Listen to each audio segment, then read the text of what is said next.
Joseph, it's welcome to the Coffee Pod. My name is Chisha Zed. Drink the coffee, it'll make you feel better. Andrew Tate exclusive interview, jail life, BBC reaction, Matrix, religion, future plans. They're going to talk about all of that. This is brought to us by Valuetainment. Shout out to Patrick David and Adam Sosnick. Listen, guys, we're going to jump into this. A little bit of background. About 2 weeks ago, BBC made one of their biggest mistakes when they decided to ambush, and it wasn't done truthfully. They decided to ambush Andrew Tate, told him they're going to have a genuine interview. And what did they do? We all saw exactly what they did. They released a very manipulative, highly edited video, a version of a full-length podcast where they tried to smear the image of Andrew Tate.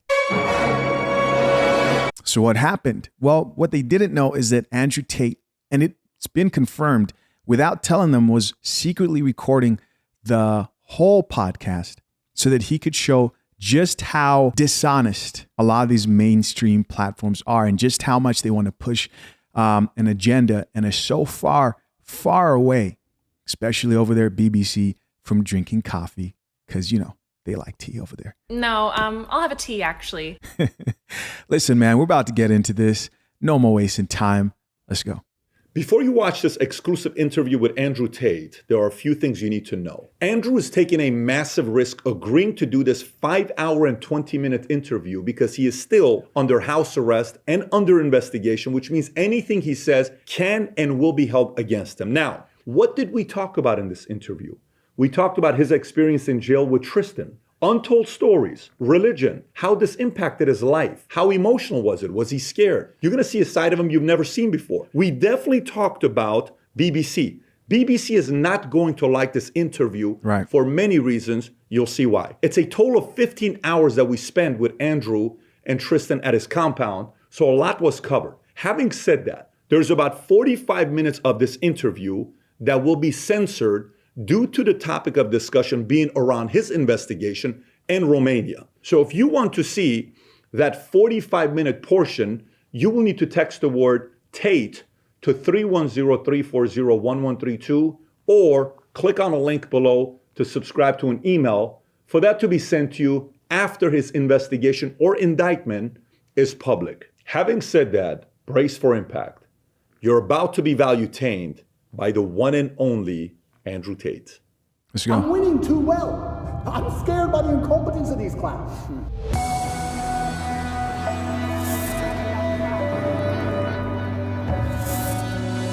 If this guy is so innocent, how can they get you to go to the dungeon for 92 days? How can they put you on house arrest? How can they do all this stuff?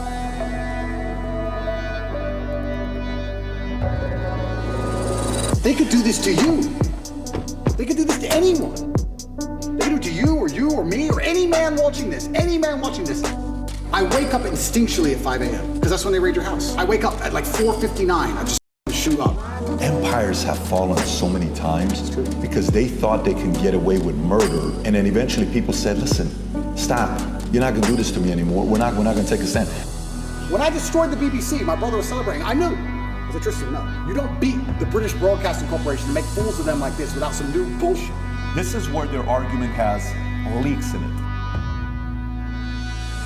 I'm genuinely looking for guidance here. Am I supposed to roll over and lose? You sincerely don't know what the right thing is. I sincerely have decided that the best thing I can do is stay true to my faith and stay true to God and tell the truth and fight.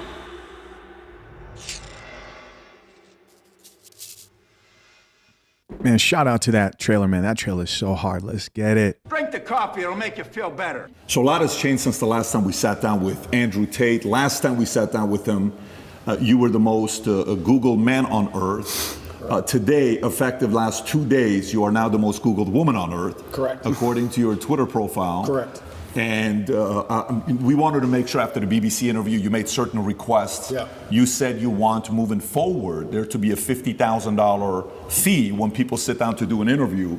So we wanted to make sure the ESG score for this interview would be very high. We got you a $50,000 Target gift card. I appreciate it very much. People in America will appreciate I need that. a whole new wardrobe. And then you also said cookies. So Adam got you some Box of Tate chocolates. cookies Amazing. to make sure we Yes. match that. And then we One did, for your brother as well, I We believe. did bring a Bud Light, Yes. but unfortunately, Vinny finished it on the way here. Vinny, you know, we I'm already Hilarious. a girl. I don't need Bud Light. yeah, so we respect that. So, but anyways, look, a lot's obviously changed from last time to this time. Last time we sat down was around 9 months ago. Yeah.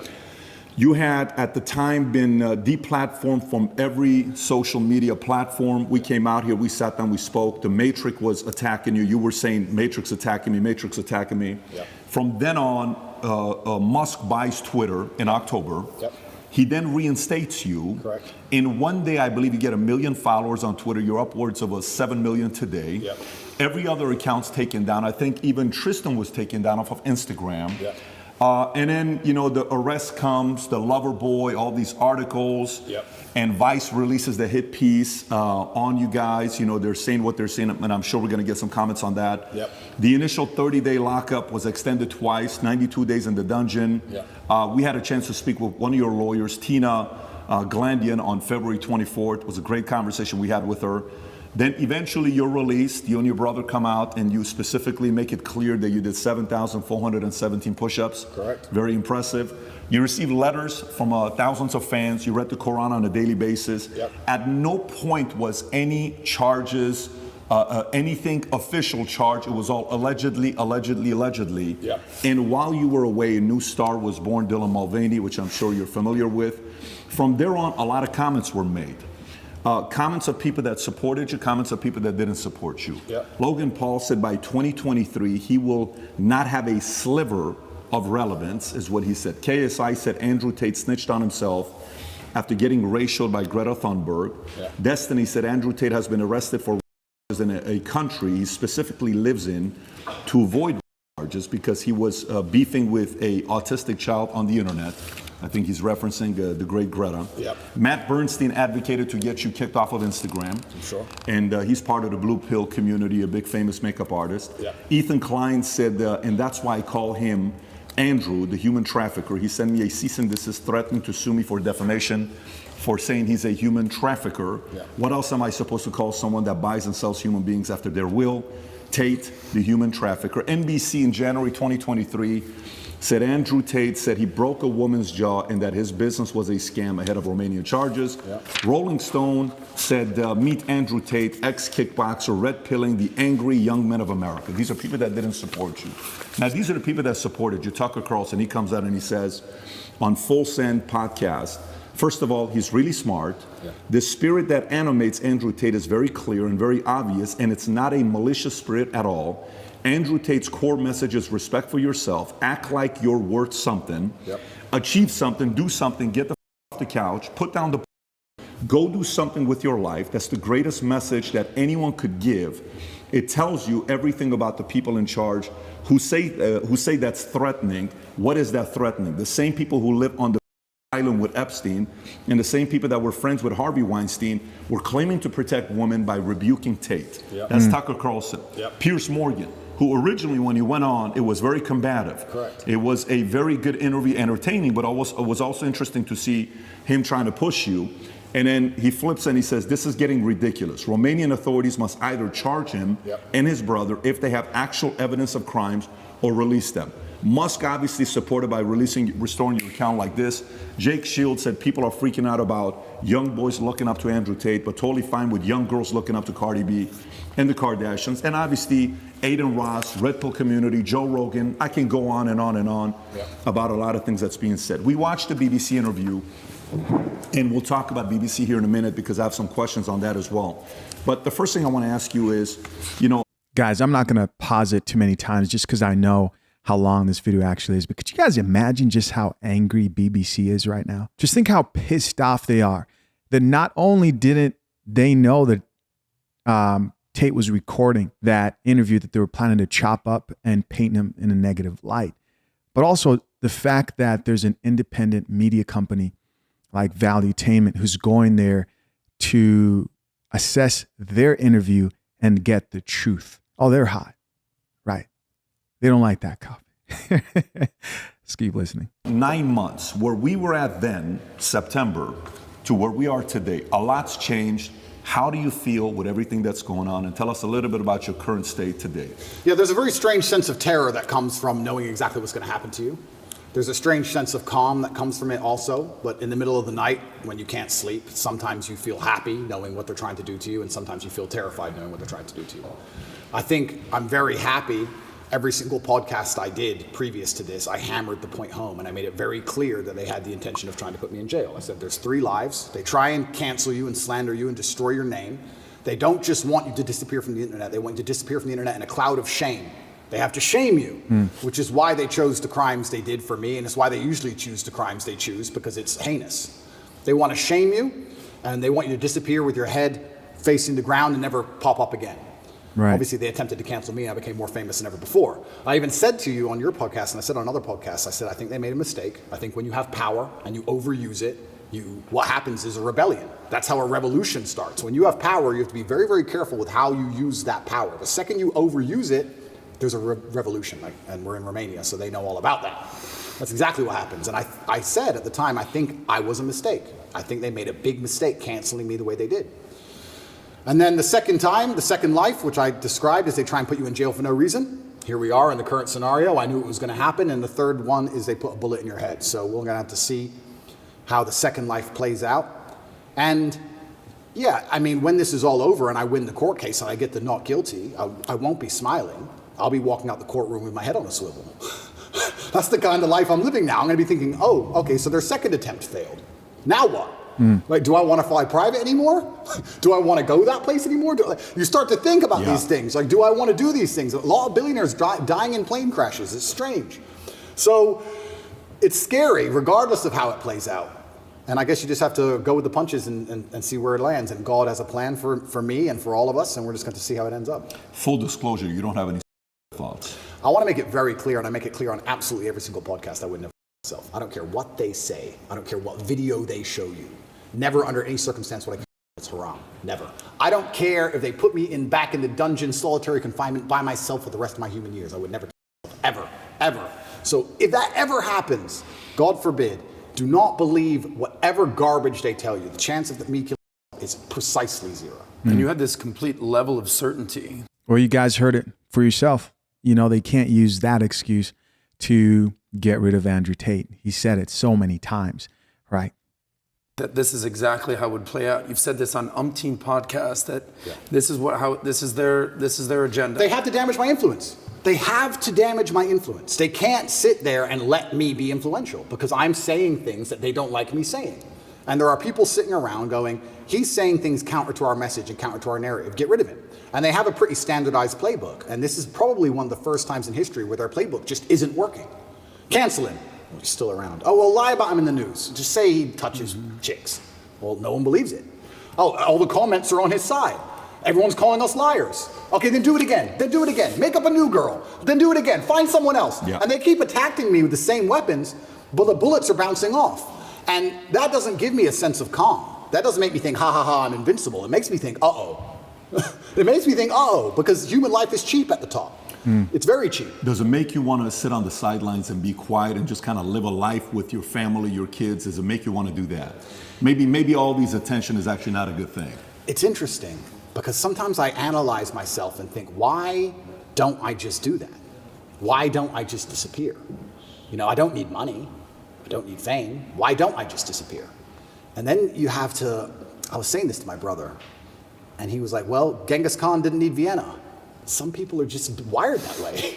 Like, Vienna's a long way from Kathmandu. Right. Sometimes that's just the way it is, or Ulaanbaatar, I apologize, the capital of Mongolia. That's just the way some people are. If I see injustice, and if I see things which I believe to be false, I feel like I am obligated to say the truth. I can't explain why, even if at my own detriment. What am I doing this for? Like, it's to the detriment of my life. And I've had these conversations at length with the people close to me, and we're all saying the same thing. It's always been the same way. Humanity's always been the same way. There's been a select, small, few good men up against evil, and evil always outnumbers you. Evil always has more money than you. They always have more power and more influence than you. If you play any video game, when you get to the end boss, he always has more life than you. He always has more hit points, but you're the good guy. And it's kind of like, it's never been any different. At any point in human history, there's been the good guys up against the forces of evil, whatever they were of the time. And you've always been outnumbered, and you've always been supposed to lose. So you consider yourself the good guy in this situation? I think that truth is instilled by God in all of us, and I think if you tell the truth, you're a good person. So who do you think is the bad guy? You know, everyone uses they, them, they're after me. Who's they? Who's Here we go. the bad guy? Well, instead of saying who, what I will start by saying is what they do. And what they do is they control information. And we now live in an information society, and by controlling information, they control how people think and act and react to things. That's all they have to do. They have to control information, and they have to be very selective with what they allow you to talk about and what they allow you to discuss and what they don't. And once they can do that, they can keep you bickering about garbage, and they can control the sensitive information, and then they run the world. So having all the information controlled and having this hard barrier on what can be discussed, that's how they can purport absolute fallacies. I think now it's been a couple years, we can probably talk about it. They psyoped the world into believing they should be afraid of the common cold. They psyoped the world into this. And if you think about how difficult that would be to do, how difficult would it be to psyop the entire population of Earth? Well, what you do is you just lie on repeat, and you don't allow anyone to say anything counter to it without hurting them the same way I've been hurt. And you just psyop them. It's actually amazing, because now I use that exact same psyop on people. I love it. I love it. So when I sit with someone who's not matrix-minded, when I sit with someone who is matrix-minded, like when the BBC walked in here, I'm like, do you all have your vaccinations? Social distancing. Did you actually? 100%. Social distancing, please. And they look at me like I'm crazy. Well, how am I crazy? 2 years ago, you were telling me to do this. Now when I repeat your own worldview to you, I'm crazy. Well, if I'm crazy, guess what? You're a liar, because you lied the whole time. So either you're a liar or I'm not. You know, how can I be nuts? Put your mask on. If I ever talk to any of these clowns again, they're going to be fully masked up. And I refuse. I don't care if you've had 2 booster jabs. No, I want all 6 injections. Damn, are there 6 of the booster jabs? You know, it's crazy. Over here in Los Angeles, you still have people walking around distancing, masks covered and everything. All over Los Angeles. I want paperwork or get in the house. I'm scared of COVID. It's dangerous. I believe the mainstream media. I'm scared. Right. This word you keep using, PSYOP, I've never heard this word. It's short for psychological operations? Correct. Break that down. What exactly is a PSYOP? Yeah, a PSYOP is the matrix as a whole. It's like psychological operations are constant. They constantly decide how they want you to think and what they can do to make you believe that, right? There's a whole bunch of them they do. But it starts with tolerance. That's what I don't like about this whole guise of tolerance. It's not that I'm an intolerant person. It's not that I'm a bad person. It's not that I want to hurt other people. But when they keep pushing tolerance, what they're trying to say is have no standards or barriers or parameters for anything. That's what they want. You have to be tolerant. Tolerant of what? Tolerant of having your shop set on fire, tolerant of your kids being taught things you don't want, tolerant of crime, tolerant of your house being broken into. Like, tolerant of what? You're not allowed any hard barrier or any hard parameters as a man anymore. That's why they push tolerance. That's the beginning of it. That's the first stage. Once you accept absolute tolerance, well, then it's the end, isn't it? I'm tolerant of everything. I'll eat the bugs. Sure. You'll tolerate everything. I'll tolerate everything. I'm tolerant. Sure. So when I say things like I'm intolerant of certain things and people think that's bad, no, you need to have standards and parameters. And that's one of the reasons they also attack me. I say that men should be allowed to have standards and parameters in a relationship and in their lives. We should be allowed to decide who we want to marry, and we should have standards for her. They have standards for us. We should allow ourselves to have standards for her. We should have standards in what we'll accept from a government and standards in what we'll accept from a police force. We should have standards as men. But they're trying to erode all of that, because once that's gone, then your brain is completely empty. And then once your brain's empty, they can just plug in the slave program, and then it's over, right? You're a tolerant person. You're a tolerant person. Good. You're a good slave. Slaves are exceptionally tolerant. So the shirt you wear is what? Escape the slave mind? Resist the slave mind. Resist the slave mind. What does that mean exactly? It's a better word, resist. Resist. Right? But I want to do this before we get into, because we got 5 hours, guys. We got plenty of time to get into a lot of different topics. So one, I do want to talk about BBC. The handling of the interview. I want to get your thoughts on it. I know there's been reactions, but I want to go a little bit deeper into it because I want to compare how your start with the interview with BBC started versus Philip Schofield versus Musk. I got all the first questions. We'll cover that. I want to talk about media. I want to talk about your your evolution of your faith, Yep. atheist, Christian, Muslim, Yep. and then some of the things that's going on with politics right now. You know, maybe a little bit of Romania. You know, Trump. We'll cover what you're talking about with different things. It's funny you're saying monopoly on power. Monopoly on power. If you abuse it, now YouTube's turning around and saying, "Hey, you can talk about the election. We're no longer going to give the strike." So that doesn't work forever. First thing I want to talk about. Isn't it crazy that there was a time you could not talk about elections, you could not talk about COVID right here on YouTube? People still don't have their channels. They lost their channels because back then they violated those guidelines. It's unfortunate. And now it just kind of disappeared and everybody's acting like that didn't happen. I think the audience would like to know, for you and Tristan, 92 days in the dungeon, you know, you're in jail, Yep. your experience in there. We keep hearing about it, we read about it, but what was it like for you guys being in there? So I'll start by saying, and I have to make this clear, that the staff in the jail were exceptionally nice to me. They were very apologetic. The vibe was apologetic. Nobody was really treating me like a criminal. There were a few guys who were icy cold, I guess you could call them. They like to think of themselves as professional, but they were just inhuman. But over time, they warmed up, and I was exceptionally nice also to all the staff. Jail was terrible. I'm going to start by saying jail was terrible, and I was miserable inside of the jail cell. It's a good thing depression isn't real, because I would have been depressed. But I think in life that you get what you give, and I wanted to feel happier, so I tried my very best to make people happy. So when the old lady would bring me my food, I would sit and say, "Oh, this is the best food I've ever had. I've never had food this good. Did you cook this? I thought yesterday was the best, but you managed to surpass it again. How'd you do it? What's the magic ingredient?" And I ended up making friends with them. Like I had grandmas in there, the old ladies cooking the food. And by trying to make people happy and smile all the time, I started to feel a lot happier. But it's kind of scary. And I think the scariest thing about jail was the uncertainty of it all. If they would have said to me, "You're in jail for 92 days, or even 5 years, you got 5 years, cool, I do my time." But when you're nabbed and thrown in a cell without charge, you're like, "Well, how long, is this my life? Is this it now? Is this the end of the story? I'm just in this cell." And I was picked up on 29th of December. I went through this quick court case. Like I said, I'm inside of the jurisdiction of Romania, so I have to be very careful with what I say because the case is ongoing and we're in Romania and I can't leave Romania. But obviously Romanian court is in Romanian by law. So you're marched into this room, everyone speaks a language you don't understand for 15 minutes, and then you're marched off to jail. You're like, "What even happened? What even happened to me?" And they said, "Oh, here's the paper that explains it." I was like, "That's in Romanian." And they said, "Oh, don't worry, you'll get a translation to English by law." I was like, "Okay, that's fine." But because I was picked up on the 29th of December and there was New Year's Eve and holidays, it was 2 weeks before I even knew why I was in jail. Wow. 2 solid weeks I'm in jail. Wow. No one told me in English why I'm in jail. I had no idea what the Can charge. they do that? By law, you get it on the piece of paper in English, but it's translation, it's holiday, we need to find a translator, there's a delay. And you speak zero Romanian. 0. So they said, "Oh, I'm kind of surprised that Tate doesn't speak any Romanian at all. Is it a hard language to learn? I'm just wondering, you know what I mean? As much as he loves Romania, him and his brother, you'd think it would be a good time for them to start, you know, pulling out that Rosetta Stone or whatever. oh yeah, human trafficking." I'm like, what do you mean human trafficking? Who? When? What? What is this? Took 2 weeks before I finally got a piece of paper, and then I realized what garbage it truly was. I mean, I knew it was garbage, but I was like, this is complete garbage. Yeah. So, yeah, I have endless stories from jail. It was certainly, I don't think jail teaches you much new.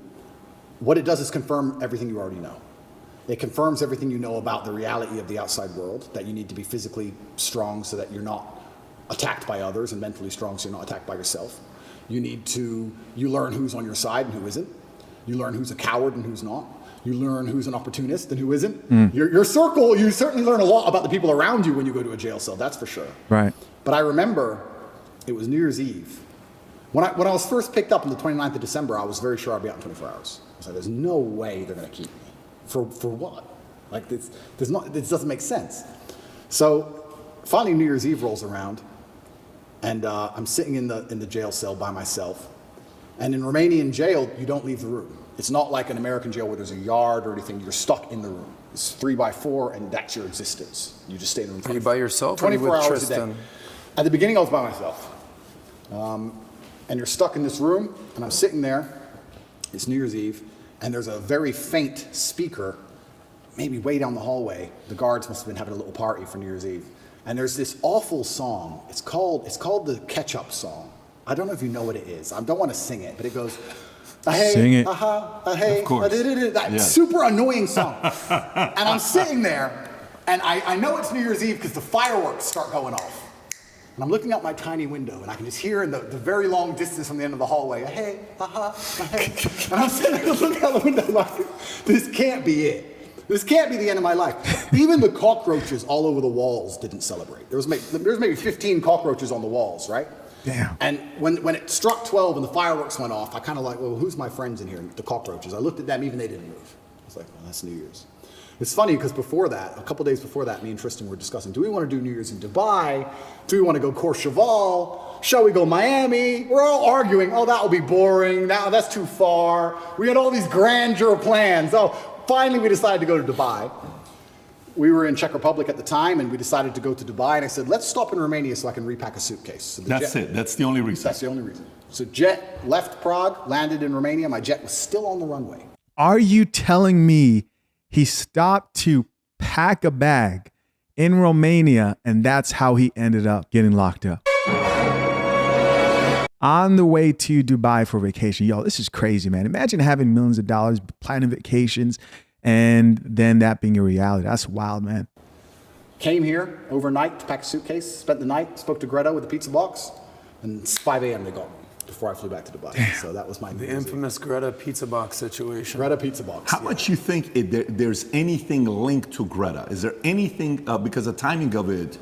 Yeah, I don't think she specifically said that. Of course. But there are certainly people within the Matrix machine that you can't attack without catching flack for. There's certainly protected people. It's absolutely and utterly a club, and you're either in the club or you're outside of the club. She's certainly in the club, right?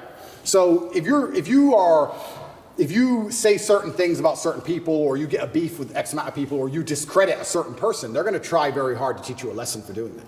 And you can see very clearly who's in the club and who isn't by the Philip Schofield situation. This is a man who has boys and had sex with them, but he's in the club. All of the media headlines after 2 days are, let's have compassion, feel sorry for him, his mother's upset. They've attacked me for 14 months, day after day after day, and they relentlessly attack me. Nobody talks about my mental health. Nobody gives a shit how I feel. I didn't do any of the things he did. He's actually done things. Wait, Andrew. We care, right? We care over here at the Coffee Pod. I haven't done anything. But when you're in the club, you're protected by the media. When you're not in the club, you're attacked by the media. And that's how it simply works. You're either on our side or you're not. But to join their side, you have to sell your soul. Your sanity has a price. Your sanity is for sale. You have to sell it. You have to come along with your sanity, take out your mind and say, here you go. Take my sanity. I'll take 35 million. Yes, that is a woman. Yes, protect me. It's insane. And the reason these people join these clubs is because they know they're doing bad things and they feel that they need protection. The reason I stand up and argue against all this shit is because I know I don't have skeletons in my closet. You think I'd be on the internet talking like I talk and fighting the Matrix if I had skeletons in my closet, if I was actually a bad person? Right. I've been investigated as deeply as a person can be investigated by multiple federal agencies for 14 months. I was locked in a jail cell, and 2,000 people I know was called. My barber, my old housekeeper from when I lived in England 9 years ago, my gardener I used to have in another country I lived in. Everybody was called. And people were offered bribes effectively. The media are calling girls saying, if you have a bad story to tell about Andrew, we can pay you $30,000 if you have a bad story. That's a bribe. That's a bribe. And they still couldn't find anyone. Still. $30,000 to lie. Okay, that makes sense. Those women who didn't want to show their face, they got paid off.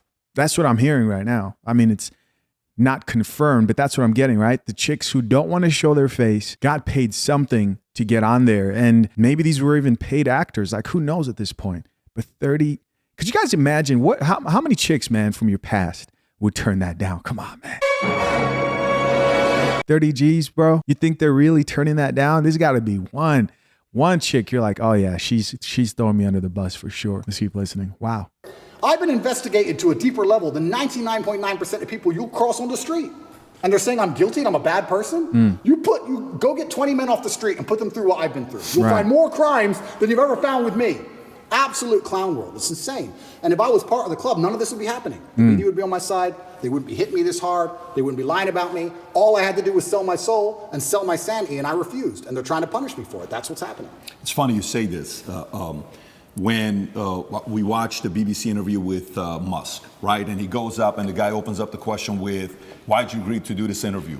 He says, well, I don't know, what's the name of the BBC? And he's trying to mock them and all this stuff. And there's a part of it where, you know, he calls them out for the mistakes they made. Yeah. And if you go to the bottom of the interview on BBC, you'll see comment section saying, why'd you cut that out? Because Musk puts it on Twitter, but they didn't put it in the interview. Yeah. Then you watch the interview with you. The first question they ask you was, what's the first question? Hey, you've been accused of serious crime.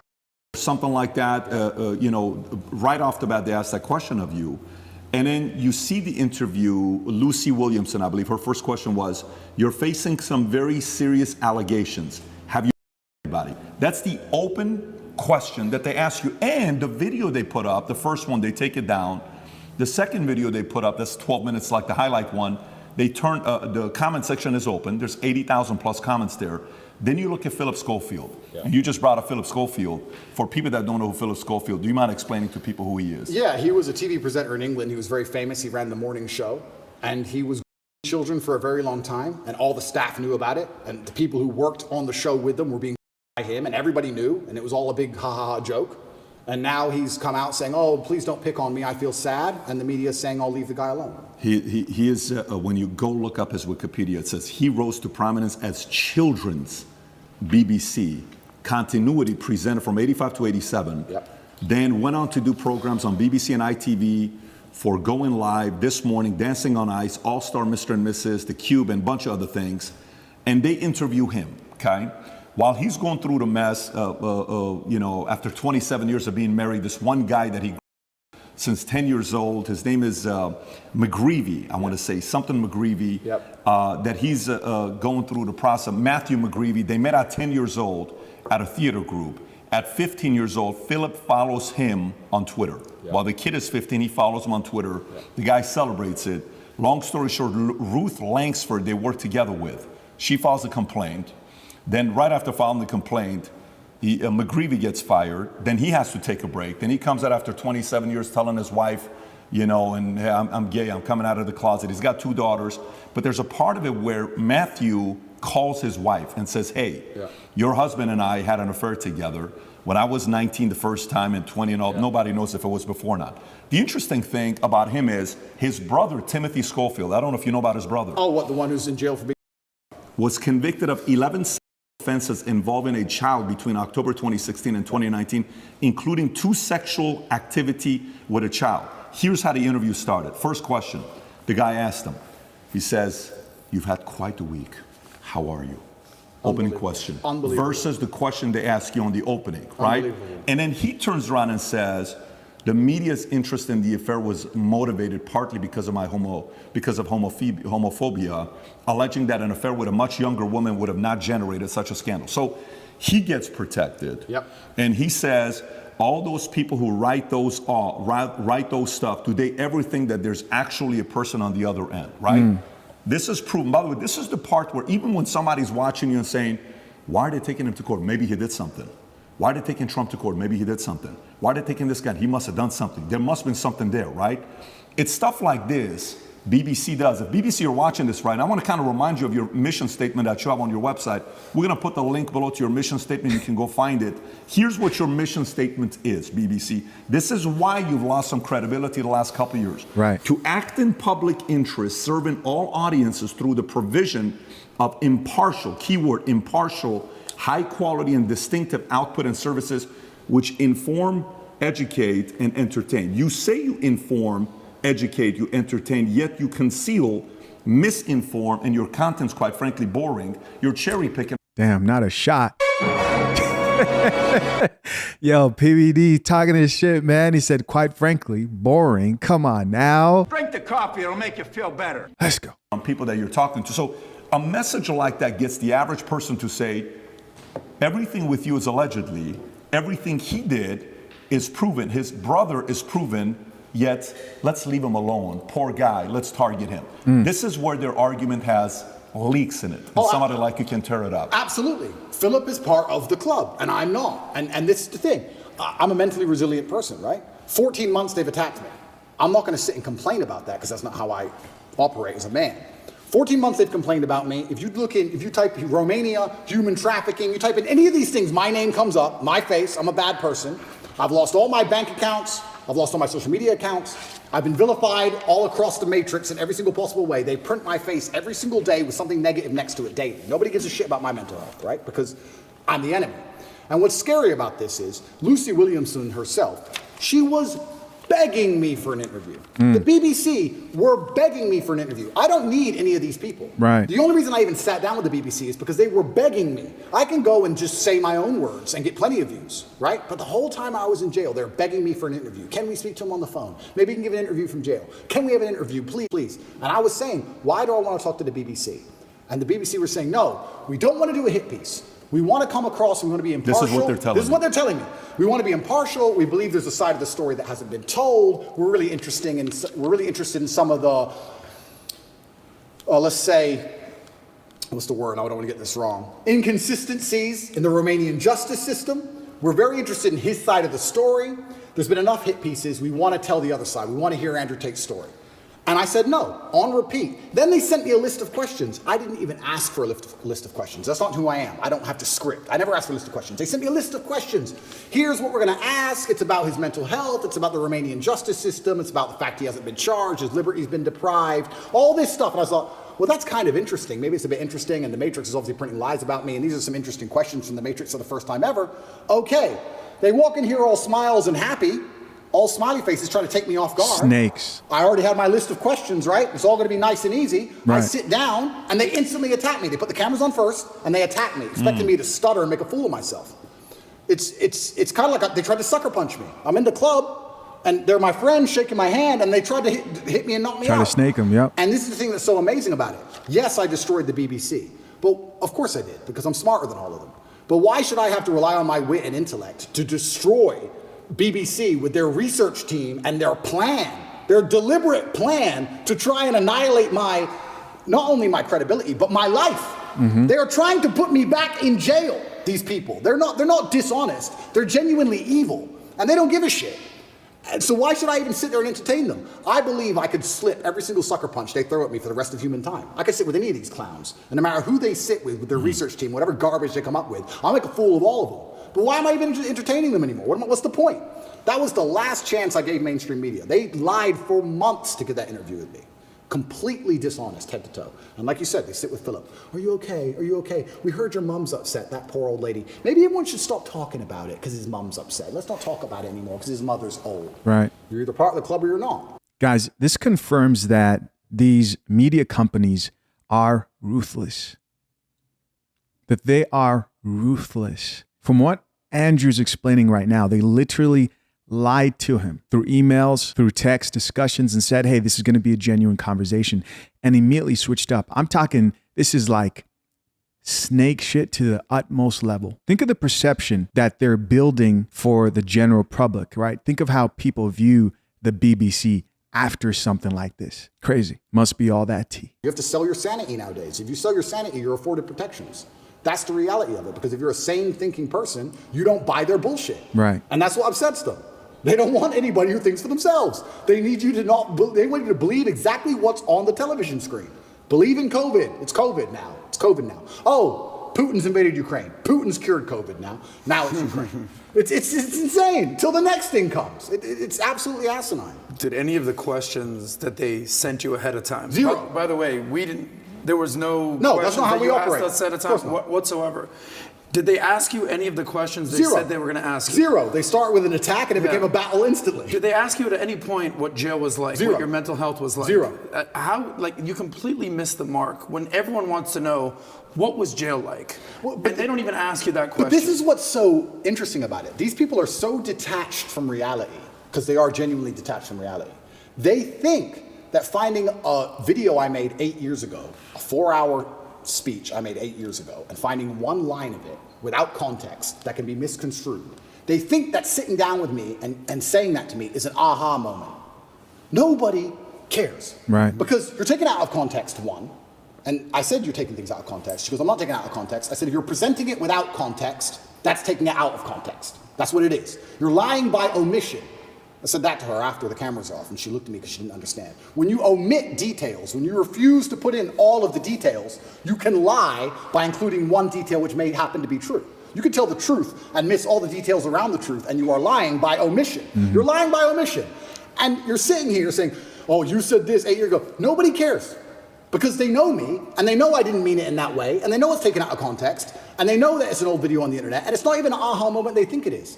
But they just want to sit with you for an hour, attack you and attack you and attack you, wait for you to make one mistake. If I would have stuttered or made a single mistake, that's the only 3 minutes they would have shown. That's all they want. They want that 1 hour, then they take the little bit. With me, they cut it down to 12 minutes, they look terrible in all of it. But if I would have made a single mistake, it would have been the only bit they shown. That's all they care about. Fake news. Did you tell them, did you say, I'm only doing this if I'm able to record as well? I said that. Because I know that's what happened with Trump as well a couple years ago. I didn't even tell them, I just recorded it. Okay, so they didn't know you were recording. They didn't know I was recording until afterwards, and then I said, that was dishonest, I'm gonna release the whole video. You told them before you released it? I told them. There is no contract or agreement with BBC? No. Nothing was signed, it was just simply an interview, okay. Because I think that was very important when you released it, for people to see what fully was said versus, and by the way, you know the Philip Schofield interview that they put up? Guys, think if he never would have done that. Think if he never would have done that. This is the true definition of a quote from the Bible that says, you must be as wise as a serpent, but harmless as a dove, right? You've got to know your enemy. And that's exactly what he portrayed right there. Who's crazy enough to do something like that and know that there might be some repercussions to suffer from it. And when he told him, hey, I recorded that whole interview, they were probably shaking in their boots. They're probably shaking. They're probably still mad. Big mad right now, man. Beautiful play. The 12-minute one that just came out, you know the comments are turned off. Of course they are. The comments are turned off. Yours are turned on. His is turned off. Of course. And who knows many reasons why they would do that. But going back to BBC. So, okay, they come, they want to ask the questions of you. For some of the people that maybe aren't following the story closely, but they know who you are. We're in the car, we're driving, and a lot of people are asking questions. We ask the drivers, like, hey, are you going to Tate's place? How do you know we're going to Tate's place? And he says, well, who's Tate? Oh, Andrew Tate. Oh, tell us about Andrew Tate. Well, this is, okay. What kind of a guy is he? He said, I actually really like him. I said, why do you think he's going through what he's going through right now? Oh, it's always because of money. Okay, so we're at a different restaurant. So tell us, why are you going through this? Why is he going? Everybody's saying a similar thing about this, right? Right. But for those who don't know, there's 3 different camps. Yeah. The camp that already sees you guilty, it doesn't matter what they read. So for example, this story here, from BBC came out just last night, 10:30. Andrew Tate choked me until I passed, that UK woman claims, right? This is Alice, another anonymous name, just like Sophie, right? Yeah. But there's 3 camps. There's those that say, well, look, I'm already thinking he's guilty. I don't like him anyways. I need anything to get me to think he's guilty. Yeah. Whatever it takes. I don't have to do my own due diligence. I just have to hear anything. Right. Then there's a camp that's a diehard fan. There's nothing you can do that they did wrong. You can, in their eyes, it's going to be wrong. Then you have the people in the middle that are the reasonable ones, that are saying, you know what, let me look at this. Yeah. What about this? What about that? The people in the middle may say the following question. They may say, and I may have asked this question from you last time as well.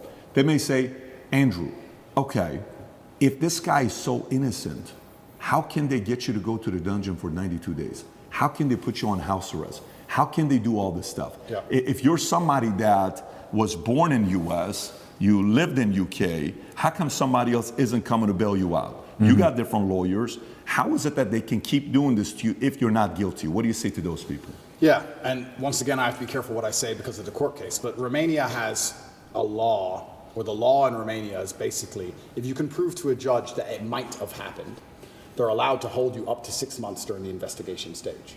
If I was guilty of anything, I would have been charged long ago. And we're going to talk about charges soon because I still believe they're going to attempt to charge me.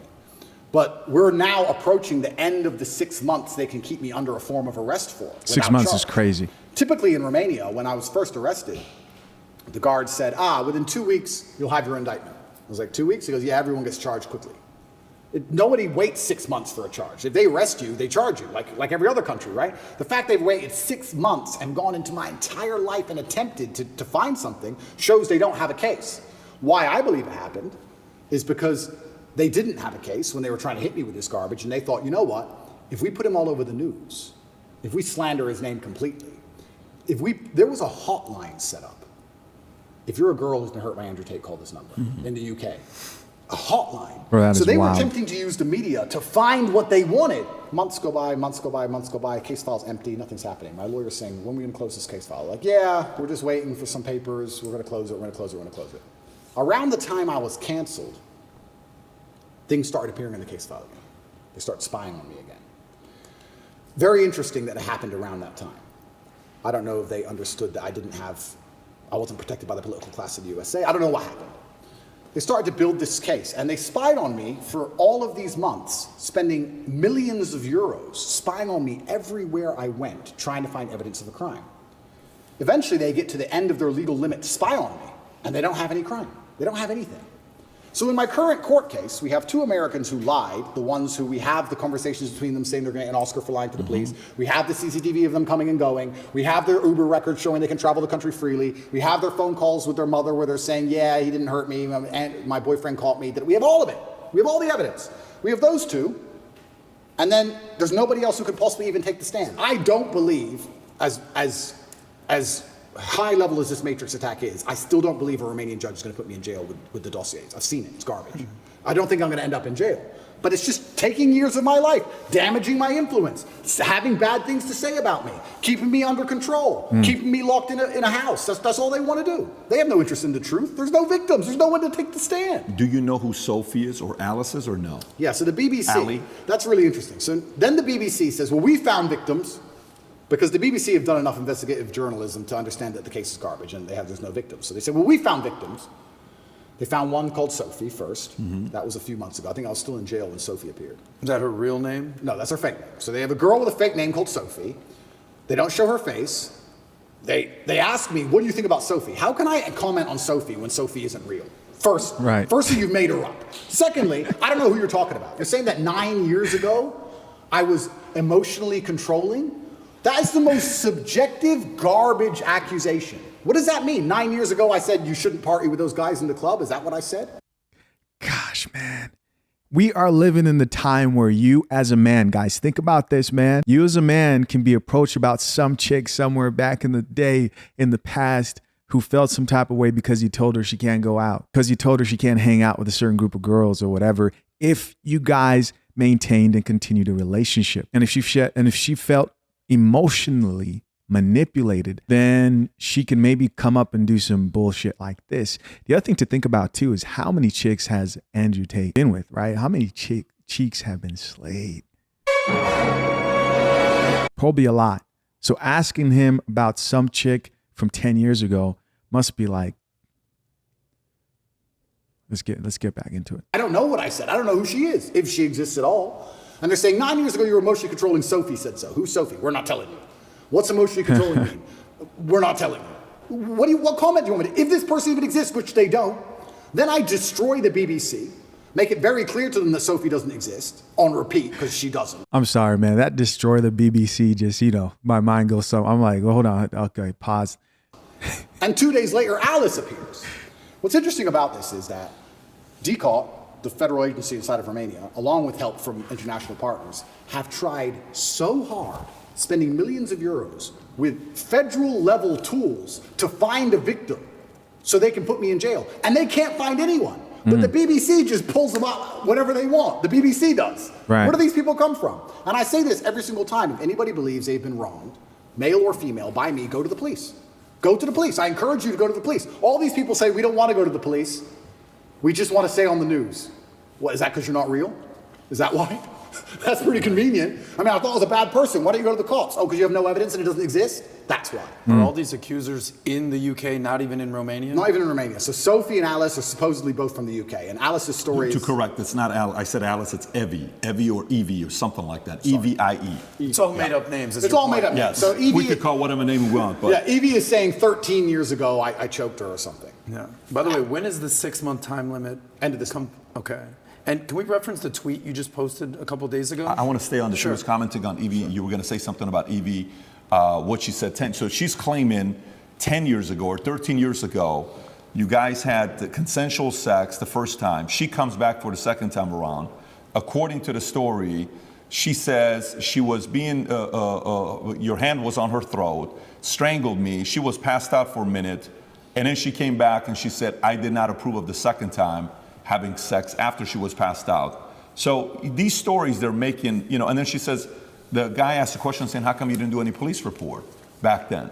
She says, well, because it's not fully, it's not that, because it was consensual. I kind of wanted to be there. And I didn't tell anybody about it 6 years later. There's way too many things that doesn't give it credibility for somebody to say, I didn't do anything about it then, but 6 years later, I told my friends, 3 or 6 years later. Right. And this is the thing that's scary. If you say to any red-blooded male, 13 years ago, you had sex with a woman consensually and she's now unhappy about how that sex happened. You can get, any man on earth can get screwed with that. If this person exists at all. And like you said, she refused to go to the police if she exists. And she's saying it was consensual. I think last night they aired it on Newsnight, and they said, why are you coming forward now? And I think this actor, the person literally said, because now he's rich and famous. They literally said those words. Wow. That's what they said. That's nuts, now man. he's rich and famous. I think it's unfair. It's asinine. I don't understand genuinely how a man can protect himself in the Western world anymore. How can you even exist anymore? Right, If this is what right. they're going to hit you with as soon as you get to a certain level of influence, there's no man on earth who's safe from this. I said this to my judges. I had a few male judges. I said, they could do this to you. They could do this to anyone. They could do it to you or me or any man watching this. Any man watching this. They can put in the BBC, 9 years ago you did something. They won't tell you her name. They won't give you any chance to defend yourself because you have no idea what they're talking about. And they will print it on repeat until you lose your job and lose your bank and lose your social media. And then you're going to sit there bankrupt and depressed. And then they're just going to move on from you. And if you don't die, if you're like me, a cockroach who refuses to die, if you sit around and refuse to go away, they're going to make up a new one. It's crazy. Right. And it's genuinely scary. And you're not safe from it anywhere anymore. I will say right now on this podcast, I encourage absolutely anybody who believes I've harmed them, male or female, to go to the police with evidence, and we'll go to court. Let's do it. I don't harm people. If I was harming people, I wouldn't be out here as open as I was. The biggest criminals and the biggest gangsters and the most heinous people on earth don't have social media. You know this. If I see a guy with an Instagram pretending he's a gangster, he's not a gangster. The real gangster hasn't got Instagram. That's right. But that's the reality of it. You think I'm going to become the most Googled man in the world if I've been running around hurting people? It's absolutely insane. And I think there has been a shift in the consciousness. I think, especially because of COVID and a few other things, people are starting to understand that all these people do is lie. I think people are starting to understand that. And the harder they try and hurt me with these lies, the less people believe it, which is scary for me. Like I said earlier, it's scary. They keep coming up with more garbage. The bullets keep bouncing off. So now they're sitting around going, we can't convince the world this person is a bad person. How do we get rid of him? That's the scary part. I think it's really good that he talked about why he's so busy on social media, because that's a lot of people's question. It's like, why does Andrew Tate keep talking? There's something wrong with him because he's done bad things.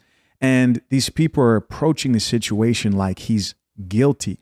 The question here is, what if you weren't guilty? Then you would want to talk. You would find courage to go out and be in the public eye and try your best to show your innocence. And that explains is that he believes he's so innocent in this situation as far as the reasons they want to put him behind forever, that he doesn't mind going out in the public, having social media, Instagram. And he's like, listen, there are people out here who are doing very bad things who don't use social media. Man, if you're from the streets, you know this. Guys who are doing bad things, people who are involved in like gang activity in the streets, they stay away from having too much social media. They stay away from being seen in the spotlight, etc.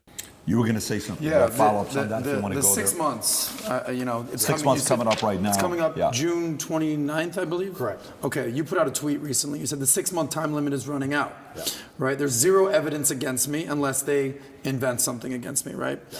And then you ask a poll. You said, if they charge me with an empty bullet and it still takes a year to beat it and it allows them to save face, they're hoping that the world will basically forget about all this. Yeah. What do you think they will do? And you gave people 3 options. Option 1, let me go. Option 2, charge me with no evidence. Option 3, invent and frame attempt. The results were 38% let me go, right? 35% invent and frame attempt. And option 2, in third place, charge me with no evidence 27%, 38%, 35%, 27%. So basically, it's pretty even. So what do you think is going to happen here? The 38% of people who think they're going to let me go, I think are extremely naive. I go to sleep every night. Every morning, I wake up instinctually at 5 a.m. because that's when they raid your house. I wake up at like 4:59. I just shoot up because they busted my house 3 times now. It's not nice to have a bunch of men with guns bust in your house. It's not a nice experience. So every single morning I wake up expecting them to just turn up again with something else and drag me back to a prison cell. Who knows what? They'll just make it up. But the fact they made up this particular crime is because it's a hit piece and it's a slander on my reputation. If they would have done the same thing, let's say for tax evasion, would anyone care? No. Oh, rich guy didn't pay a piece of paper. No one cares. We have to hurt his name. Human trafficking. Think about that. I said this to the judge. How does it make sense? A man with no criminal record, who is financially successful, decides to begin to human traffic at 35 years of age. I have no financial motivation. It's clearly not my personality profile. I don't need money. Why have I begun to human traffic from nowhere? It doesn't even make any sense from a pure logical perspective. There's no motive to the crime. Who have I human trafficked? Who is the victim? There's no victims and there's no motive. And here I am on house arrest. It's insane. So yeah, it's genuinely intimidating. I don't know what's going to happen next. I believe they're going to try and charge me with the garbage they have, and I think what they're trying to do is just hang it over my head and keep me afraid. Do you think the idea of trying to either silence you or make you irrelevant is working? Meaning, do you think you're more relevant today than you were on September 1st? Is that strategy they're implementing working? No, they're failing. No, it's not. And the reason they're failing is because God's put me in a position where I have to lead from the front. I think that in the days of old, when politics used to mean something, I believe in politics as long as the leader of the country charges on his horse at the enemy at the front. Then you're allowed to be king. Then I'll listen to your laws. That's politics. When you send other people's kids to die in a war and you sit on your that's not politics to me. But now I'm in a position where I'm spearheading, by God's plan, the rights of basically every man on earth. They could do this to anybody. So I think any man with a brain who's thinking is looking at my position and going, they could hit me or my friends or my son or my dad the same way they're hitting this guy. Right. And that builds a degree of affinity amongst my audience. So no, they failed. They failed and they've made a hero out of me, which is what I'm actually scared of. I am scared by the incompetence of my enemy. I'm scared by the fact that they are failing so monumentally. If they had been half successful with the cancellation, none of this would have happened. If the cancellation made me an obscure internet personality, it'd be over. If I would have just allowed them to beat me, none of this would have happened. But So I really want to focus on what he's saying right there, guys. Andrew's saying if they actually convinced the public that he was somebody who you should not take seriously, that he was a net negative to society, and they made him the bad person who they attempted to make him out to be, then he would have actually been safer. It would have been a situation where people would have just stopped tuning in. People would have stopped talking about it. Like myself, who sits here and goes, okay, Andrew Tate's not an angel, but let's get something clear here. There's no evidence for the reasons they want to put him behind bars. Show the evidence. And if they were successful in actually showing the evidence and proving that he's a net negative, etc., people would have just stopped tuning into his podcast. People would have stopped taking this situation seriously. He would have been safe, and it would kind of been like, no one cares about you. And everybody would have gone on. They would have probably said, it's better we just kind of leave him in his shame, etc., and everything is said and done. But what Andrew's saying is that they failed miserably. And with that failure comes more extreme measures to get rid of him, right? Whatever that may be. And he's like, damn, they're not doing a good job of getting rid of me. And that's what he's saying he's afraid of. That's my interpretation of it. Comment down below. What do you guys think so far? We're about almost an hour in. Let's keep watching. I beat them.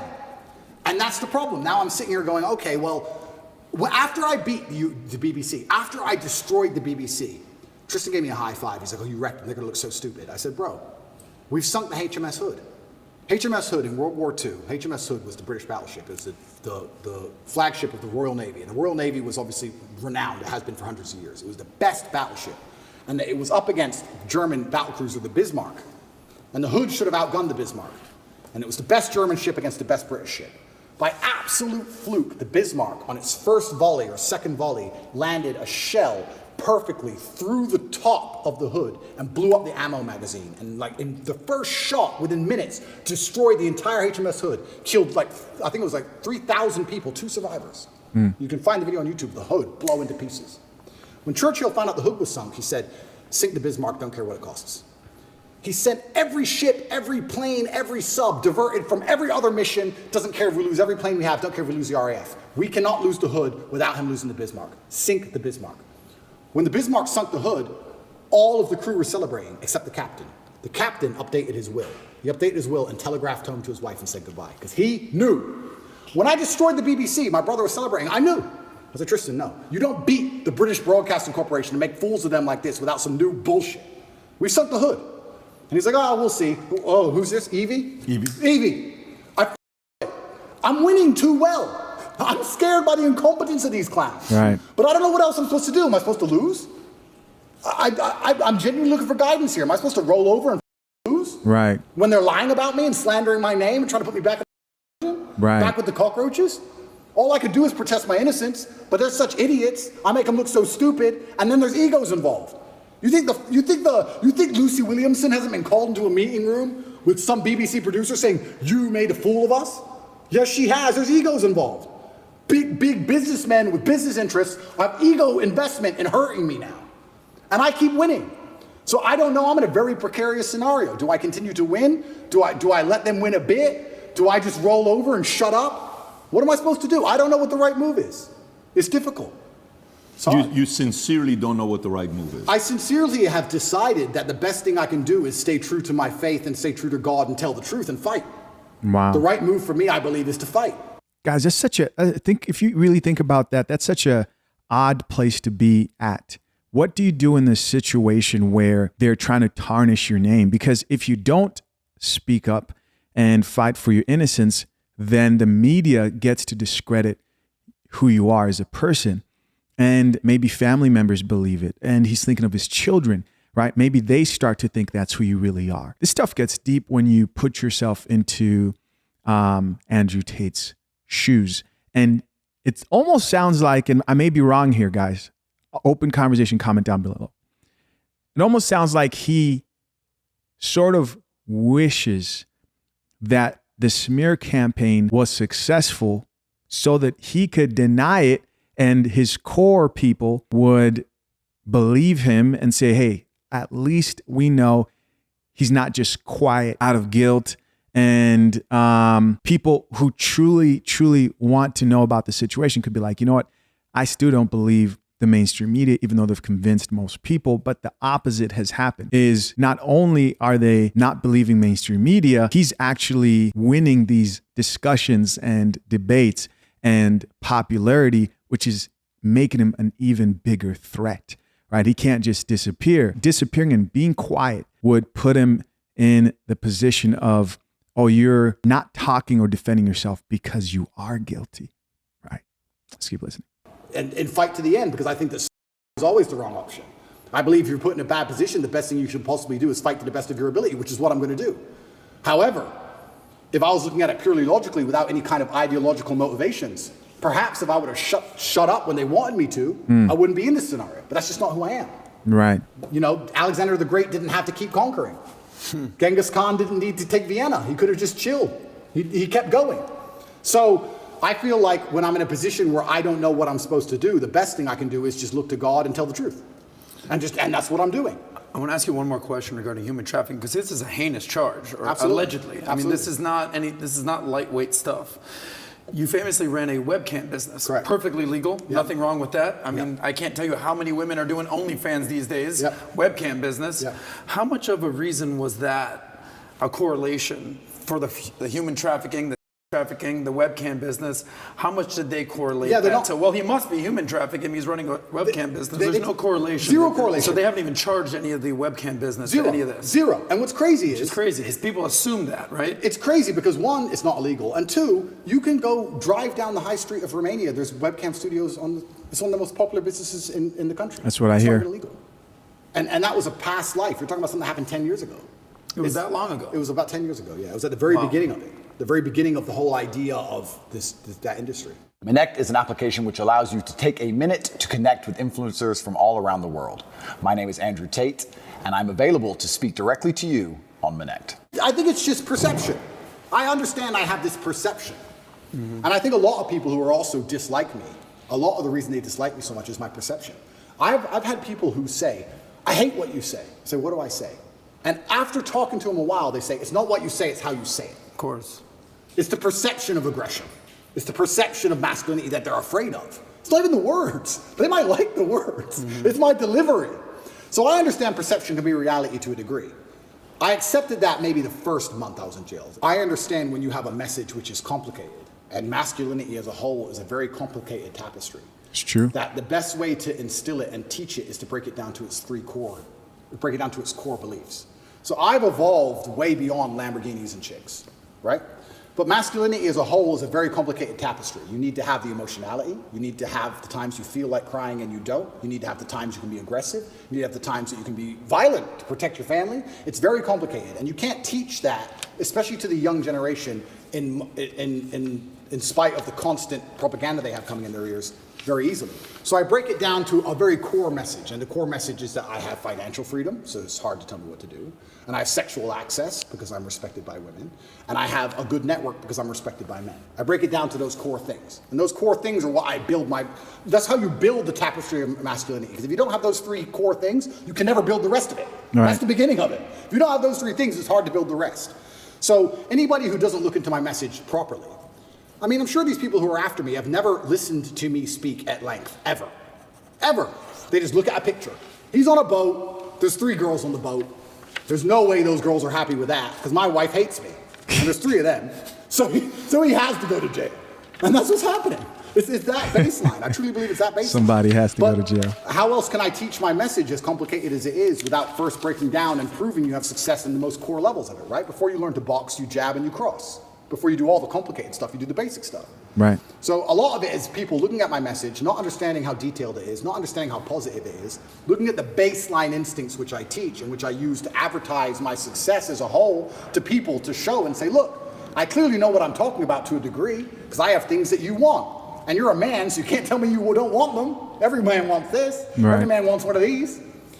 And they take all this and they try and weaponize it and use it against me. And you're right. It's feminism as a whole that has this idea that if a man is a man, unapologetically, and he doesn't apologize for being a man, that he's a bad person. Which we've discussed at length, and I've discussed a bunch of times, but it's truly the most crazy thing about all of this is when shit hits the fan, it's exactly the kind of men they hate that they want. Every single time. Every single time. When shit hits the fan, it's the exact type of men they hate that they want. Think about that, man. How many times have you guys seen a woman get in a situation where she's been disrespected, even physically, right? Or whatever. And now she's calling that toxic uncle.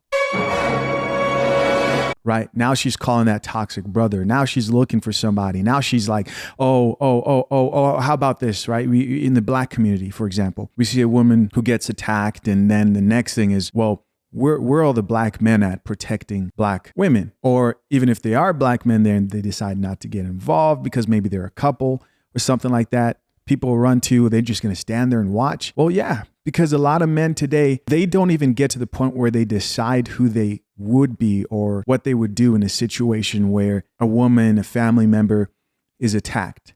They're told to be emotional. They're afraid of confrontation. And listen, we all fear confrontation to an extent. No one's out here looking for smoke. But as a man, you are supposed to protect those you love. And if you as a society are teaching men not to do that, you can override and go against that innate thing that is within men to protect women.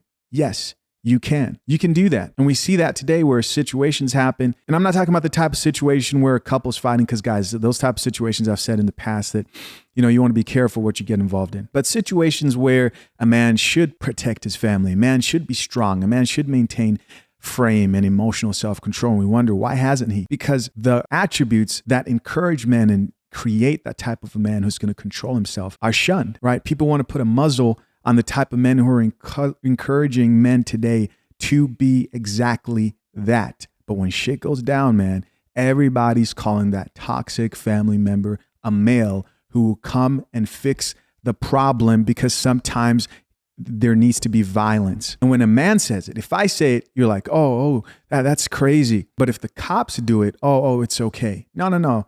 That's how the world operates. Violence is a part of the world. Getting physical is a part of the world. Self-control also must be implemented with that. Don't go extreme. I'm not talking about men should be violent. I'm talking about when women want protection today as a society, they're looking for toxic men. Yes, that's what they want. All of a sudden they drink coffee. I love everything about coffee. It is one of my favorite things in life. Let's get back into it. You can go out to a bar in America and you can stand there and argue with a feminist and argue with her to the end of time. And if someone ran in there with a gun, she would say, hey, you go. You're the misogynist. You go protect me. The feminist guy who's on my team, I don't want him to go. I want you to go, please. Right. We don't want Dylan Mulvaney on the front lines. Of course not. And it's hypocritical. And it's hypocritical, and it's done on purpose. It's purported by the Matrix. It's done to attack the baseline masculinity of men, because they don't want men to be masculine. Because when you're masculine, you say no to things. I saw a really interesting study once that was it had testosterone level, and it was linked to your capability to disagree with people. The higher your testosterone level, the more likely you are to disagree, because at a baseline level, back before we were more civilized than we are today, if you disagreed with someone, you had to fight him. Interesting. You had to fight that man. For you to sit and say you are wrong, there had to be a possibility of violence. If you didn't have the capability for violence, you didn't say you didn't say they were wrong. You just agreed with stuff, right? So they don't want men who are standing up and saying, I don't believe in X. Right. They want to reduce our testosterone levels to our eunuchs, so that we sit and say, well, I may not agree with it, but what can I really do about it? It is what it is. And then they have absolute control. Do you think history favors that ideology? Where history, eventually, a group of men stand up and say, yeah, listen, we've had enough. This is not going to be happening. I do believe that in history it's always been the same. I believe it's always been a select group of good men who are up against evil. And I think they've always been outnumbered, and it's always been difficult, and they've always suffered. All of them.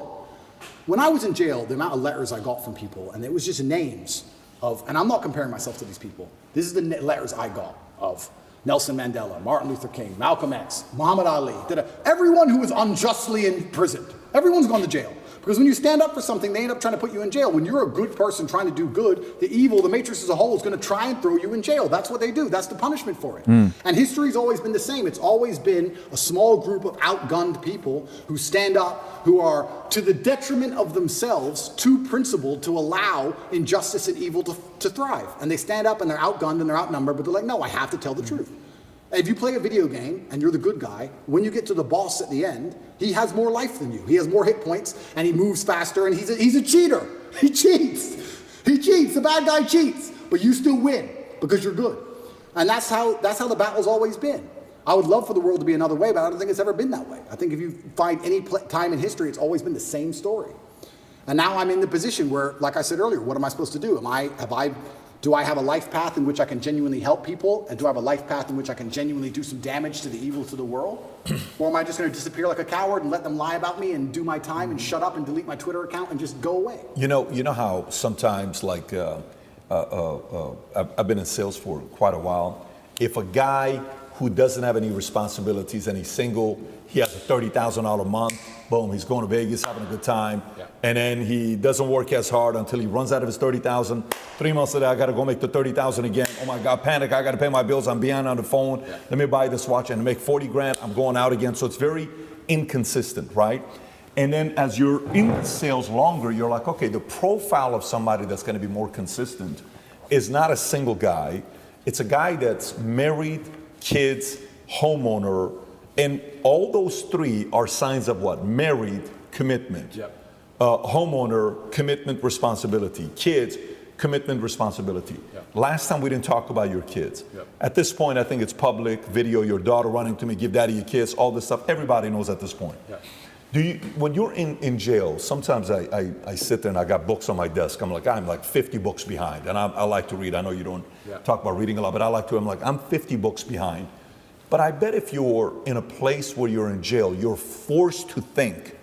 You're forced to, Andrew, you don't have the phone, you don't have the computer, there is no emergency podcast.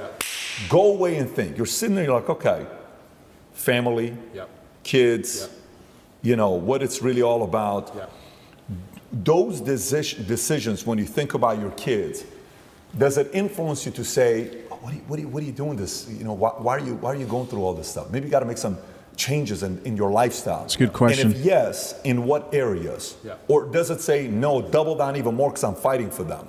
And that's a really interesting question. I'll start by saying how thoughts in jail are different than thoughts in the outside world, because this is actually an observation I had. In the outside world, I don't think you carry a thought for very long that you don't want to carry. You can sit and think about something if you want to, but if you don't want to think about something, you just get your phone out. Something pops in your head, oh, I don't do it. You get your phone out and distract yourself. Or you get on your laptop, or you call someone, or you do something. Right. It's not very often in the real world. Point. It's not very often in the real world you have a thought you don't want in your head, and you have nothing to take it away. You have no phone, you have no outside interaction, you have nowhere to go. What a perspective. Nothing. You're just stuck with it. You're stuck with Makes that sense. thought. So there were times in jail where, for the first time, like I have a lot of mental control, but there was the first time ever I'm battling with my own mind saying, I don't want to think about this. And I'd put another thought in the way. It was on the door. It was knocking on the door all the time. And this is for weeks. Because every day is the same. You never get the outside interaction. And you also, what made it worse is, you never get the answer. You know, like the open loop. If you ever say to somebody, I'm gonna tell you something, I'll tell you later. And it bothers them. That's what jail's like, because you might think of something, doesn't matter what it is. I won't say what my thought was, but I'll give you an example. Let's say I thought, when did Constantinople fall? What year? I can't just Google it. I don't know. So it's stuck in your head, right? So if you have this negative thought, you don't know the answer. Normally in life, when you want to know something, you find out. Right, but in jail, you don't. So you're like, I don't know. You got this in your head, and you're like, I can't get this out of my head. So when you have a negative thought, especially if there's an open loop to it, you need to know something or you want to know something. You can't get it out of your mind. I would sit there for hours just meditating, trying to just keep the door closed on negative thoughts. It's really difficult. It's a really strange experience. And maybe in normal jail in Western countries where you get to go and interact with people, you can distract yourself. But I was stuck in a room for 93 days in one room. I did not leave. That was where I was. I was allowed to go to the fridge once a day, which is a 3-meter walk and back. That is it in my room. You and Tristan are in the same room or no? At the beginning we weren't, but then we ended up in the same room. Got it. Yeah. Okay. So, yeah, the thoughts in jail are very pervasive. And it's also a long time, maybe never, in the outside world where I had a thought in my head for weeks and weeks and weeks and weeks. You just satisfy the problem. You fix the issue in the real world. In jail, you can't do that. So yeah, family and kids, and those are the positive things that you do think about. But it's difficult because I think of children, I think of legacy. And then if you're going to think of your legacy via your children, you have to think of your legacy via your actions. And then you have to sit and by extension go, well, truly, truly on my deathbed, truly, will I be happier if I gave up or if I continue to tell the truth? I'm scared of the regret of thinking, you know what, I was the most famous man in the world and every man on earth was listening to me and I was really making a difference, but I got scared. I don't think I can live with that. I don't think I can live as a coward. I just feel like a wimp. And sometimes inside of men, that's all it takes for us to do the most stupid things there is. The idea of feeling like a coward. A man will run into a burning building to not be a coward. Very true. If the firefighter, they go, there's children in there, and the whole building's on fire. It's like, well, I can't be a coward. And you'll risk your life. It's something that's built inside of us, honor and pride. It's something that should be. It's what they're trying to take away from us. But it's what used to be built inside of men. And I just feel like I can't give up. I know what I'm doing is good. I know what I'm teaching is good. I know that people don't like it, but I know I'm not teaching anything that's bad. And yeah, I want my children to be happy, but I have daughters too. And how do you make sure that your daughters are secure and have a good future? Well, I think you do that by building good men. How else do you do it? My daughter is mine now, but she won't be mine forever. She's going to marry somebody. I like the idea of her marrying a good man with honor and principle, a man like me. I don't want to marry some idiot. So they call me a misogynist and I'm anti-woman. I'm pro-woman. The best way you can improve the lives of women is make men better at being men. Right. Because when a man is a good man, he's good for all of society, including women. He's good for everyone around him when he's good at being a man. Right. So I feel like I'm helping them as well by extension. And it's difficult. And yeah, I can't say with honesty that I strongly considered giving up. It never crossed my mind. It was there for a second. Do I need to do this? And after like half a second, it was like, yeah, I do. I don't know why. I can't. It doesn't make logical sense. So kids didn't influence it one way or another? That's what I want. Kids made me want to do it more. Kids made you want to do it more? Kids made me want to do it more. Got it. I look up to my father as a hero, and I would hate for my sons to look up at me and not see me as a hero. Because that's how I believe you should see your dad, as a hero. And I feel like and you're not a hero without an enemy, and you're not a hero without a fight. Did they ever try to, and by the way, I don't see this working effectively at all, but did they at all try to come in between you and Tristan, or you and the two girls, or the two of you and them? Was there any manipulation and divisiveness going on there? What about these stories that came out that you've got cancer and lung cancer, and then you were poisoned, and these matrix attacks? Yeah, so are you planting these stories? No. Are they making these things up? No, so the cancer thing is interesting, because by Romanian law, every 30 days to extend the arrest, there has to be new information. They can't extend the arrest based on the previous information. So they put together all this garbage case and arrested me for 30 days.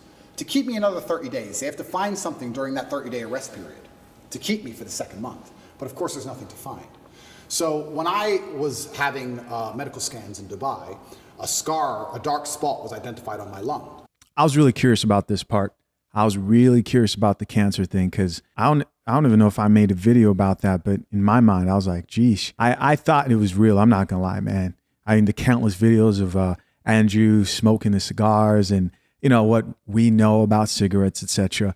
I was like, oh no, it's not looking good for Andrew. And I was hoping that it was fake, right? So let's hear it. And I had follow-up tests booked for February. So after the first 30 days, I called up my PA and she said, are you coming to Dubai? I said, well, yeah, if they let me go at the end of these 30 days, I'll come to Dubai for my medical tests. They took that conversation and shown it and used it in court, saying I'm trying to flee the country and trying to escape the judicial system as motivation for the second month's arrest. And the judge agreed and locked me in jail because I said that I would go to a medical appointment if I was free. And they used that as proof I'm trying to run, because they had nothing else, and the judge agreed it for some reason and kept me in jail. Then everything in Romania leaks. So it leaked that I had this medical thing in Dubai, I had a problem with my lungs, and then there's a hospital here, and I decided to go to the hospital here and have it looked at, because although I was not concerned, I thought, you know what, although it's difficult to do procedures in jail, I have time for once in my life. So I decided to go to the hospital here in Romania, and Romania does have some private healthcare, which is actually very high quality. It's not as poor as people think it is. And I went to a private hospital, and I knew it wasn't cancer. I knew it wasn't. I sat down with the doctor and said, we're really concerned about this dark spot in your lung. I said, it's not cancer. He said, how do you know? I said, that's just not my life path. It's not my story. You told him that? Yeah. The doctor was like, okay, but we have to investigate. I said, we can investigate, but it's just not my story. It's not cancer. I have 0%. When BBC came, did you have guys like watching every move they were making? You had to almost put like one-on-one, right? Somebody's watching everything they're doing. Everything. You have to do it, right? You can't be, you have to be overly paranoid and skeptical with these guys. If they want to hear about, you know, Ricky Tang's crime lord, if they want to hear more about the crime syndicate in Hong Kong, I can tell them all about it, because Carter and Lee is going to get it under control. Yeah, I mean, this is the thing. This is actually a really interesting point, which I'll go into before I finish the lung story. So I went to the doctors here. In Romania, everything leaks. It leaked out to the press. I had this mark on my lungs. I was supposed to go to Dubai. They denied me going to Dubai. They said that's enough reason to hold me and keep me in jail, which is absolutely insane, all because I also had a phone call about a medical procedure. It's crazy. But they were always going to keep me anyway and find some reason. Mm-hmm. I went there. I had a bronchioscopy. Have you ever had one of them? Bro. I wouldn't call it painful, but it's certainly horrible. So they put a camera in your lung. So it's down your throat, but it's in your lung. It's not down your throat. It's into the airway. I've actually had this done before, but not in the lung, but down the throat for sure. So you're trying to vomit and you're trying to cough, and you can barely do either, and they're moving this camera around inside. It's extremely unpleasant. It sucks. I had it 3 years ago in Dallas for the whole allergy thing. Did you have a bronchioscopy? Yeah, they have to knock you out. It's terrible. Wide awake. Yeah. Oh, I was wide awake. Sounds exciting. Yeah. They gave me this, they tried to numb your throat a bit, and then they gave it to me. and the doctors are all around me. It's kind of interesting because when something is in your mouth and you're choking, you want to grab it, right? So you're on a chair and you're like tied to the chair, so you can't move your hands. That's crazy. So you're like tied to the chair and you're like this, and they put this thing down your throat, this camera, and you're trying to vomit and you're trying to cough, but they can't move the camera when you're coughing. Mine was not like that. Even the guard, the armed guard who took me, the police officer, the guy, he was in the corner of the room, and even he was, I could see on his face, he was like, and I don't even want to reenact it because it's probably so horrible to look at, but you're just like you're trying to vomit, you're trying to cough, you're like, your face is bright red, you can't breathe, and they're like, stop coughing, stop coughing, stop coughing, and you have to try and stop coughing for like 2 seconds so they can adjust the camera a bit. It's the worst 20 minutes of my life. It was horrible. They finish that and they go, okay, well the good news is there's precisely 0 smoking damage on your lungs, and your lungs are perfect, but the lesion, whatever it is on the outside of your lungs. It's not on the inside of your lungs. We couldn't see anything. So I completed that procedure, went back to jail. That was a nice evening. Horrible. Anyone who has a bronchioscopy, yeah, go to sleep. Don't stay awake. Horrible. Then they said we have to find it. We have to get a biopsy from the outside of your lungs. So we have to put a needle through your back, a needle like. So real quick, I think he stayed awake because he didn't trust what they were doing, right? That would have been a perfect time for an accident to happen. This long, through your back, through your rib cage, to your lung, a CT guided biopsy it's called, and take a piece of it and then pull the needle back out and then do a biopsy on the piece. Now, they're like, this is an operation. Do you want to have it while you're in jail? Because the bronchioscopy wasn't much to recover from. I had a really sore throat, whatever. But this is an operation. Do you want to have it while you're in jail? And I was like, well, why not? I'm in jail. I have time. I can't recover, but I have time. So I went for my CT guided biopsy. They put you on your front. They show you the needle. It's like this long. And then they stick it in you, and then they scan you with the biopsy, and they try and see where the mark is, and they adjust the needle, and they scan it. It's like 30 minutes of them shoving this needle in you, trying to get to the right point. And eventually they did the biopsy, and they said, yeah, it's benign. It's some lesion I might have had from when I had pneumonia when I was a kid or something. It's benign. And as I told you, I knew that cancer wasn't my life path. I knew it wasn't. But obviously rumors spread like wildfire. Wildfire. Everybody in the States. Especially because I smoke all the time. Right. But it was actually very refreshing to hear I have 0 smoking damage on my lungs. 0. I was like, there's 0? I mean, I'll accept a little bit. I'll take a little bit. But I think it's because I train every single day. I work out every single day. I train hard every single day. And I think, you burn it off. A couple cigars here and there are not a big deal. It's not cigarettes. I think cigars are better than cigarettes. I also believe nicotine is a super drug, so I'm not going to stop. I think nicotine and caffeine. A super drug? 100%. What does that mean? Nicotine and caffeine are what I run on. 100, that's all I run on. Coffee's for closers, bro. Tell him. Come on. I'm the one that drinks coffee between the two of us. Coffee's for closers. Listen, man. Do you guys know this sound right here? Drink the coffee, it'll make you feel better. That sound and another sound. I think do I still have that sound, man? Coffee's for closers. I think I used to have that Coffee's for closers sound on my actual soundboard. It all makes sense. It makes sense. I understand why Andrew Tate is the man that he is. It makes sense, man. The man drinks coffee. He drinks coffee, right? He's not doing the tea like they're doing over there at the BBC. And it makes sense why the BBC can't think straight.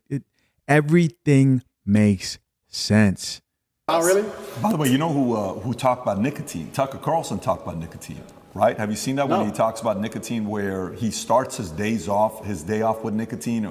Fire, 100%. Fire blood. I have about 10 to 15 cups of coffee a day and 2 or 3 cigars a day, and I only eat once a day. And it's funny because people look at 10 to 15 cups of coffee a day minimum. Wow. But you don't do drugs. 0 drugs. You'll have a sip of alcohol every once in a while. I used to. I haven't had alcohol in 9 months. I've quit. But you're running on caffeine and nicotine. It's It's funny because people look at my physique when I put pictures up and they're like, what's your meal plan? I'm like, bro, cigars, coffee. Coffee and cigars. Coffee and cigars. That's crazy. I eat once a day. What time? I eat dinner only. That's it? Only eat dinner and 18. So you do intermittent fasting for 18 hours? What? Yeah. And 80 to 90% of my calories are meat. So that's OMAD diet, right? That's it. I'll just have like 3 steaks for dinner. Now, how much of that is genetics? How much is that like? I'm not sure if it's genetics, but that's just how I feel best. I feel best when, if I smoke and drink coffee all the time, I feel hungry, which motivates me, and I feel energetic. It's energetic hungry. That's how I like to feel. Oof. I want to be hungry. If I eat, I'm tired. Life's too good if I eat. I'm in my mansion, I've just eaten. Right. She's beautiful, I'm going to bed. No, but if I don't, yeah, but if I don't eat, I'm like, maybe I wouldn't say angry, but I like to have that tinge of irritableness. Wow. listen, I can relate to this on too real of a level. I've questioned why I drank so much coffee. And I say drank so much coffee because I recently cycled off coffee. I had to get off the coffee for a little bit, man. Yes, Chisha Zed had to cycle off the coffee. I was doing too much, man. I was doing way too much of the coffee. I think I was doing like 4 to 5 cups a day of coffee, and it was getting to the point where I was like, a little bit too jittery, whatever, but I was handling it. But doing that for 2 years, I realized I was doing that for 2 years consistently. At some point, your body, is going to be like, all right, we need to slow it down here. And I think too much of anything is bad. That's how my body was reacting to it. Other people may be different. But what he just said there about being caffeinated and also hungry, that is sort of how my day mostly goes. Recently, I've been doing like a green juice in the morning, but I don't eat anything until I've done all my work, because there's something about being caffeinated and also being hungry and being in that state of fasting that just like drives you to accomplish things. You're not in a happy mood at all. You're in a mood where you want to satisfy yourself. And so you do things to make you feel better that don't have to do with food. So that's like getting work done. That's how, we're pumping out like hella content here on this channel. And for a while there, I kind of assessed myself and asked myself, do I do this on purpose? Put myself in a place where I'm slightly caffeinated, hungry, irritated, just to be productive? And my girl actually said at one point, like, oh yeah, you like to be in the mood. So like she was making fun of me. You like to feel like you're struggling. You really aren't struggling, like, but you like to feel that way. You like to create struggle around you. And I'm glad to hear this, because honestly, if you get too comfortable in life, you don't perform as well. At least I don't perform as well. So I have to create that struggle for myself. Yeah, this is nuts, man. But yeah, I cycled off coffee for it was like 3 weeks, and it was one of the best things I probably ever did. I mean, I'm back now. There is coffee in this cup, right? It's not anything else. Let's keep listening. Does that make sense? I don't know. Maybe I sound crazy. It's how I get things done. It's how I get life done. It's just how 12 cups of coffee a day, 3 cigars, and you eat once a day. That's right, yeah. And you train every day. I train every day, yeah. And it's working. Working for you. It's how I feel best. I don't know if you wrote a book on Tate's diet, if that book would do well. Well, this is interesting, because I had a blood test when I was in hospital for all these things, and my testosterone level, I'm not going to pretend to be an expert on male hormones, because I'm not. I don't understand them. I don't know what measurement it's in, but it was between 9 and 27 is the testosterone level, the mark. It can be between 9 and 27, the normal range. I've never taken a steroid in my life. I don't inject anything. I don't take any pills, nothing. And I was 32. I was above the normal scale, and I'm 36 years old. It's supposed to be going down. So whatever I'm doing, I'm sticking to it. What was your diet and your regimen while in jail? There was no coffee? I had coffee and cigarettes. Don't worry, bro. I had those. Really? I spent my commissary money on coffee and cigarettes. I had coffee and cigarettes and 1 meal a day, same. So there was commissary money? Yeah, so we had... Who gave you that? Yeah, so a friend of mine put money on my account. So I was a rich... He said a friend of mine. He's talking about, man, he had a couple of chicks, bro. A friend of mine. Yes, sir. You guys know he had a couple of girls on there who are looking out for him, because that's what women do. That's what women do. At least a good woman who knows that the man she's dealing with is innocent. Shout out to that. Shout out to those chicks, probably multiple of them. Shout out to coffee. I love everything about coffee. It is one of my favorite things in life. I played the wrong sound, but it's okay. We're going to let that slide. Let's get back into it. Guy in jail, because in Romanian jail, most people haven't got money, right? I was rich.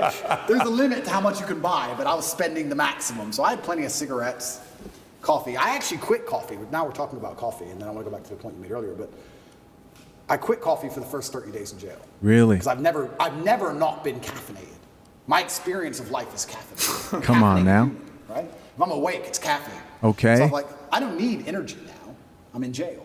So I quit caffeine and all coffee for 30 days to see if there's any tangible benefits. And I can confirm to the world that there are none. Zero. I did not sleep any better. I did not go to sleep any easier. I did not dream anymore. Nothing, absolutely nothing good happened, except I was tired all day. It was garbage. I was like, give me my coffee back. Dude, that wasn't my experience, bro. I quit coffee and I felt great. I'm going to be honest. I felt great. Because after a while, man, of consistently being on coffee, I understand. When he said my life is caffeinated, I could relate. My life is caffeinated. And but when I got off the caffeine, I was able to regulate my sleeping a lot better. My body responded so much different. But it's crazy to hear him talk about coffee so passionately. I've always wondered where the genius came from. And, you know, I recognize a fellow coffee drinker when I drink one. Listen, click the link at the bottom of the comment, man. Become a coffee barista. If you're not a member, become a coffee barista. A barista of the Coffee Pod. Check the description. Let's get back into it. Back to my 15 cups of coffee a day. Reaffirmed your Wild coffee. to have that much coffee. 15 cups. Wow. 15 cups of coffee a day. That's beautiful. Last time I drank coffee, I was 25. We have one friend. Literally. We have one friend that drinks almost as much Mario coffee. drinks Mario. as much as Shout you. out to And by the way, Mario. everybody around me loves coffee, Yeah. including my 11-year-old son, Tico. Him and his mom got into an argument the other day because she didn't want to take him to Starbucks. He's like, what do you mean? It's like, I want some coffee. He's like, you're not having coffee at 11 years old. Anyways, but it's working for you. It's working for your body. Correct. Sometimes when you find a diet or a combination that hits your body well, you'll know it, you'll feel it. And you have to know your body the best. Correct. I think there's no perfect diet for everybody. I agree. Everyone's slightly different. I agree. And that's just, and I think you are what you eat to a degree, and it also depends the mental model you want to operate under. If I wanted to operate under comfort, I certainly wouldn't eat the way I eat. So guys, I want you guys to catch something that you might have missed there. Notice how Andrew Tate yelled out, there's no benefits to quitting coffee. This is exactly what was happening with his shorts. Somebody's going to clip that and say, oh, Andrew Tate says there's no benefits to quitting coffee. And I've already told you guys my own experiences, you know, too much coffee for me. I need to cycle off once in a while, you know, jittery, thinking too much, anxiety, all that stuff. But you hear him say that, and somebody else would have looked at that and said, oh, this man actually believes that. And then later on, he says, well, no one diet is good for everybody. He was being facetious a little bit. He was joking around. And what most people do is that they'll take that clip and be like, oh, you believe this, right? Take out the nuances, or maybe they're just so dumb that they can't look at what he says and dissect it properly. I do it because I particularly want to operate under a degree of irritability and high energy. I feel you. Hunger. I like feeling hungry. I don't like feeling full. I like being hungry all the time. I love that. I mean, that's the quality of people where, you know, you can tell a lot from somebody how big they think after they make money and they have some success. Yeah. When they make money, that's when they slow down. That's when they get casual. The hunger goes away. Yeah. You'll really know if somebody's hungry when they made money and they're still going. What is this guy doing still going? Yeah. You've already made the money. You've already had the success. Yeah. Let's transition to a couple other stories here. Sure. So all of a sudden you put in your profile, obviously I joked about it, you're the most Googled women on earth. You know, that was based on your Twitter profile. You know, Nina Turner comes out and says, if somebody says they're a woman, not a tough concept. Your response is, I'm a woman, right? You do that. And you've left it on Twitter. Yeah. Tell us why. Because I am. You don't believe me? You're a woman? Are you misgendering me? I have to choose to agree with you, right? My pronouns are she, her. No, but the level of, it's all a joke, right? But there's actually a very sinister undertone to all of this garbage. And the sinister undertone is that your baseline instincts and your baseline senses are how you've always perceived the world, right? They have to attack them at some level. And they did. I mean, it's fantastic with COVID. COVID, I know we can talk about it now, it was amazing. I used to say to people all the time, who have you seen die? Do you see a pandemic? Yeah, on the news. No. Do you see ambulances rushing back and forth everywhere? Do you see bodies on the street? Do you see lines outside of hospitals? Do you see a pandemic? How a pandemic would look? Do you see a pandemic? Oh, but my friend's grandma, your friend's grandma was 96. Okay, so I'm not saying it's not sad. I'm saying she was 96. Do you see a pandemic? No, you don't. But they have just lied to you so many times that you're ignoring your own eyes. That's the final stage of the slave mind. It's the final stage of it. The final stage of the slave mind is when your eyes tell you this is green, but the news told you it was blue. Right. So it has to be blue. So when they're doing these things, it's nothing to do with caring about the mental health, of gender ideology, none of this garbage. They're deliberately attacking you and saying, what your eyes tell you is wrong. Because if they can make you start to admit that your own eyes are wrong, then what other defense do you have against propaganda? Right. If they're going to give you a lie, but your own eyes can't protect you, well then it's over, isn't it? So all of these things they're doing, all of these things are a deliberate assault on the senses. And they do it by controlling the language. If you control what someone says, over time, you'll control what they think. You don't think what you don't say. It's very hard to live a life for 8 years, if you're lucky, and think things and never say them ever. If you think it, you're going to say it sometimes. You're going to give the idea, get some feedback on the idea, build on the idea, change the idea, whatever it is, through discussion. If you never, ever, ever discuss it, you're not going to think it. So they say, this is the truth, ignore your eyes, and you have to say it's the truth. You can't say it's not the truth. And the people who are in charge of the world, they think generationally. They have time. Right now, it's a joke. 200 years from now, it won't be a joke. 200 years from now, it'll all be fucking standard operating protocol. The grandchildren, the people who are in charge now, that's what they want. They'll pull it off in the end. Slow, incremental damage. They do it with nearly everything. They'll take all your rights away. They'll take 100 of your rights away. They'll upset you. They'll give you 99 back. We're good again. Don't worry. And the grandchildren of the people in charge of the world get what they want in the end. They think generationally. So now we're at the beginning of it. It's all a big joke, right? But especially before Elon had Twitter, when you couldn't say the truth online, when you couldn't say my eyes see X on the internet without going to jail or losing your account, or getting a hate speech charge in the UK or some garbage, they're controlling what you think. And on a long enough time frame, what you think becomes true. We all believe 2 + 2 is 4. But with a hard enough psyop, if you can't say that, if you have to say it's 5, on a long enough time frame, math breaks down and everyone's just going to believe that 2 + 2 = 5. That's wow. You think we're going to get there? Have you ever seen the experiment? There's a really interesting experiment with monkeys and a banana and a water spout. Have you ever seen this? They put 5 monkeys in a room. And at the top of the room, there was a banana. And when one monkey tried to climb up to get the banana, they turn on the hose and splash all the monkeys with ice cold water. So the monkey would come back down and wouldn't get the banana. And when another monkey would go to climb up, they'd splash all the monkeys with ice cold water. And what would happen over time is, when a monkey went to climb the rope to get the banana, the other monkeys would jump and pull him down and hit him and teach him a lesson. Don't go for that banana. If you go for that banana, we get splashed with water. Mm-hmm. Then they'd swap one of the monkeys out. Now there's a new monkey in the room who doesn't know the game. The new monkey would attempt to climb, and all 4 monkeys would attack the monkey, pull him back down and kick him. He knows if he climbs the rope to get the banana, he gets attacked. He doesn't know he gets splashed with water if he gets the banana. He doesn't know the game, but he knows if I try and climb, they're going to attack me. After a certain amount of weeks, they change another monkey, and another monkey, and another monkey. Over time, you have 5 brand new monkeys who have never been splashed with water ever. But nobody goes to climb the rope, because if they do, they're attacked by all the other monkeys. Nobody even knows why. Damn. That's just how it works. If you climb that rope, we beat you up. That's just how it works. That's what they're doing on a long enough time scale to humanity. There are already X amount of people on the planet. There's already a population, X%, who knows what it is, who ignore their own eyes and repeat what they are told. You can't say that that's not what they're doing, because they're already successful with X amount of the population. They've begun. The seed is there. 2%, 3%, 7%, who knows? They've already proven they can do it. Now it's just a matter of not shutting up and hammering at home. Right. Make sure they repeat it in schools. Children are young. They believe things. They're impressionable. Hammer it to the kids, especially. Put it in every Disney movie. Give it to the kids all day long. They grow up sooner or later. Long enough time frame, that's it. It's generational attacks. But do you think that's going to work, though? Because let me maybe unpack the question. So I'm from Glendale. I went to Glendale High School and Staloy, right? So yesterday, a big fight broke out in Glendale. Massive, it's all over the news. Yep.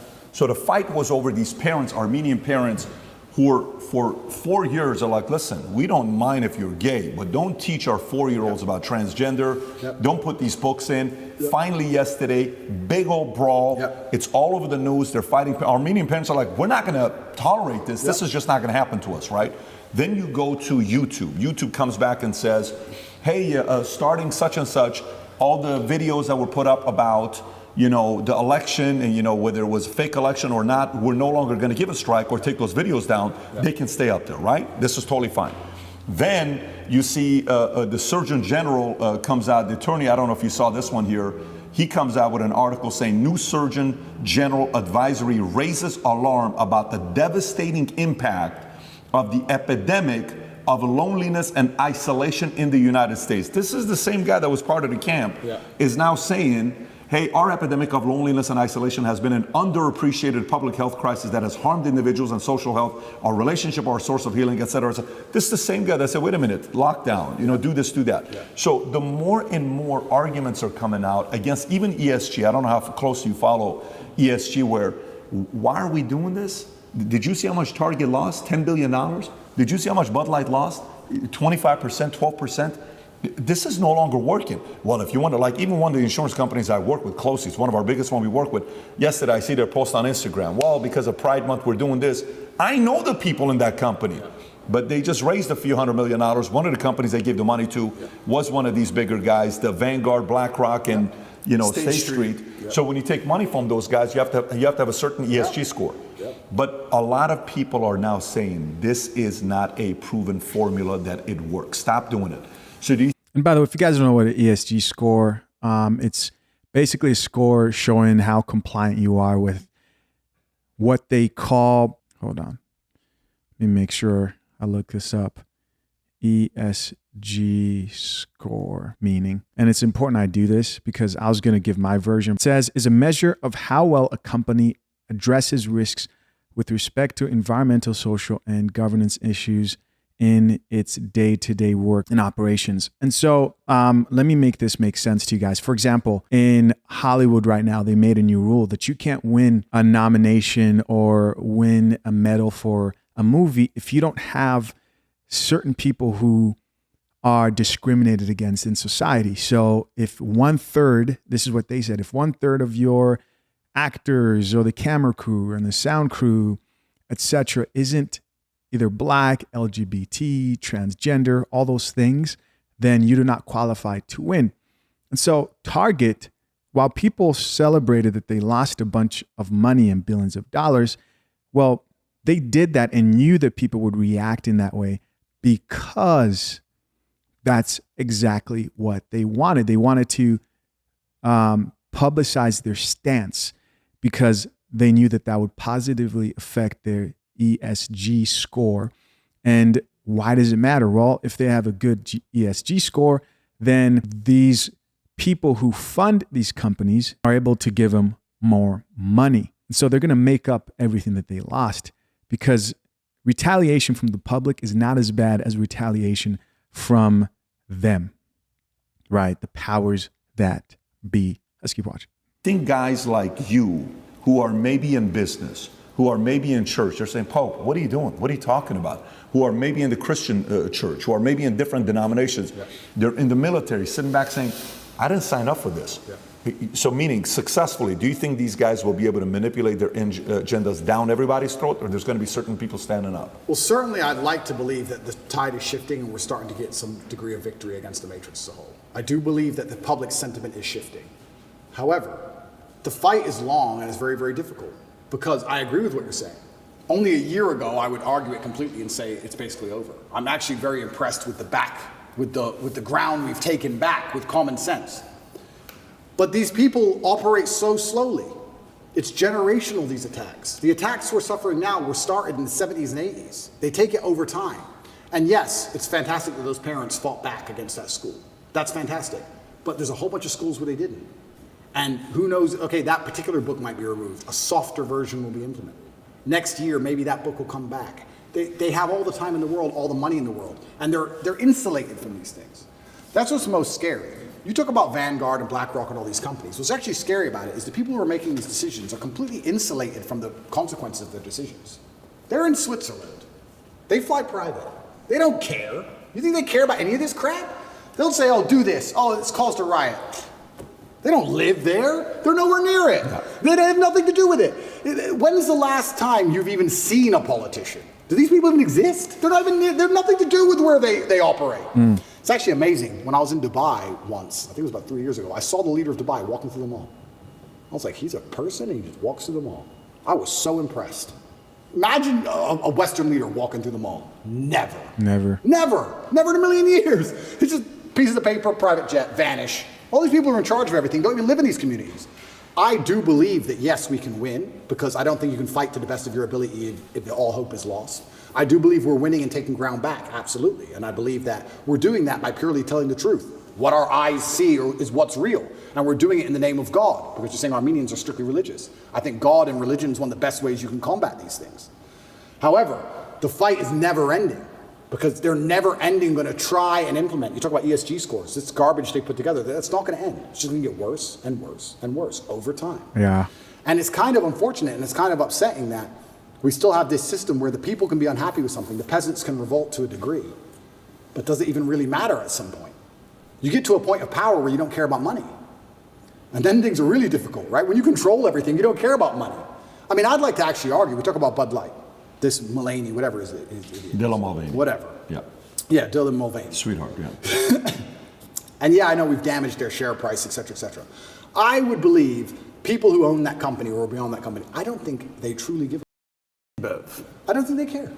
Maybe they care a bit. I don't think they're losing that much sleep over it. Maybe they are, a little bit, but I'm saying you get to degrees of power and levels of power where you don't care about money. I'll give you a perfect example of it. I know we keep going back to this, but it was actually a massive pivotal event in awakening so many people was the COVID scam.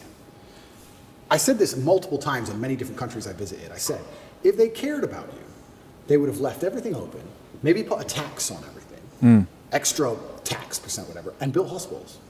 Why didn't they do that? Why did they lock you all up? Because it's a mass compliance exercise. They want you to comply. They don't give a shit about your health. They just want you to comply. They want to test how many people comply. And people were saying, yeah, it's all about money. It's all about profit. And I said, that's actually a very optimistic way to look at it. I think that if you destroy the economy and lock everyone in their houses and destroy everyone's businesses, you don't care about money. You're beyond money. You're above money. You want power and you want control. Because once you become actually rich, you learn that the world is all just about people, right? The best things in your life are people. The best things in your life are family. The things that make you happiest are your friends. Your life experience is the best if you have good team around you, good assistants, good helpers, good staff, whatever it is. It's all about people and controlling people. What do you want money for? To get other people to do what you want. That's all money is. I want a Lamborghini. I can't build one. He can. I will pay him to build me a Lamborghini. It's all about people. So once you get beyond a certain level of money, and there's a certain level of control you want that money perhaps can't buy, then you think, well, I don't care about the money, I want the power. I don't want money, I want them to stay in their houses. Why? Because it says so. I don't have to, they have to. Ha ha ha. It's funny. And I've said that and sat with people and they said, do you really think people in charge of the world are so petty that they would lock everyone in their houses so they can laugh? I say, yeah, I actually do. I think if you were born into a wealthy family where money has precisely zero value, and you are arrogant to the moon because you're this whoever, and you believe you're God's gift, and you don't, a Ferrari ain't gonna make you happy. Who cares about Ferrari? Ferrari's free, it's pennies. You don't care about any of this shit. What makes you happy is everyone respecting you and being afraid of you. To a degree, you're gonna try and influence some power and fear. I think that's what it is. So I think a lot of these companies, when they're doing these things and they're upsetting people, etc., yeah, it's good that we're fighting back, but I also think part of them enjoy the show. I think part of them genuinely enjoy the show. I think part of them go, you know what? Let's do, this is insane. Let's do this. Ah, they're fighting. I really believe it. I know it's a pessimistic way to look at it, but I think they enjoy the show apart. I don't disagree with you in regards to that. I can see that how, you know, you see it in movies or scenes where, you know, condescending, arrogant, you know, and they kind of they enjoy bullying the guy that can't help himself, right? Hey, do this. Hey, clean up, pick this up. Look at this. He'll do anything that I need him to do, right? I fully believe that those types of things exist. But, man, empires have fallen so many times because they thought they can get away with murder. And then eventually people said, listen, stop. You're not going to do this to me anymore. We're not going to take a stand. And typically when that happens, you said it earlier, you know, what is really what's going on in Glendale or some of these other cities that people are protesting? Why is there an organization called Gays Against what? What do you do? He says, man, I just wanted to be gay and leave me alone. I'm not trying to be, you know, that's not my job. I just want to be gay. Leave me alone. We've made so much progress. These guys, I'm not that guy. I'm not this person, right? So I think the part that they fear the most, if you read Communist Manifesto, there's a book written by Cleon Skousen. I think he was like a former CIA agent for like 15 years. He wrote a book called The Naked Communist. One of the things he talks about how getting rid of God, well, they're succeeding in that area, but not fully yet. You know, getting rid of the family nucleus, well, we already know What is the purpose of this LGBTQ movement? What is the purpose of this transgender? What is the purpose of, let me get this straight. This person cannot buy a gun at 13. This person cannot go in the military at 13. This person cannot vote at 18. This person cannot own a car at 13, but they can transition the most important decision of their lives. You're okay with? Yes. Now, that doesn't make sense to me. That doesn't make sense to me. I think you said something at the beginning, the concept of being tolerant. You know what? Yeah, it's okay. We can have gays. Oh, it's okay. We can have this. It's okay. Listen, man, you've crossed the line a little bit. Yeah. I think faith, family, kids, values, principles, they fear the hell out of it. Absolutely. And I think that community is rising up. No, you're totally right. But you made a really interesting point there about empires falling. And this is where I kind of feel like we're entering a new stage of the world because it's never really done before. Because typically when empires fell, the world was far more polarized. If the empire fell, there was nowhere for the corrupt dictators of said empire to go. The empire's fallen, or let's say England fell. You can't, it's very hard to get exile in France. You could do it a little bit. But let's say America fell today. Let's say it completely collapsed and it fell. The people who archetyped that downfall, do you think they'd be in America? Do you think they'd be sitting there waiting to get scooped up? Do you even know who they are? Can you recognize them? What's their name? Even if you could, do you think they're in America or do you think they're skiing in Switzerland? This globalism, the whole point of globalism is that they don't care when empires fall. When you globalize the world, then you have a chessboard. I lost the knight, doesn't matter, put the bishop. Sack the queen, who cares? And there's so many things I want to say, but I don't want to die. But there's truth, this can be proven and shown even with this current proxy war. Europe and all the gas prices and the inflation rate in Europe has gone to the moon to fund this proxy war in Ukraine. Why has this happened? Because America's in charge of everything, and America has decided that Europe has to bear the brunt of the bullshit for its proxy war. You're going to have higher gas prices, you're going to have inflation, you're going to have mass civil unrest, you're going to deal with it all. And we're going to sit over here and insulate ourselves because we have the global reserve currency, and the war is going to happen over there, and everyone's going to die, and we're in charge. So now we have this globalism. How can an empire fall when you have basically two camps? There's two teams now. There's two sides left. So I agree with you completely about empires falling, but I'm saying if the empires fell in days of old, the kings would be strung up. But now when the empire falls, nobody notices. It doesn't matter. We don't know who the kings are. We don't know who's in charge. We don't know where they are. They're not going to be anywhere near the trouble. That's for fun. They're just going to be somewhere else. Oops. Oh, well. And do they really care? Do the people in charge of the world care if America's crime rate goes up 1,000%? Would they lose sleep at night? I actually think they do partially. Because think about it. So I'm with Andrew Schultz, and I'm taking your position with him. Yep. Okay, you know who Andrew Schultz Yep. is. Good guy. And he says, you know, part of me that gives me comfort is knowing these guys are so obsessed with their money. He may be wrong. This is, we can debate this. Yep. They're so obsessed with their money that there's no way they're going to let America fall. Because if America falls, everything else falls. So they're going to go just as much as they can to control, but not enough to get the machine to break because they're so in love with money and power, they don't want to give that up. Well, I hope that's true. I would love for that to be true. But my argument is that these people are already so deeply entrenched, they print the money. They'll print the new money. Wow. They don't care. If they cared about money, COVID wouldn't have happened. They closed the entire economy. I don't think they care about money. I think they control the world to a level where you want to eat? Do you want water? Like, I don't think they give a shit about money. They'll print the new money. They'll change the name of it and print the new one. At a certain level of power, I think they're so above and beyond all of our concepts of how the world works that they don't have any interest in any of it. I don't think they give a shit. I think if you were to go to these people, whoever they are, and say, we're going to take your money away, they would just laugh at you. You think you can take my money? You think you understand money? Right. You think you're going to damage the stock market? You think I give a shit about share price? I think there's a level beyond all of this. And they're the ones who truly are running things, and they truly have no influence. And in fact, the harder they damage the economy and the more damage they do to money, the more people are dependent on governments to eat. That's where communism comes from, right? The more poor we get, the more you need the government just so you have food in your mouth. How can you resist the government if they feed you? You can't.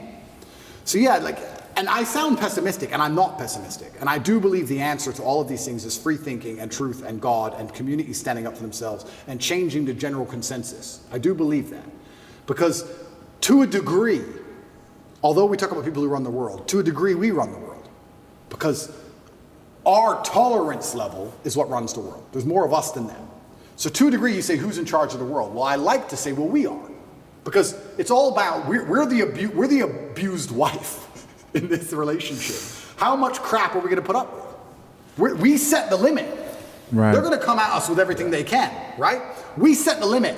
But the problem is, they try very, very hard to, one, increase our limit to the max, which is tolerance, and two, to divide us to the point where we don't ever unite long enough. I love what happened in Glendale, what you just told me about. That should be happening in every single school across America, all of them.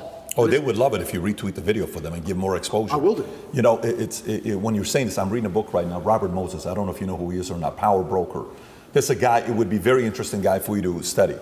This is the guy that built New York, okay? And he came up and hated, complicated person, misunderstood. The more they would push him back, the more he stood up. The more they would say, no, this is not fair what you're doing, the more he would even say, I'm gonna go even more extreme. And so if in New York you mention the name Robert Moses, there's gonna be a camp that's gonna say scumbag, racist, white supremacist, all this stuff. And there's a side that's gonna say, this guy built a bridge, this guy did this guy did that. He would make it so hard for a certain community to go to the nicer community. He would put the the bridge so low that trucks couldn't go through because he didn't want the bad people to go into this. Like he was that sharp. And one time in the book, they talk about how Robert Moses, he says, look, the one thing about Robert Moses, he could give a shit about money. He could give a shit about, it was all about his influence over. So I agree, there's certain people that don't care about money. They're more driven by control, influence, all of that. The part that, we're talking about the movie Fury, Vinny, and you give me this whole thing about Fury, the scene where Shia LaBeouf is reading out of the Bible and he's crying while he's reading this. And then, if you want to text me and then afterwards, you see Brad Pitt quotes exactly what scripture it was, but they never showed how much faith he had. And the whole point was, I'm ready to die. We know we're here. This is going to be happening. We're in the attack. I think the people, there's a part about Trump. I had a girl on, Whitney Webb. I don't know if you know who Whitney Webb is. We had her on. Okay. Yeah. And we start talking about different things. And I've been having a lot of weird guests on lately. And making a comparison between the Kennedy family and Trump pisses a lot of people off. But those two families, forget the fact that one's a Democrat, one's a Republican. They were both anti-establishment. They were both anti-military industrial complex. They were both anti-CIA, anti-FBI, anti all of this stuff, right? We saw what happened with Kennedy. We saw what happened with Reagan. We saw what happened with Lincoln. All these guys were anti-establishment guys. We saw what happened with Trump. The part about Trump that, made the other side uncomfortable is, okay, we can kill the guy. That's been the strategy for a long time. You can't really do it today as much because they fear one thing that they're the most jealous and envy. You know what that is? They do not want to build a martyr. They fear building a martyr because that's the ultimate high that they want to get. They do not want to build a martyr, right? I've always wondered that, man. I've always wondered what is it about today that stops the powers that be at like doing exactly that. And I think the martyr thing is very real. If you look back at Christians being persecuted back in the Roman times, they created martyrs. The more that they persecuted Christians, the greater the religion grew.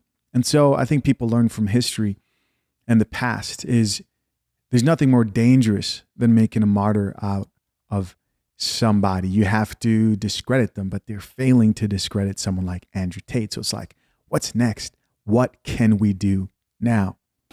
So, okay, we're going to humiliate the crap out of you. We're going to embarrass the crap out of you. We're going to publicly try to do this. We're going to come in between you and your kids.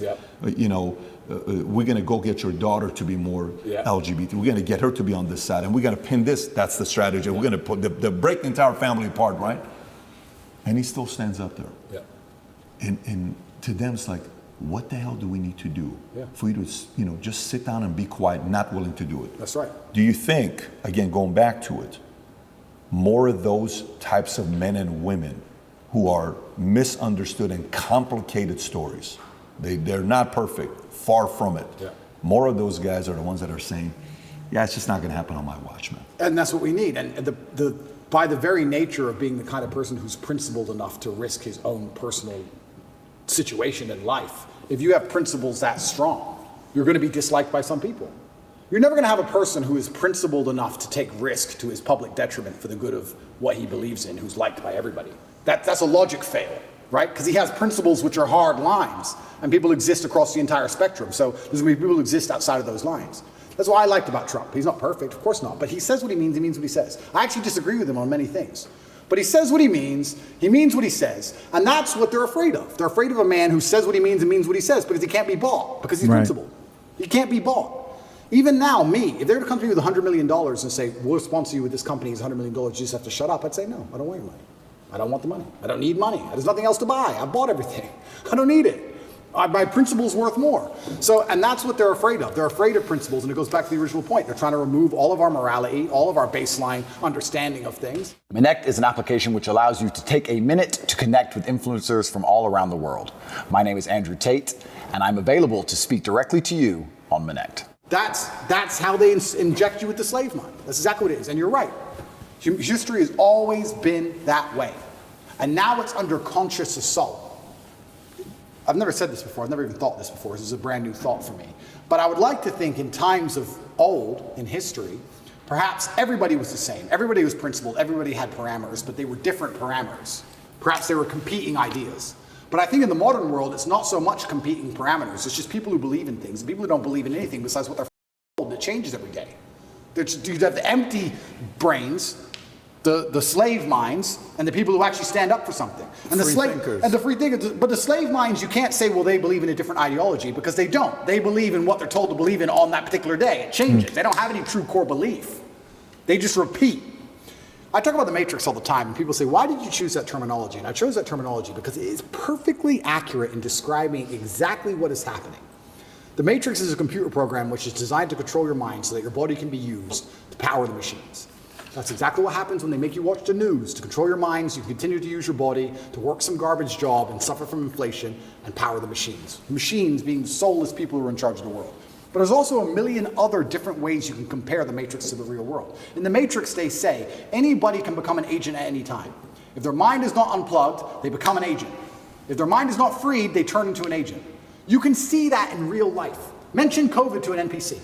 Mention Trump to an NPC. You can sit and have a perfectly cordial, normal conversation with somebody for an hour and be fine. And you can mention one of the particular subjects which they are programmed to hate by the Matrix itself, and they will turn into an agent in real time. And you will see them now start to genuinely, emotionally dislike you as a person. They were your friend for an hour. Yeah. Now they hate you. They will turn into an agent. COVID was perfect. I would sit with people and we'd all be friends until I mentioned that COVID's garbage. And now they're an agent. What do you mean COVID's garbage? My friend's grandma was 99 and she got sick. Okay. Sorry, that doesn't change my view. And they change. And the Matrix is actually a perfect, absolute explanation of what's happening. And Morpheus says it, if your mind's not freed, you can be one of them. And that's what's happening. And this is why we don't have competing sets of parameters which are trying to argue about which is the best way to run the world. We have people with parameters who believe in family and love and God and tradition and taking care of yourself and taking care of others. There's people with moral standard and there's people with none. Zero. Empty vessels, agents who are programmed on any given day of what they're supposed to care about. These people can't tell me they care about things. That's what's most annoying about my position, because it's absolutely and utterly weaponized virtue they use against me. The people who hate me because, one, I truly believe, and I know this is arrogant to say, but I feel like I have to say it. There's definitely a massive jealousy implement. If I wasn't so tall and rich and good looking, it wouldn't be happening. They don't like me because I remind them of the jock at school that took their girl. That's part of it, right? They don't like me personally. So it's true. The man's got a point. So they try and find an attack vector. And what happens when you have somebody who's monumentally successful across all realms of human endeavor? The only way you can attack them is by calling them a bad person. They can't call me stupid. They can't call me ugly. Can't call me broke. Can't call me weak. They can't call me any of these things. So how do we attack this guy? Well, he's a bad person. How do you call someone a bad person? You weaponize virtue. None of the people, who are pretending to give a shit about women and that I'm bad to protect women have any interest in protecting women. None of these people think I better become physically strong to protect women. None of them even believe in protecting a woman in a physical scenario. None of them even believe in protecting their family. None of them donate to any charities that involve women, nothing. They're just taking the virtue and weaponizing it and attacking me with it. Me as a person, who donates $25 million a year to charity to feed both male and female children. Me as a person who believes I have a responsibility to be physically capable so that any woman I'm walking down the street with is safe. I do more for women than any of these clowns would ever do. But they're just weaponizing virtue and attacking me with it. It's not even genuine virtue. That's what's so upsetting about it. These people, the matrix-minded people, have so few parameters and so few virtue. Whenever there's virtue inside of them, it's only so they can take it, weaponize it, and fire it at you. They don't give a shit about any of the issues they talk about. They don't care about race. They don't care about women. They don't care about gays. None of it. They take it, they put it in a bullet, and they shoot it at the people they don't like. It's all fake. All of it. When you were talking about this, I wrote all these things down that we're talking about. Principled virtues, God, parents, true believers, fighters, traditions. These people they fear, right? All these people they fear. And these guys are slowly but surely starting to stand up. The scene we're talking about with Shia LaBeouf, he says, what we're doing here is a righteous act. Here's a Bible verse I think about sometimes, many times. This is his words. It goes, and I heard the voice of the Lord saying, whom shall I send? And who will go for us?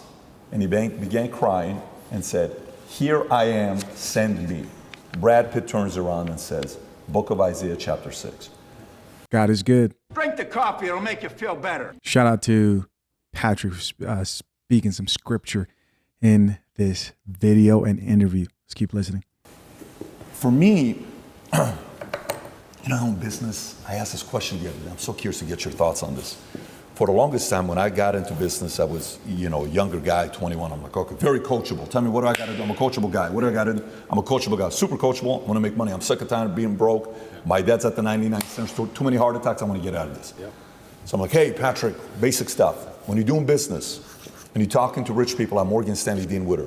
Never talk religion. Never talk politics. Never talk sex. Just don't talk about those three things. I said, okay, guess what? Never talk politics. Never talk religion, never talk sex. No problem. We're going to business. So what do you think about the political climate today, Patrick, David? Oh, what do you think? Well, I think this is, but what do you think, Patrick? I don't know, quite frankly, I think I'm trying to figure it out for myself right now, but we'll see what's going to happen, like, whatever way you're deflecting and you kind of go on your phone. Hey, what do you think about God? What is your opinion on Islam or Muslim? Well, for me, you deflect that. Eventually you're sitting there, you're like, the people that I know at that level want to talk about those three topics. Now, sex is maybe off camera and they're kind of having fun with it, but they want to talk about politics and religion. So we, for the longest time, have been silenced, and now the ESG community, all this time they've told us to stay quiet, and they're saying what? They're talking politics, they're talking religion, and they're talking sex. Sex the way through LGBTQ. What's wrong with that? What's wrong with it? It's normal. It's normal. It's normal. And they want to be the only ones who are having those conversations. If you're having those conversations from a different perspective, now you are wrong, unless if you're talking about the situation, conversation from their perspective. That's what's happening, guys.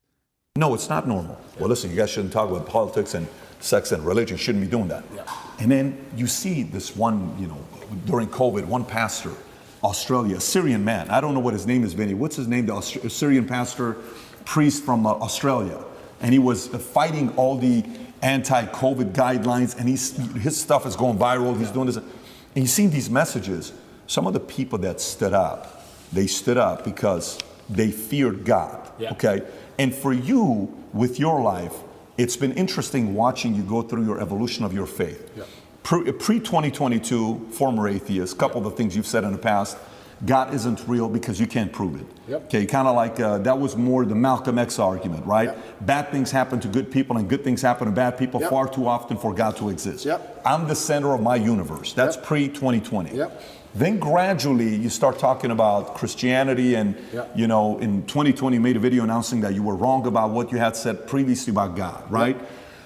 Now you start saying people who are atheists are angry, bad energy people, and I don't want to be on that team anymore. And even if God is not real, the world is a better place if people do believe in God. I know God is real because there's so much evil in the world that there has to be an equal and opposite force. The devil can't exist if God does not. And if you look at the world today, it is very obvious that the devil does not exist. And I'll go to the last one here with Muslim. Quotes from you. Christians don't have a religion anymore because they tolerate everything and stand for nothing. And by the way, I actually agree with you, the fact that they're tolerating way too much. Islam is the last religion on the planet. God is something to be feared, respected, and to prove yourself to, which means you got to earn his right. Yeah. It's hey, I want to earn your right and your respect, right? How did you go, if you don't mind talking about your own evolution? Because us as men, if you knew me at 25 years old, you probably would have liked that party with me. I was a selfish guy. I was a guy you would have thought I was, right? And we go through this phase of where the selfishness kind of comes down a little bit. You still need to be selfish because you need to be driven, but to the point where you're like, listen, man, I got to really do something. And then somehow, some way, God enters. What's been your evolution of your faith, and where are you at today? Yeah, I think Newton's, I think it's third law, equal and opposite force, what you just said there is absolutely true. There has to be an equal and opposite force to all the evil in the world. And that the equal and opposite force to all that evil has to be God. And I've talked about this at length even with atheists, and I try and say that regardless of whether you're an atheist or not, you're thinking of God as a man in the sky, but you need to think of God as a concept as a whole. And once you do that, it's impossible to accept that he doesn't exist, right? I said to the atheists, I said, let's say there was 2 islands. You're shipwrecked, right? And there's 2 islands. Both of them are full of savages. On one island, you and your friend are shipwrecked. On one island, your friend goes and he crashes and they kill him and they eat him. And you go to another island and they want to kill you and eat you, but they don't because it's against their religion. Did God save your life? Who cares? Who doesn't even know the name of their God? But their God said, don't kill shipwrecked survivors. Right. And now you're alive. So their God saved your life. The concept of God in and of itself saved your life. You owe God just for the concept of it, the idea of it. So even the idea of opposing evil as a whole is a belief in God. So you're either an evil person or you believe in God in some regard. And then once I understood that there had to be an equal and opposite force, I was raised Christian. I live in a Christian nation. Romania is actually, I think, the second or third most Christian country on earth. It's a very Christian country here. It's churches everywhere. I didn't know that. Believe.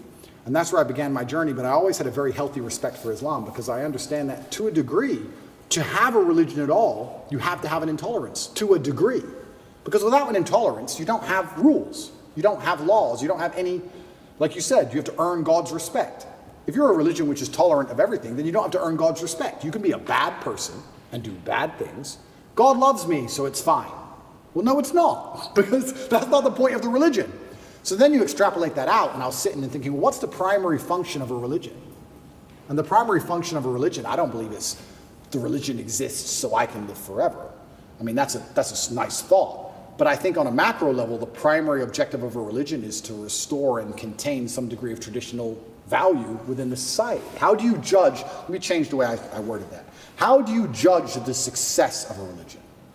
I don't think you can judge it by the number of people who join it, because there's lots of people who are Catholic who don't act Catholic. They don't act in any way particularly Christian. Anyone can say they're something. You can walk into a strip club and everyone says they're Christian. It doesn't mean anything, right? So how do you judge the success of a religion? Well, I like to think the best way to judge the success of a religion is how successful is it at fighting evil? Right. How successful is it at preserving the morality of a population in X parameter, in X geographical area? So when you look at it from that way, you can't say that Islam isn't the most successful religion on earth. It's the most successful in regards to opposing evil. It's the most successful in regards to opposing its differing viewpoints. It's the most successful in regards to having people act within the limits and the confines of what it finds to be moral and good to God. It's the most adhered to. It's the most feared. It's the most respected in most forms. And then also I'd like to think... I would say it's the most feared. Yeah, it's the most feared. But what is respect without fear? Do we respect men we don't fear? If there's a man who could do absolutely nothing to you on any level at all, you might be nice to him, sure, because we're not bad people. But would you really respect him? If you could take his chick in front of his face, set his car on fire, and he wouldn't do a thing, you wouldn't respect him. You might be nice to him because we're not bullies, but you wouldn't respect him. So somebody who's a Christian myself, and when I say that, I believe in Jesus, I believe in God. I've opened up more recently about that on my channel for sure. And I'm really careful when I approach religion, not because I'm ashamed of speaking about it, because I grew up in the type of environment where it was really just like forced down people's throats. I don't want to do that to people. But I have to say this to agree with what Andrew is saying on this very topic. I think at this point, people don't respect Christianity for many reasons, but one of the biggest reasons is hypocrisy, and people usually thinking they're better than other people. But not only that, is today being Christian really doesn't mean anything at all, right? There's no hard lines, and there need to be some hard lines if you're going to stand up for something. What do you believe? If I believe somebody truly fears God, and that's not the basis of your relationship with God. Hopefully it's not a fear-based religion, but having a fear of God is equated to respect. And if you have that, I can trust somebody who I understand has that, because there are certain lines they will not cross. And I mean that in a way of morality. There's certain things that type of person will not do if they actually practice and take that religion seriously. And having that comfort just makes life a lot better. Whereas now we live in a type of society, especially here in the West, where everybody, well, a lot of people, I'm going to not say everybody, because 50% of people say they don't believe in God, or is somewhere around there, or they're not religious or something like that. But in the day and age we're living in today, you can be Christian, but you can be in a strip club, like Andrew Tate said. Like, you can be Christian, but you can be purposefully trying to hurt people, innocently, lie to people, etc. Now, I didn't expect this conversation to get religious or faith-based at all, but I'm really glad they're actually talking about this stuff, man. Let's give a listen. Respect and fear are linked. They're not always the same thing, and you can maybe have fear without respect, but it's very hard to have respect without fear. And also, I heard someone say once that we see the world as we see ourselves. If you're a thief, you think everyone's a thief. If you're a liar, you think everyone's a liar. And I kind of agree with that. I understood that. I also like to think we see religion as we see ourselves. I like to see myself as a person whose respect you have to earn. I like to see myself as a person who has strong, rigid boundaries. I like to see myself as a person who will stand up and say, no, that's wrong. I like to see myself as a person who's not afraid of being shamed by whatever community for saying, I don't agree with that particular ideal. I like seeing myself that way. So if I'm going to see myself that way, then I'm going to naturally align with a religion that operates within that form. So when I say Islam is the last religion on earth, I say it because it seems to be the only one who will stand up and say, no, we don't care. No, that's not what the book says. No. I was raised Christian, and Muslims as a whole, we have no problems with Christians. None at all. I don't want anyone to think I'm anti-Christian and like I dislike Christians. We don't have a problem with Christians. We believe in a lot of the same things. We believe in Jesus. We put more respect on the name of Jesus than most Christians do. I just don't like the idea of people saying they're a Christian and saying, but because I'm a Christian, I can do whatever I want and throw all the rules away and none of it matters. Because once you have that level of tolerance, you no longer have a religion. Islam seems to be the last religion left with parameters. If you don't have parameters, you don't have a religion at all. So the closer I found myself to God. So quick question, guys. As if you're somebody out here who identifies as Christian, what do you think the answer is to Christians today and Christians as a whole not having parameters? What do you think of that? The closer I found myself to Islam. That's just how it ended. And Andrew, speaking of fear, one could argue that Islam these days, certainly in the last 20 years with the war on terror, they've also been the most vilified. Absolutely. Right? So, everything that we've seen happen with extremism and everything that's going on all over the world, how are you grappling with that? You've been a Christian for years now. Islam, everything. And you know what? That's such an interesting question, because when I was younger, especially when I was an atheist, I would sit and think, people are really doing terror attacks and doing all this crazy stuff because they're upset over a cartoon. That's so stupid. And nobody should kill anybody. Nobody should kill anybody. Charlie Hebdo, everything. Yeah, nobody should kill anybody. Nobody should kill anybody. I'll make that very clear.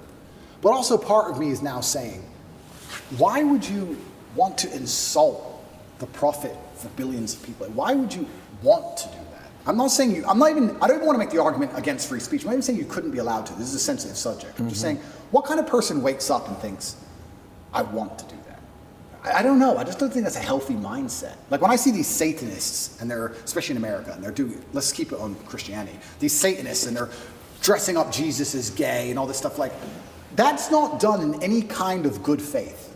There's no good reason to do that. That's done with genuinely malicious intention. And what kind of people want to do that? And then the answer by extension is, I thought America was a Christian country. So how can you have a Christian country where the prophets of the religion are mocked to the highest possible levels within the confines of the country and it's promoted? That's a good point. Is that a Christian country? Doesn't seem like a Christian country to me. I don't think the same thing would happen with Islam in Saudi Arabia. I can't imagine that happening. So how can you say we're a Christian country, but everyone's mocking our God on the streets? Ha ha ha. It's on Netflix. Ha ha ha. That's not a Christian country to me. So if you're not a Christian country, then where's the religion? The religion's supposed to enforce certain boundaries. You're supposed to at least show it respect, you know? And it's also kind of interesting because in Christian countries, there's more respect for Islam than there is for Christianity. In a Christian country, name one.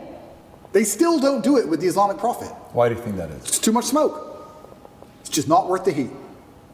Because people believe. And I'm not advocating for violence on any level. I'm saying that even these degenerates who are trying to destroy people's belief in God, like we've discussed earlier, because they don't want you to have any baseline morality. If you believe in God, there are commandments, yes and no. That baseline morality prevents you being an absolute slave. So they're trying to destroy it. But even those degenerates who are trying to mock and disgrace God, understand there's a point where it just backfires and, ooh, this is smoke. And they don't want the smoke. And shouldn't God be feared? I'm scared of God. It's the only thing I fear. Me I fear too. God. They can put me in jail. Facts. I know I'm telling the truth. God's on my side. I fear God. So God should be feared. So once again, does anybody fear the Christian God? I haven't seen anybody scared of him in a long time. And it's kind of crazy because it's very interesting. The mass migration and all these things are leftist policies, but then also Islam is the most right-wing religion on earth. It's kind of very interesting. I grew up in England, and I grew up in Luton, which is a town which is mainly Muslims.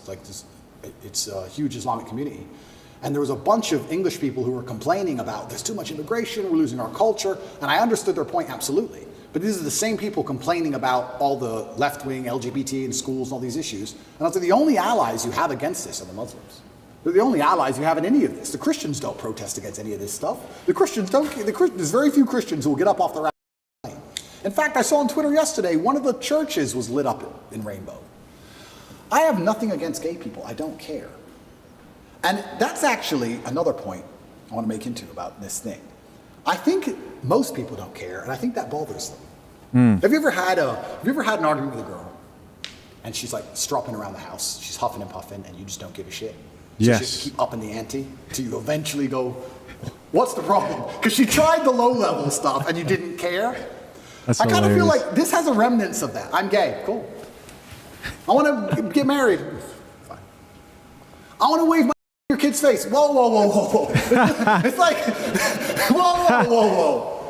I feel like they tried to annoy us, and we're like, we don't give a shit. That's funny. Do whatever you want. Be a person. We don't What a care. point. And now they're like, okay, well, we have to get to a limit where they have to react. Yeah. We want attention now. We want them to care about What's the this. right move on that? Well, that's the point. You know, it's difficult because there comes a point where you simply have to address it, and So now you is- have to oppose it. And this is sorry to interrupt you, but this is why they're so careful and so clever with what they do. They package it all together. LGBTQ. I would argue. I don't know what Q is. Firstly, sorry, I don't know what Q is. Questioning. Q. All right. I would argue that G and T are very different things. Yo, somebody said, they asked if my coffee pot emojis, these emojis I have for the members only people, they're in different colors. They're like, oh man, is that like LGBT? That comment took me out, man. I was laughing so hard because while I was doing it, I was like, man, I want to create these unique coffee emojis, but I want them to be different colors. And I knew I would get that comment. Beyond. A gay man and someone who's chopped their off are very different things. Completely. So they package it all together.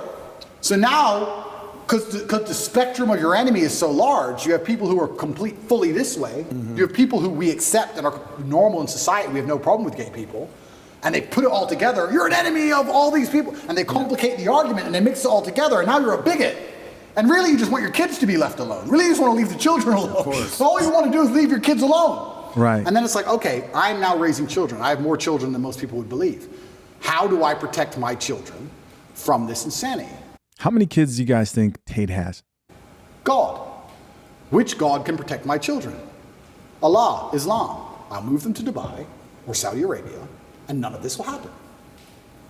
Can I trust a Christian nation? Some of them. Romania is a Christian nation, and to a large degree, they oppose quite a lot of this stuff. but they're also NATO, and they're also EU, and they also rely on bailouts and grants and money.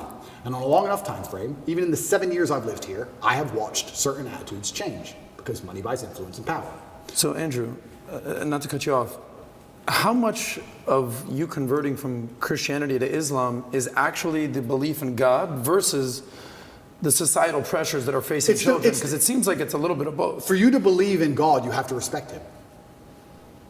How can I believe and put my life in the hands of someone I don't respect? And I'm going to respect a God which is feared. Yeah, but it's a vertical relationship, right? It's not a horizontal. If you base it horizontally, they're going to disappoint you. If you think about, if you're going to believe, let's go believe Prophet Muhammad, his teaching, and let's go believe the Bible, NIV, and Jesus, Father, for God so loved the world that he gave his, you gave your son for me. Let's say that's true, and you're doing it based on faith. Who would do such a thing for me? What a level of sacrifice for you to do that. Who am I for you to be so worried about me? If you look at it from that angle, it's not necessarily coming from a place of fear. It's coming from a place of grace. It's coming from a place of love. It's coming from a place of, a different feel. Because I do believe the part that upsets me is the fear aspect, that they're allowing others to mock your God, to mock Jesus, to mock whatever religion it is you're a part of, and you're kind of like, oh, they're just funny, man. No, it's not funny. You just crossed the line. Like JC has that one line where he says, don't tell me why what the guy said about me. Tell me why he was so comfortable saying it to you. 100%. Tell me why he said comfortable to you. So I think that's the part about faith. I understand when you're saying the fear and the respect side. So that's the part where fear is needed. I totally agree. But the part where you were making a point about LGBTQ, you're like, I don't even know what Q stands for, it's questioning. And then you're like, well, gay, okay, cool. Trans, listen, man, spectrum. And he said if we were to say which religion's the far right, it's going to be Muslim. Totally get it. They're on the far right. Christian today is kind of going center left today. Like they're kind of being soft right now. Okay. So if I want to raise my kids, I want to take my kids to Dubai, and I'm going to take my kids to Saudi Arabia. Why? Because I'm defending against some of these immoral philosophies that they have. I don't want to go there. I actually understand that argument. Yeah, and I want to make one more point. I do believe there is one God, and I believe there's many different paths to God. And I am not a religious scholar, and I'm not an expert on Islam. I'm doing my best, and I'm reading the Quran as often as I can. And it does say that Christians on the day of reckoning will see how close they were to the truth. And we are allies. We are not enemies in any regard, Christians and Muslims. And I do believe that the idea of Christians and Muslims shaking hands and saying, let's put an end to a lot of this garbage would be fantastic. I want to say something real quick. I really like what David said there about vertical relationship of there has to be a sense of love. Now, the problem is in the West, it's gone way too much into, it's just all soft and, this positive relationship with God. But there does have to be a sense of grace, love, and understanding, because at the end of the day, if you don't believe that the people in your life actually care about you, and it's not just transactional and it's just a fear-based relationship, then you won't really trust them. There needs to be a sense that the people in your life who you care about also care about you. And people win you over not because they can do things for you, and I mean long-term and deep-rooted connections, but most cases they win you over because you think, you know what, that person cares about me. Another thing to take into consideration is what I've noticed as somebody who was raised up in the church very heavily, more heavily than you guys could probably realize, is you can tell a lot about someone's perspective on God based on how they've lived their life and how they view life in general. So for example, you have Andrew Tate here talking about how I need to respect God in order for me to follow him. I need a God who I can respect. That there shows his upbringing. He was a fighter. He's somebody who lived a good portion of his life making sure that he got respect through physical violence in a sport that was very violent. And he respects other people who can get violent, and violence is a part of life. And so, yes, that's going to be a big part of his perception and things he appreciates about God. Now, somebody else who maybe grew up in a different type of environment, they're going to value different aspects of how they see God. But a lot of perception also has to do with that person's outlook and past life experience. He needs to see God as somebody who can protect him, who he can respect in time of need, because that's who he needs right now, right? Let's keep listening. Anti-Christian in any regard. I just found myself, as I became more and more religious, seeking and looking for a faith which not only I could be proud of, but a faith which was guiding in regards to, I don't know what a Christian would answer to certain questions nowadays. What does a Christian answer to, I'm a transsexual and I want to show your kids my genitals? What's a Christian? Well, a Christian's supposed to say no, do they?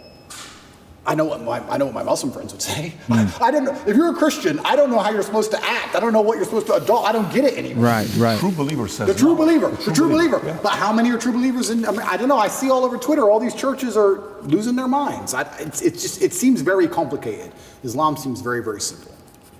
You know what's right. You know what's wrong. I have a question regarding, we talked about tolerance and acceptance. And the other end of that is extremism. Yep. So I'm a Jew, Christian, newfound Muslim, respect, look at us all hanging out here. Yeah, in that's the beginning of Romania. a joke somewhere. You know, so we're talking about accepting I have gay friends, I have lesbian friends, I have bisexual. Yep.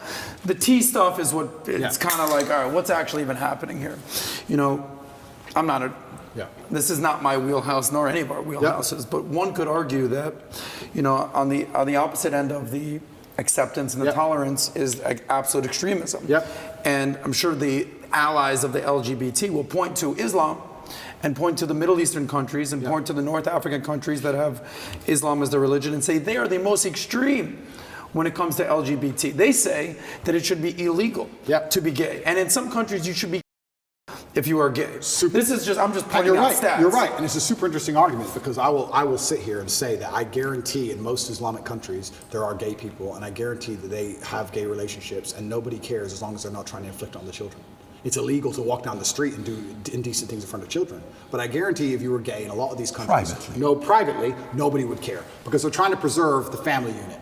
This is actually very true. And in the most, you'd think, strict countries, even in Africa, I just got back not too long ago. I don't know if you guys saw the picture of me. It was actually a video of me walking the cheetah, right? Bad video.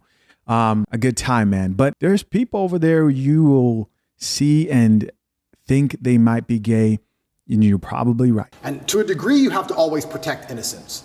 When you were talking about extremism, I would be friends with a gay person. Yes, I'm a Muslim, but I would be friends with a gay person because if a full-grown man decides to make a decision, it's his decision to make.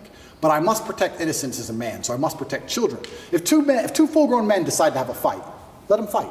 If a full-grown man decides to pick on a kid, that's unacceptable. So I must protect innocence. So I agree with the extremism point, but I have no problem with full-grown men doing what they want to do. Maybe some Islamic scholars are going to watch this and get mad at me. I don't have a problem with gay people and being friends with a gay person. I don't care. My problem is when you take a person who is unarmed, who is innocent, who is programmable like a child, and start inflicting your worldview on them. That is disgusting and it's immoral. That is unfair and it can't be accepted on any level. And that's the reason homosexuality is genuinely outlawed in these countries. Not because they fear what two full-grown men are going to do. They fear what's happened in the West. So two full-grown men are going to purport on the minds of children which aren't theirs. That's what they're afraid of. You know, I don't know if you saw the interview. CNN is interviewing this in Africa. And I have the video. I don't want to play the video. Obviously, the leader. Yes. And he's talking about democracy. He says democracy says, look, you can do whatever you want to do. He says, what do you think about gays? And his reaction was like, what do you mean? What they do, I don't agree with what they do. Yeah. You think that's okay? Anyways, he's given his argument, right? And the lady's reaction is like, how could you? Says, look, you keep your beliefs to you. Do not bring it to our country here, right?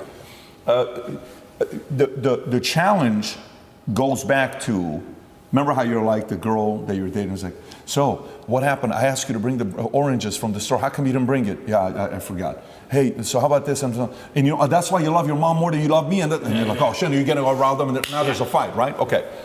Well, is the mistake being too tolerant from the beginning? Is the mistake being too accepting from the beginning? Is the mistake of like the fear when I talk to Second Amendment guys, and the fear about, what's wrong with them doing background checks? What's wrong with them doing this? He says, look, that's how it starts. You give them the background checks, then they're going to come for everything. Oh, you're over-exaggerating. No one's coming for your guns. Well, you also said 20 years ago, Hillary Clinton, marriage is between a man and a woman, and the sanctity of marriage 20 years later. So that is the fear where one must watch this as a case study. Say somebody starting a new country and saying, look, here's where we stand. These are the laws we're not touching. We're not going to be doing X, Y, Z. You've been too tolerant, and now you're paying the price for it, and now you're reacting to it. And that's exactly why you completely nailed it. If you give an inch, they take a mile, and that's why I think in a lot of these countries they have it's officially illegal. They're actually quite tolerant of it, more than you'd believe. I'm telling you, you can go to Jordan and your waiter will be a bit fruity. You can tell. Nobody cares. Nobody cares. Nobody gives a shit, right? But they have it officially illegal to prevent it ever bleeding out into actually affecting the mindset of society. You can do what you want, you're a full-grown man, but society is based on family, traditional family values. That's how our society is based. That's how we show ourselves to the world, and that is not going to be affected or changed. I was going to say that's why you see you talk about the collapse of Western society, specifically America. You see a decline in values. Wall Street Journal came out with that article that said family values plummeting, religion plummeting, being a social, being a community organizer plummeting. Everything's plummeting in America other than money. People are focusing on money. Connect is an application which allows you to take a minute to connect with influencers from all around the world. My name is Andrew Tate, and I'm available to speak directly to you on Connect.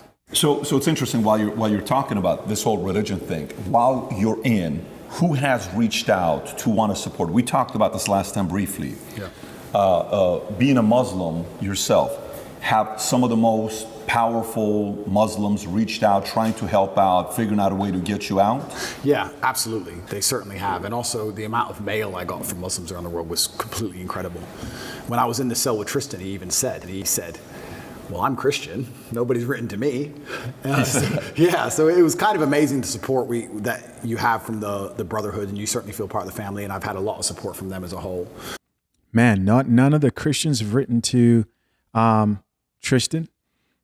I actually didn't even know he was Christian, to be honest with you, man. We got to get some letters over there to Tristan Tate, fast, not slow. It was Ramadan at the time I was in jail, so my first Ramadan was in jail. So that was certainly interesting because you eat when the sun goes down. And my meal came when the sun was up. So I'd have to cover it up and try and hide it from cockroaches and wait for the sun to go down and then eat it cold by myself. But I felt like, if you're going to do it the first time, you may as well jump in the deep end and do it hard. So I did that, and that was an experience. And jail as a whole, there's so many stories I can tell. There's so many different ways I remember it. There were times I laughed. I will sit and say some of the best days of my life were in jail. Get out of here. Yeah. And some of the worst days of my life were in jail.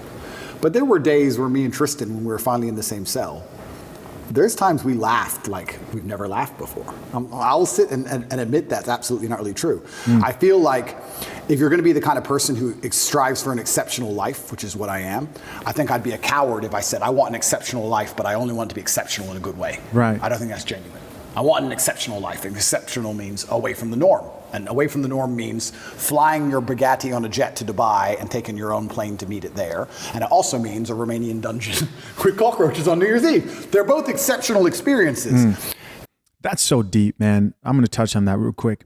I tell a lot of people, and I've had this conversation even with myself, is you can't envy people's lives without knowing the challenges that they face and being willing to go through those same challenges if you want to be that guy, right? People may say, oh yeah, I wish I had Andrew's life. The women, the attention, the success, whatever it may be. But the question is, are you willing to go through the pain and suffering that he's gone through? Are you willing to really go through that? Are you willing to have that difficult of a life? Look at your own life. What are you willing to go through in your own life? You end up finding out that most people who you envy, in most cases, you probably wouldn't be willing to switch the challenges that they face on an every day-to-day basis. To be great, to be successful, you have to go through some shit in this life. It's not easy for anybody who's attained any level of success, right? There is pain, there is suffering, there is discipline that has to be applied. But in the end, yes, comes the ease of life, comes the success, but it's not a cup of tea. You feel me? It's more like a cup of coffee. Let's get back into it. And the times I was with my brother and it was just him and I, we truly had some genuine days where we laughed like we always laugh. Me and him laugh and have fun on a private jet, and we laughed and had fun in a Romanian prison cell because that's just who we are. And I also have to give my brother some credit while we're here. I would like to state that I absolutely genuinely believe I have the best brother in the world. And I'll tell you why. I always knew I had the best brother in the world, but he proved it in jail, and I'll tell you why. My brother was put in jail for being my brother. He hasn't said any videos. He hasn't said anything on the internet. He hasn't said any of the things I've supposedly said. The Matrix isn't attacking him. The BBC doesn't print about him, nothing. Why was Tristan Tate in jail? Because it's Tate brothers. So they just took him and threw him in a cell. Now what's interesting is, when I got out of jail, so many people near me got heat. Old business partners got heat with the tax. They got hit with like tax paperwork, and they were calling everyone who's ever known me, and ex-girlfriends got heat, and all these people got heat. And some people complained, some people didn't. But some people were like, oh, since you've been in jail, it's been so stressful for me. The media's outside my house. I'm like, stressful for you? I was in jail. Right. What do you want me to do? And people were complaining at me. And as these people started to complain, I sat there, I said to Tristan, you got thrown in jail purely for being my brother. And never for a fraction of a second did you even moan. Not even for a fraction of a second did he say, oh, they only put me here because of you. Why am I here? I'm innocent. This has nothing to do with me. Nothing. In fact, he said the absolute opposite. He said, I am so glad I went to jail with you. I would be furious if they sent you here by yourself. If they're going to lock you up, they better lock me up. And there was a time, about 2 months in, because there's less media pressure on Tristan, they were talking about releasing Tristan first. And he was saying, no, I won't leave without Andrew. Going down with the ship. I won't leave unless my brother leaves. Wow. I won't leave. And he was telling the guards, I won't leave. Keep me here. I'm not leaving. And they said, the judge says you have to leave, you have to leave. He goes, then I will stand outside the gate. I will sleep outside. I ain't leaving this jail. And our lawyer said, well, we can make an appeal to just release you because there's less media scrutiny around you. And Tristan's like, no, Andrew's in jail, I'm in jail. Wow. Refused to leave. He was adamant he had to stay. That's a brother for me. And it was the same for me. I said to Tristan, if they came into me and said, Andrew, go home, I'd be like, no way. Right. If Tristan's in jail, I'm in jail. We're in jail together. He never for a second complained, never moaned, and he was only in jail for being my brother. And then I come out and there's other people, oh, they sent me a piece of paper, blah, blah, blah. You're moaning? It's unbelievable. You truly learn, like I said, jail confirms everything you already knew about the world, and you truly learn who's on your side and who isn't. And that's good to learn, but it's actually crazy. The larger psychological analysis of it all, everyone lives inside their own minds, right? So it's kind of crazy. I came out of jail, and some of the first messages I got from people was them complaining about the problems me being in jail had given. Like, you think that wouldn't happen, right? You think, oh, you come out of jail, people would be like, oh, are you okay? They're like, oh, you're okay? You're out now? Okay, yeah, well, listen, Mo. You'd be amazed. You'd be amazed. And I'm like, I was in jail. What do you want me to do? Yeah, that sounds unfortunate. I was in a jail cell. What do you want me to do about it? It's kind of crazy how much everyone's kind of self-interested. So it's been a learning curve, and you learn a lot about a lot of different people, and your circle gets smaller. And I think that's probably one of the reasons God put me in there, to just learn a lot and make my circle smaller. And you just have to listen to him and pay attention to it and say, okay, all right, you're off, you're off, you're off, you're on, you're on, you're on. But my brother, I have to give him credit, because I tell you, I also think me and Tristan are one of the best teams in the world because we have different roles inside of our brotherhood. My role is to be concerned and to panic. Not panic, that's the wrong word. I never panic. My role is to be concerned and try and fix the problem. Right. I'm in jail, pacing up and down. How do we get out? And Tristan's role is to not care. And together, that helps us achieve the objective best, because when we really need to get out, I'm in charge. His role is to not care. Sometimes, when it was at the height of frustration, I needed his superpower. Tristan's superpower, and this is his superpower for life, is he is the master of not giving up. We would go to court. We would go to court. Imagine this.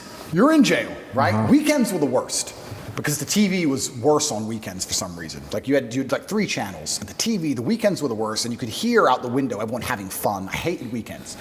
So when a Friday would roll around, I'd say, okay, Tristan, we just have to zen away the weekend. And on Monday, there's court. We just have to zen away the weekend. So for the weekend, we just sit there staring at the wall. Intrusive thoughts, can't sleep, all those things you're trying to get out your brain, just sitting in silence because the room's tapped, just staring at the wall, just staring at the wall. And you think Monday would never come. And Monday would eventually come, right? Or Sunday night comes, and 8 a.m. on Monday, they're gonna take you to court, and they might let you go home. They might let you go home. You've done nothing. This person in this room can decide if you go home. And it's Sunday night and you can't sleep and you're awake all night long. There's no clock, but you just, the seconds feel like hours. You're just sitting there. Eventually 8 a.m. comes, put you in handcuffs, walk you to the court. You walk in there, everyone speaks Romanian, don't have a clue what's going on. Everyone's just talking at each other in Romanian. Then they say you'll get the answer in 3 hours, go back to jail. When I went back to jail, I was sitting in the room. I was like, do I pack to go home? No, that's too optimistic. Okay. But you're nervous. You're anxious. Right. Am I going to go home? Is it over? Do I get to go home? I called the lawyer. Do you have an answer yet? No, no answer yet. Okay. Sitting there. I can barely sit still. Tristan finishes court, walks straight into the room. It's a matrix attack. It's bullshit. I'm going to sleep. And went to bed. Clean asleep. I was like, how the sleep? He didn't care at all. Gotta respect. He just went straight to bed. And then when he woke up like 6 hours later, matrix attack? I'm like, yeah, you go, thought so. And just rolled back over. Didn't care. But it's perfect for a guy like you. But that's what you need. I need that. I agree. Because if I had someone else next to me as hyped as me, I would have gone insane. I agree. I need someone like him who's just like, he had the superpowers like, bro, I love jail. Jail's great. Look, we got coffee. I love jail. None of my women are messaging me. I love jail. I'm telling you, I had 45 minutes on the phone a day, and I used all of my minutes. Tristan never made a single phone call from jail. Get out of here. Not one. I was like, Tristan, do you want to speak to anyone? Nah. Sit there watching Romanian news. Didn't give a shit. Damn. Like bulletproof. But the only reason he's so bulletproof that way is because he knows I'm doing the absolute best the other way. He couldn't be that way if I wasn't trying to get us out. Right. Because then he would try to get out. You like need the yin and the yang. you need the yin and yang. So like when it was chill time, it was his mental frame. And when it was how do we get out of here, it was my mental frame. But Tristan's superpower is genuinely not caring. I can't explain the level of how much it didn't affect him. He didn't bother him at all. I didn't see him sad, nothing. He was smiling. He didn't care. You consider yourself a stoic. How much more stoic is he than you? I just think we have different roles, and I think we've evolved into them over the time, because it's not just jail, it's with everything. That's what we are with everything. If there's a business problem, I'm the one who's like, shit, we have to fix this now, shit. And Tristan's the one like, Andrew, you are so ridiculously rich, chill. But we need that. We need both, right? Yeah. But he couldn't be that chilled if I wasn't the way I was, because he wouldn't be successful. Totally. So you need the opposites. Yeah. So everyone goes, oh, you and your brother are so close. We're so close because we're actually very different people. But yeah, he was amazing in jail. And even afterwards, I still struggle to sleep. He sleeps fine. Because I think my experience of jail was a far more stressful one. But I adopted that. Now, I'm not saying I couldn't have done what Tristan did. I could have done what Tristan did. If I were to go into jail and say, your MO is to not care, I could not care. But my MO was, how do I get out of this matrix attack? So I was the most stressed I've ever been in my life. So that's carried over. Guys, I want to talk about something real quick that I think is worth talking about, and that's mental toughness, man. Mental toughness. A lie, and I plan to do an extended video about this pretty soon, but a lie that a lot of men are fed into in this life is this idea that mental toughness comes down to just you being alone by yourself and going through this life by yourself. With no help, you're supposed to get through this life and take on life's burdens without any help from anyone else. And I want to remind you, if you're unaware, that a big part of being mentally tough as a man is having a group of other strong-minded men who complement you as far as their mindset and support you, are there for you. You have to have a brotherhood. This is a perfect example of what that looks like. You can't do this life by yourself. This whole Sigma male, lone wolf way of approach to life is not good. You need a community. And I'm not just saying the guys around you. That's great. All right. That's like it's the strongest part of your foundation. But not only that, community, the women around you, keep them positive.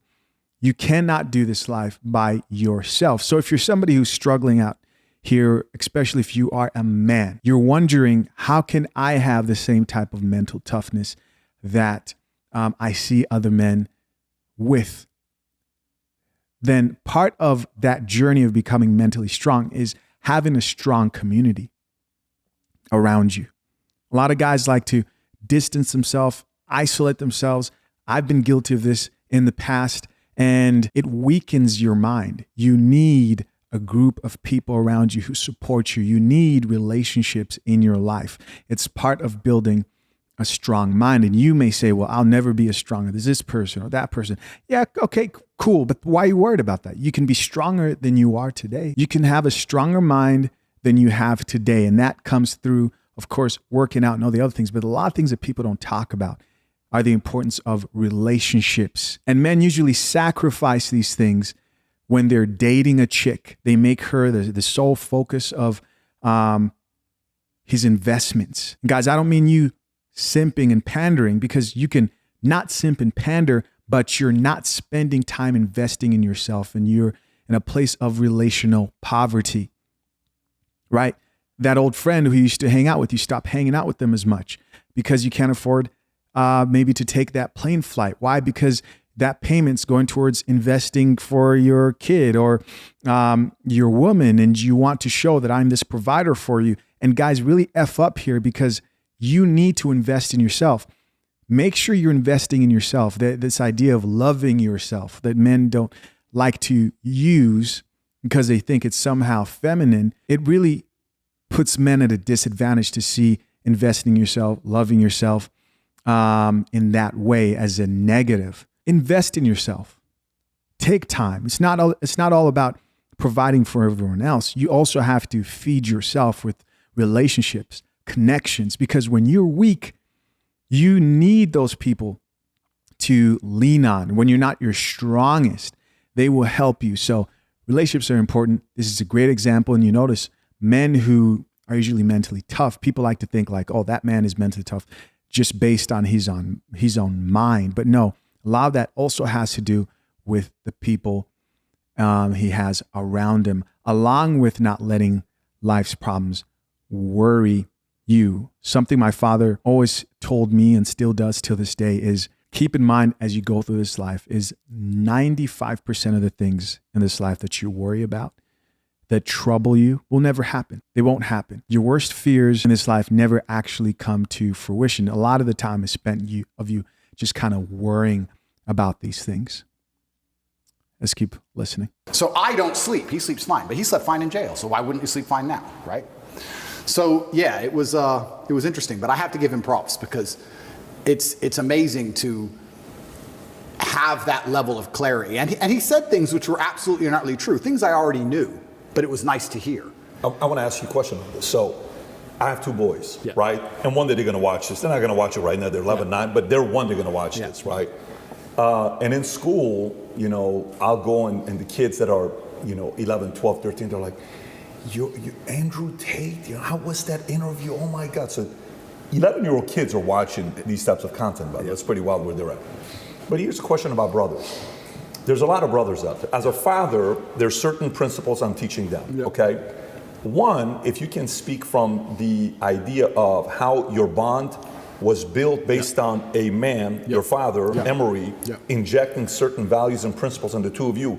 You guys better do this. I don't want to see this. And then which part of the code did you guys create? Because there's friendship, but there's brotherhood. There's a very different story. Absolutely. How was that developed? Yeah, so my father, and I have endless stories about my father. A lot of people who dislike me would call him an extremist. I don't think he was an extremist. I truly believe I had the best father on the planet. And from a very young age, he made it clear. He said, look, you're Tates and you're going to have enemies. You're going to have people who are against you. Your best bet is to be a team. So whenever me and Tristan would fight, which happened, we got put in a room together. And we had to sit in that room, and my dad would say 3 hours or 4 hours in silence.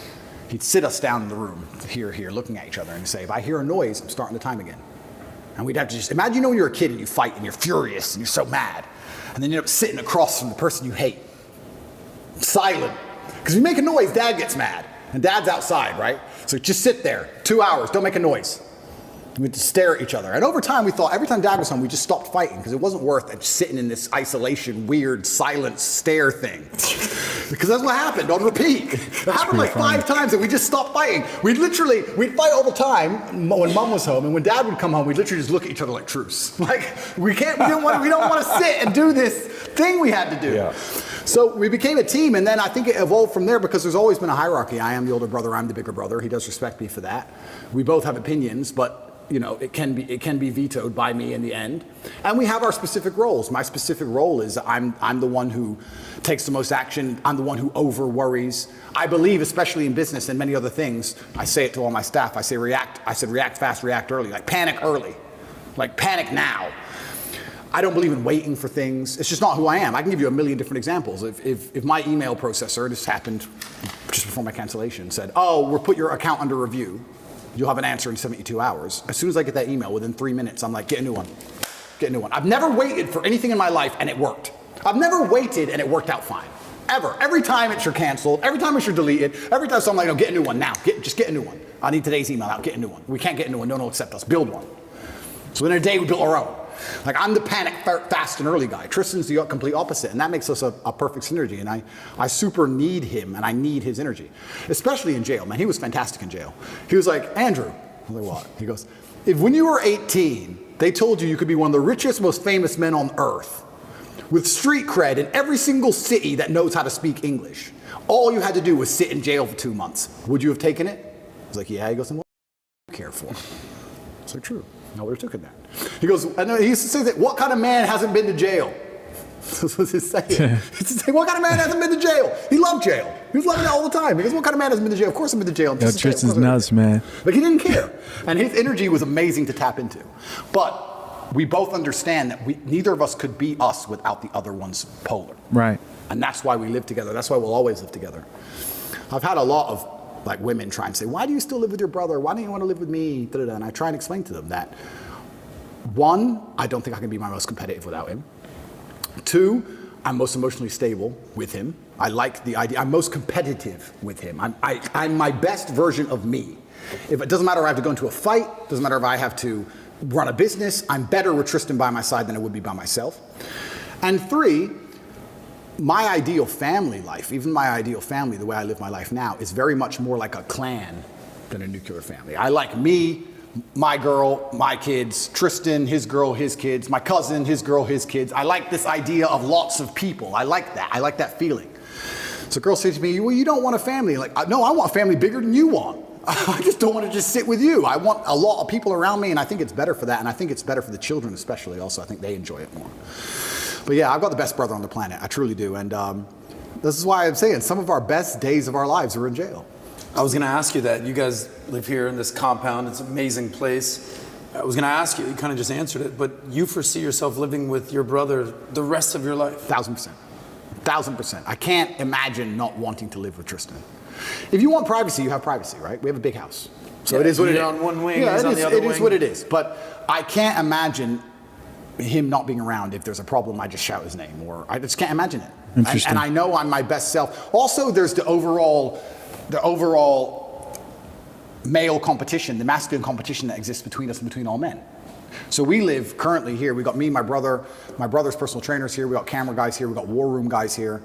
We got loads of guys here. But I can give you a million examples. There was a record set next door of a gym, and there's a stair machine, and there was a record set of 188 floors within a time frame. I came along and smashed it with 198. I only held the record for 45 minutes because someone beat it with 202. As soon as the record's beaten, everyone gets pissed off and puts their trainers on, puts their shoes on. As soon as it's beaten, everyone gets mad. Who beat it? Who beat it? And everyone goes and did it. And that's how you push yourself to the level you never thought you'd be able to push yourself. 202? 202 floors in 30 minutes. Good luck. 230 minutes. No, that's what that was beaten with. Now it's 222. It's been beaten again. I don't know if I'll ever get to that.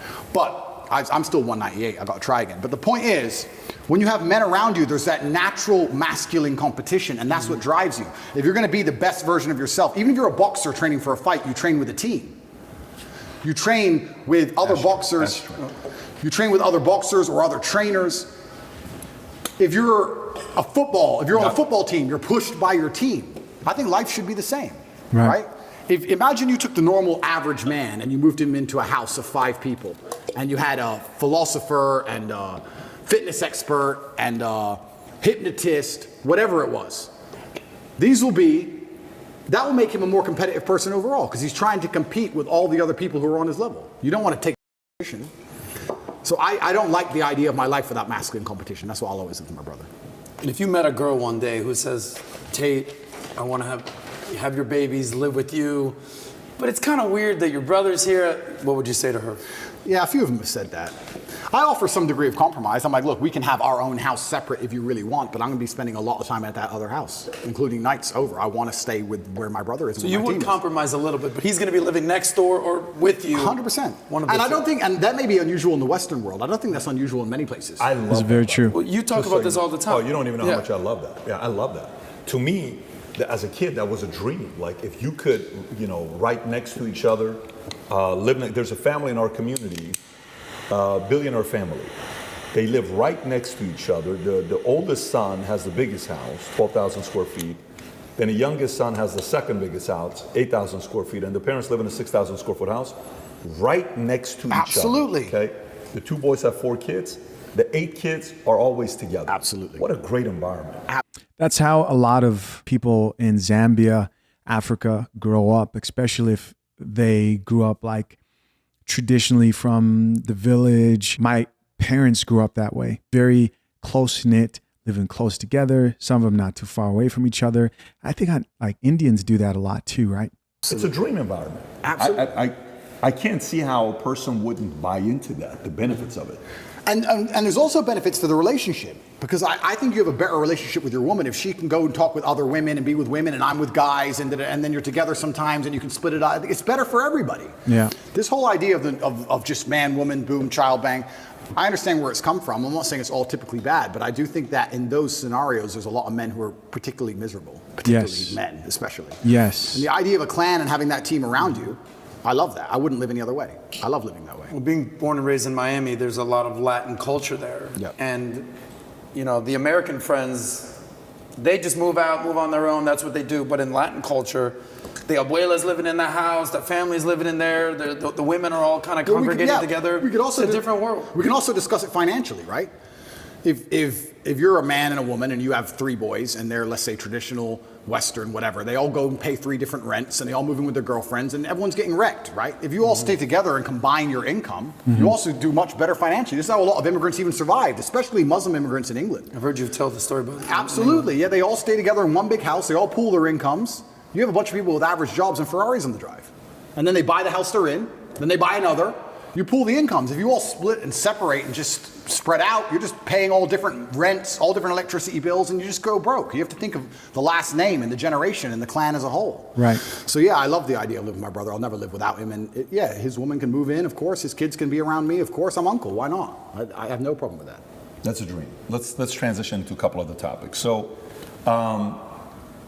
I saw a video by the president of Microsoft, Brandon. I think it was the president of Microsoft who said, you're going to see one of the biggest threats in the future being deep fakes, okay? And then you saw a similar thing being said by Google, Sergey Brin. You're going to see what's going to happen with deep fakes. And then the example of deep fakes was given by the actress from Wonder Woman. What's her name? Gal Gadot. Gal Gadot, right? There was a deep fake made of her. Then there was a deep fake video made of Trump. Then I remember hearing about that. Deep fake of Joe Rogan. There's one of Morgan Freeman. Hi, I am not Morgan Freeman. Kind of goes like this. Wow. So the direction we're going with deep fake, right? When it comes down to AI, where do you see the threat? Is that something you think about? Is that something you see as an opportunity, as a threat? And if yes, which part of it? Yeah, that's a really interesting question. Deep fakes are certainly going to change the world because what we're going to have is we're going to have a post-truth society, and then the only way they're going to be able to tell you what's true or not is some committee which decides what's true and what's a deep fake, and then they're going to be in charge of the world, and then they're going to lie to you, and then you're really in trouble. So that's going to be very interesting. Once you get to the point where, what did I say earlier about not being able to trust your own eyes? They're going to take that away from us soon. Then what? Then you're really in trouble. In regards to AI, I think it has to be adopted. Inside of my school, Hustlers University, we teach AI with absolutely everything. A lot of the images we generate, even on my Twitter account, is all AI. And what's actually scary about the modern world is, I don't consider myself old, I'm 36, but some of the children, I call them children, 17, 18-year-olds inside of my school, Hustlers University, they're AI wizards, and they can do magic with this stuff. Magic. Like they can literally, genuinely, Andrew Tate on the moon, and the image is generated in seconds. Like artists are going out of business. I thought AI would put truck drivers out of business. Artists are going out of business. Musicians are going out of business. It's kind of scary. I do like to think that with things like AI, there's always going to be some degree of natural separation between the men who are genuinely inventive and killers and the men who are more, let me change the way I say that. I think if you're an exceptional person, a truly exceptional person, you don't have to be afraid of nearly anything. But you'll probably agree with this. In my experience, in nearly every business in the world, you have 10% killers, and then you have a bunch who want the paycheck. They do their job, but I wouldn't say they're killers. You understand? Mm-hmm. And we live in a society for a long time where I can even tell you now, sometimes when I hire, I'll say to my cousin or to my COO, I'll say, look, either get 1 killer or 3 normal people. Because that's the reality. That's the basic. You either need 3 people to half do the job, or you need 1 killer to do the job. That's very true. And I think that those 3 people who half do their jobs, enough to not get fired, they turn up most of it on time, but they're not really that motivated. Those are the ones who have to fear AI. I think businesses in the medium term are going to become killers and AI. I tell them now, I have some guys who work for me on one particular company and their sales staff. I was reading through the sales scripts. The killers doing really well. But the average guys have said, you're not doing much better than ChatGPT could do right now. I want to warn you that you're not doing much better that I could replace you with a machine today, let alone in 5 years from now, for free. You need to be careful. So I think it's just becoming more and more competitive. The idea that you can just be Joe Schmo, do your job, turn up, I don't try that hard, it's fine. I think that's all going to go out the window because as the world becomes more competitive, as a company, you have to compete with your competitors. And the only way you're going to be able to do that is just where do you cut the fat? That's where do you cut facts. the slack? When I see AI popping up and getting more and more intelligent in the way it's talking, that doesn't scare me. But I have a way with words. If I was Joe Schmo, I'd be afraid. This chat GPT can probably text your girl better than you can. He'll probably get laid faster than you will. That's a little advice for the guys out there right now. Just plug it into your phone. He'll do better than you do. So that's scary, you know? That's hilarious. I think that's what the average man really needs to struggle. And I've been saying this has been my message for a very long time in all realms. I've said for a very long time that life for the average man is going to get harder and harder. It's becoming more and more competitive. You need to find more and more ways to stand out and be unique. And the only way to really do those things, unfortunately, as a man, is to suffer. And that's one of the reasons I'm kind of glad that God put me in jail. Because if you look at anything that builds a man into a man, there's a degree of suffering. It's very hard to become a man and have a man who's respected and has stories and is capable when he only had a nice life and nice experiences. Right. It's usually the things that made you the best version of you are usually the worst things that happen to you. My gosh. So the demons I carry from jail, the fact that I can't sleep. The fact that I can't sleep, I've had girls say to me, you can't sleep, you need to see a psychiatrist. And I said, absolutely not. I would be furious if a psychiatrist walked in here and took my demons from me. I don't care if they could fix me with a click, they're mine. And they were bestowed to me by God. And they are mine to deal with, and they are mine to fix, because that's how I become a better version of me. I would be furious if someone took them away from me. I'm glad I can't sleep. Good, I can train endlessly. That's why I'm bigger than I've ever been. I'll train I'm not gonna waste a minute. But all the demons that have been given to me by God and all the problems that have been given to me by God are mine to fix. I would never, ever allow anybody else to take them from me. I'd be furious. Mm-hmm. If a psychologist came in and said I could cure you, I'd say, no, thank you, I will cure myself. I don't care if it takes 10 years. I'll cure myself, that's my job. More on that later. I want to make a point, but I'm going to wait. And I know that when that's done, I will be more mentally resilient than I ever would have been without jail. That's the whole point of it, right? So many men say, I want to be the man, but they don't want to suffer, they don't want to fight, and I don't understand why, because even if you look at a superhero movie, they tell you, even in superhero movies, they make it very clear. Right. Batman's parents died, that's why he's Batman. That's right. All the bad things have to happen. There's no way to get there without the bad things. I get so many emails from people complaining about their bad things, and I don't have time to reply to any of them, but if I could, I'd say good. Good luck, congratulations, Yes. Off you go. Of course she broke your heart. Of course you're sad, of course you miss her. She's with me now. That's life. That's part of it. That's the only way you're gonna get to that level of resilience. You can't become the man any other way. And he's busting the cheeks fast, not slow. Let's get it.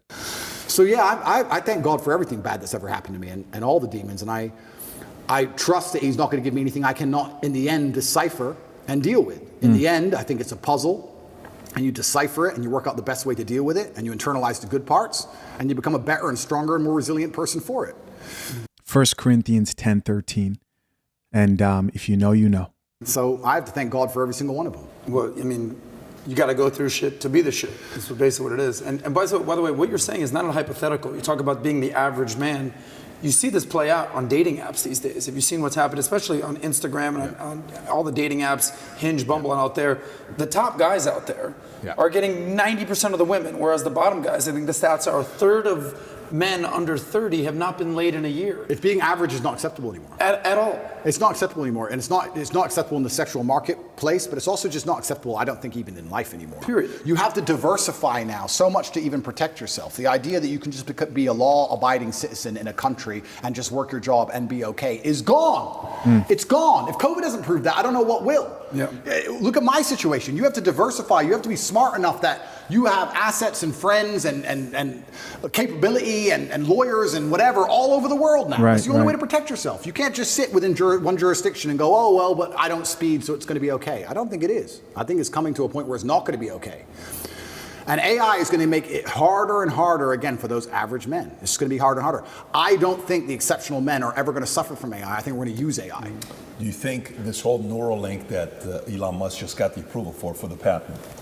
So now the sale is going to be, look, no matter what you do, John, you will never be like Andrew Tate. Yeah. But if you take this Neuralink GT500/Tate, you're able to get upgraded to his levels and think like him and outthink and do this and do that for only $49,000. If you put this chip in your head and we'll be able to offer this to you. My mother always says to me, I'm glad I'm not young. And I'm starting to say that now. I'm glad I'm not young. Because I'm telling you, it's going to be scary, right? Because the world is hyper-competitive. Every single thing in the world is competition. I don't think people realize I'm a hyper-competitive person because I understand that every single thing I want, somebody else wants. Yes. The girl I want, other people want. The car I want, other people want. The house I want, other people want. The lifestyle, the jet, every single thing you want, somebody else wants. It's a massive competition. As a man, you have two choices. You either accept that as a massive competition and try and play the game, or you just try and pretend it's not a competition and live in perpetual failure. And it's going to become hyper-competitive. The world already is. You're not going to be able to compete with a person with a computer brain. So you're going to have it because you can't compete. Then once you have it, then who knows? Can they turn it off? I don't know. Can they turn you off? I don't know. Can they inject the slave mind programming directly through the chip? I don't know. That's scary. And so for you guys who, because I know some of you guys may know what they're talking about. And for you guys who don't, they're working on this new technology, and I believe Elon Musk is behind this, where you be able to put a piece of technology in your brain. And what they're hoping, here's the positive side, right? The pros, we'll start with the pros first, is this technology is going to help cure different illnesses that have to do with the brain. This is very difficult to do. And there are a lot of the illnesses that have to do with the brain, like Parkinson's, maybe even dementia, Alzheimer's, that type of stuff, maybe even blindness, right? Parts of the brain that need to interact. It takes something to do with neurons. I don't know, guys. I'm not like an expert in that field. But the bottom line is they're really pushing this as, hey, this could really help solve sickness. Now, as we all know, there's always a dark side to this technology that we all embrace. And just imagine there's nothing wrong with you, but instead of having to Google your answers or even talk to Chat GPT, you now can have AI in your brain, as in maybe it's sent to you through an audible voice or maybe just a thought. They'll figure it out, but you can know where to go, right? Imagine having a GPS. This is a good example in your brain that tells you when to turn left, when to turn right. And the future generation just gets used to having this voice in their head that's programmed by companies that helps them be better. How can you compete with somebody who has Google in their brain? How can you compete with somebody who knows how to choke you out because they know pressure points and all these things, and they know the best way to get out of a situation, how to save someone's life, and they don't have to necessarily be trained, but they could ask this technology that is implanted in their brain somehow, and it helps them be better. How can you compete with that, right? At some levels, what he's talking about, you're going to have that in order to be seen as intelligent in life. Are there people out here who are going to say, hell no? Yes, I'm one of them. But a lot of people are not going to have a choice. I hear people saying they're thinking of putting this stuff in babies, right? In babies from the time that they're born. And if you're a baby and your brain, your conscious is a computer program, doesn't that become who you are? Doesn't that essentially become your God? Scary stuff. I would never want to do that, but it's going to get to a point where you're not even a person without it. You can't function without it. You're a second-class citizen without it. Competition then, though? What happens to competition then? Is it going to be whoever has access to the best technology, whoever has the most recent upgraded version of XYZ Neuralink chip? Right. Absolutely. It's going to become scary. I'm glad I'm not young. I hope it doesn't happen while I'm alive. I don't know. It's going to be an interesting world. Does it inspire you to want to have more kids, or you're like, that's indifferent? I'm going to have the kids. I'm not worried about that. I think, yeah. I think in the 1700s they're probably saying the same thing. The future's over, and the future ain't that bad. So there'll be a way it will work out. I just have to instill within them the same values I have, and they'll find a way to work it out, and hopefully they'll be okay. PBD, you always say the future looks bright. I mean, you must be concerned. You've got 4 kids. I would have 20 more right now if I could. I would have 20 more kids right. I don't know how you feel about it. I'd have 20 more kids right now if I could. Absolutely love children. There's nothing bad about having children. The only thing I wish I did is start earlier. It's the only thing. The only thing I wish I did was start well, listen, right now, I don't know if you know, if you need some inspiration, there's this guy named Al Pacino. I saw that. Who had a kid at 82, and his girl was 29 years old, and De Niro had it at 79. Wow. Well, so it's never too late. You're never 36. Too late. If you got the testosterone level of 32, I'm sure you can have 20 more kids. I'll be okay. Politics. Let's talk politics with America. What if he already has 20 plus kids? One of the vantage points you have is you're not there. It's kind of like it's your problem. You guys deal with it. Yeah. I'm over here on this side. From your perspective, YouTube comes out.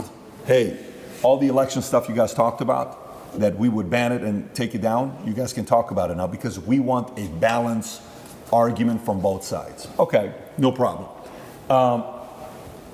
Who do you see? What are your thoughts on Trump today, 2024, DeSantis, Biden? How do you see this thing panning out? Politics is so interesting. It's so messy. I mean, obviously, I'm a Trump supporter. I believe in Trump. I like DeSantis and the things he did. I'm not going to choose between Trump or DeSantis. I think if one of them won, if any of them won, it would be fantastic for the world. I think YouTube taking a back step is actually extremely important symbolically. It'd be interesting to see if they keep that up post this election, seeing what happens with this election. That'll be very interesting. But I think it's certainly a massive symbolic step back. I remember when I got canceled, nobody talked about Rumble, nobody talked about Kick, nobody talked about, even you got Valuetainment, no disrespect. You were a lot smaller then than you are now. Of course. It's crazy how fast alternatives have popped up. And I'm only saying this because I do feel like I literally said, I remember my exact words. I said, there's pressure behind the dam. Everyone's tired of it. All it takes is a crack. And when there's a crack, there'll be a flood. And the crack in the dam will be a man who is more famous once he's canceled than he was before he was canceled. That's what I said. Now they're trying to put me in jail, which is making me more famous again. I'm not saying it's all because of me, but I'm saying there's definitely a public consciousness switch where the arbitrators of truth are having to backstep now. They've overused their power. They overstepped their power exactly like we said they would. And now they're allowing open discourse. So I hope that America has a free and fair election. That's what I'm praying for. I think every country should have a free and fair election, especially when we're going to fly fighter jets and drop $500,000 bombs on farmers who've never made $5 in their day under the guise of democracy. If we're going to bother to do that, then we should at least have a democracy ourselves. So I think a free and fair election will be interesting. And I think the will of the people should be done. And that's how America was built and founded, and that's what I would like to see. And I do think that America does lead the public consciousness overall as a whole. I know what you're saying about me being over here, but I do think that which side wins does have an overreaching effect overall on the entire planet. America is still the most powerful country on earth. It'd be very interesting to see what happens in 2024. We'll put it that way. Crazy question for you. He gets approached all the time. PBD, when you're running, PBD. He goes, listen. I'll vote for you, bro. Yeah, he goes, listen. I was born in Iran, made in America. I can't run. Well, when are you gonna? Well, you were born in America, Andrew Tate. I was, yeah. You know, you were raised in Luton, UK. You lived in Romania, but you are an American citizen. I have no idea. Dream with me for a second. I have no idea. If you were president of the United States, Andrew Tate, what would that look like? I have no idea what it'd be like to be president, but I have a feeling what Putin said about the presidents might be true. Did you ever see what Putin said? Yes. 8 years, they come and go. Yeah. I've seen 3 presidents. I've seen a lot of presidents come and go, and they all come with these grand ideas. But once they get in office, the people with the briefcases and the dark suits come in and sit them down because of the strong bureaucracy inside of the United States and explain to them how things are done. And they never seem to get their ideas done. They never seem to do the things they said they were going to do. Do you include Trump in that? I think Trump tried his very best to resist that, and that's why he's in the situation he's in. That's why they're taking him to court for no reason. That's why he was Matrix attacked. I mean, if Trump, okay, let's cut the guard. I'm going back to jail anyway, probably with this Matrix stuff. They're going to try and kill me anyway. They probably are. If Trump's situation isn't a Matrix attack, what is? What did they just hit him with in New York? Some defamation for defending himself against a lie? If that's not a Matrix attack, tell me what is possibly else. Anyone who's sitting out here who actually truly believes that the Matrix doesn't exist has no idea how the world works. The media machine and the legal system work hand in hand to try and slander people's name and convince the populace enough that they're guilty so there's no revolt, so they can hit them with a guilty plea. And all behind all these situations is a woman. I'm not saying women are bad here. I'm just saying that seems to be the downfall of a lot of men, or the instrument that they use to deceive the masses. Because again, we live in this gynocentric society where you do one thing, right, with the woman and she comes up and accuses you, or you're maybe a bit too promiscuous and lack discipline. Oh, they love that, right? They will use that. Seems like the way that great men fall, or the way that they find ways to make sure great men fall today. Already decided before all of it. It's all a plan. This many months of negative news, then we'll hit him with this. We'll get him guilty for this. And with this many months of negative news, the populace will probably swallow it. It's garbage. It's a Matrix attack from head to toe. How much do you see yourself in Trump? And to use your words, first they try to cancel you, he was canceled. Yeah. Then they try to throw you in jail, he's dealing with lawsuits. Yeah. Lastly, they try to put a bullet in your head. Well, Trump's lucky because he's a bit older. So Trump, they'll try and outlast him. They'll wait. My problem is I'm a bit young, you know? And I also think the reason I feel particularly at risk, and I say these things on podcasts to protect myself, and I don't want anyone to think I'm paranoid or crazy, because I really don't believe I am. The reason I think I'm particularly at risk is for the thing you just said. It's the masculine youth who are my fans. It's the 11-year-olds, 12-year-olds, 15-year-olds, 16-year-olds. They are the future of the world. They're the people you want to go and die in a ditch. They're the soldiers you need. Those are the people you need psyoped. You need them psyoped. You can't have a bunch of men who aren't psyoped. Mm-hmm. That's when you lose control of everything, when the men don't listen anymore. And they're all listening to me. And I'm teaching them things like God, religion, personal responsibility, accountability, discipline. And everyone's saying, well, why are they attacking Andrew for just telling the truth and making me go to the gym? Because when you have these things, when you have accountability and discipline and personal responsibility, you have a barrier, you have a parameter, you have a no, you have a limit. They don't want you to have a limit. None of the men are allowed limits. We must accept whatever we are given from our relationship with our woman, from the government, from our job. We're just the slaves. We're the backbone of the tax bracket. We just have to shut up and pay our taxes. As soon as we have limits, they have a problem. That's why they dislike the things I teach. What do I really say? What do I really teach young kids that's genuine dangerous? What do I say? Go to the gym, stick up for yourself? Stick up for yourself, go to the gym, you're allowed an opinion. Educate yourself, be smart, work hard. Believe in things. Believe in yourself. Have friends. Have strong friends around you. Don't listen to dishonest men or dishonest women. It's not misogynistic to say dishonest people. Non-gendered should be anywhere near you. You should have standards for who's your friend. Standards for who you have relationships with romantically. Whether you're gay or straight. You should have standards. Telling men to have standards is now wrong think. Right. Because as soon as men have standards, they lose control. They don't want any man to have any standard on anything. They want to come along and say, no, you need the 8th injection. Take it. That's all they want. I think that's the saddest thing that's happened to you, is because anybody that listens to your long form content, not 60 seconds on TikTok, fully understands that you're an advocate for male self-improvement. Absolutely. Get out of depression, work your be coachable, make money, get women, enjoy the finer things in life. But they will take the little things you say and label you a misogynist, label you a chauvinist, and that's the tip of the iceberg of minor things you say when you really are a male advocate. It's weaponized virtue. But also, you can't have an opinion on any kind of differences or differentiation without them now calling you a misogynist. If I believe a woman is better at raising young children than a man, I would never drop my child off to a nursery run by men. I think that would be weird. I would never take my 2 or 3-year-old girl and drop her off in a nursery which was male run. I would only bring her to a nursery which is female. Nor would you hire a babysitter that's a boy. Neither. Never. Do I hate men? No. Like, I just believe that in war a man should go, and raising children, maybe perhaps women should go. I just believe in the same things that everybody believed in 10 years ago. Yeah. The world has gone nuts. 10 years ago, everything I'm saying was standardized and accepted and normal. Right. And they're taking this misogynist garbage and weaponizing the virtue and trying to attack me with it, and they don't even believe in it. It's truly upsetting, but I just can't be quiet because I don't know how. I couldn't live as anyone else other than me. I couldn't live as a man who wasn't trying to be his best self. Let's stay on this. So you said president, then you brought in Putin. Yeah. So then that discourages for somebody to think they can make real change. Okay. So 2 questions. One, if you are the president today, I'm sure you've thought about it. Yeah. What policies would you attack? Right now in America, I watched RFK. I don't know if you listened to the recording yesterday. I've heard. Yeah. What he said about the angle he would take with pharma, he says, all these things we're talking about guns. He says, how is it that we have the same amount of guns as Switzerland does per capita, but Switzerland hasn't had a school shooting in 21 years. We had it 21 hours ago, and we just had one last night, by the way, big one. I don't know, in Virginia, I want to say, right? 7 people shot. Yeah, 7 people shot just yesterday, right? Every day there's something. Every day. You're talking about fentanyl. You're talking about the drugs. You're talking about LGBTQ. You're talking about military-industrial complex, economy, taxes. What would be top 3 issues you would attack if you were president today? And that's so interesting because before I answer that question, that ties back into what we were saying earlier about men's mental health. They pretend they give a shit about men's mental health. But if you come along and actually advocate and tell men how to be happier, I've been a sad man and a happy man. I am a man. I know exactly how it feels on all ranges of emotion. And I'll be honest with you right now, when a man is sad, yeah, there is an inclination towards aggression. That's how we're born, that's how we're evolved. We're evolved with that inclination towards aggression. We need that to protect and provide. That's who we are. We need that bravery. But having a bunch of depressed, sad men who have no emotional control is dangerous for society. Right. I say this all the time. They try and pretend that I'm somehow dangerous for society by telling men to stand up for themselves and be masculine. Absolutely not, really not. When you tell a man to have no emotional control and be more feminine, that's a school shooter.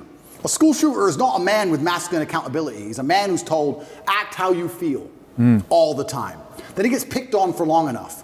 Throw on some drugs on top his psychiatrist gave him, throw in a lack of a girlfriend, and he's had enough. That's where school shooting comes from. School shooting does not come from men being masculine. It comes from the absolute opposite of these things, and they know this. They know this very, very well. To fix society, we have to fix it at the most base level, the root level. I think America and most countries need more transparency and understanding of how things work. But when they're attacking the family unit, they're attacking all of these issues. Every issue you've just labeled all starts back down to the beginning.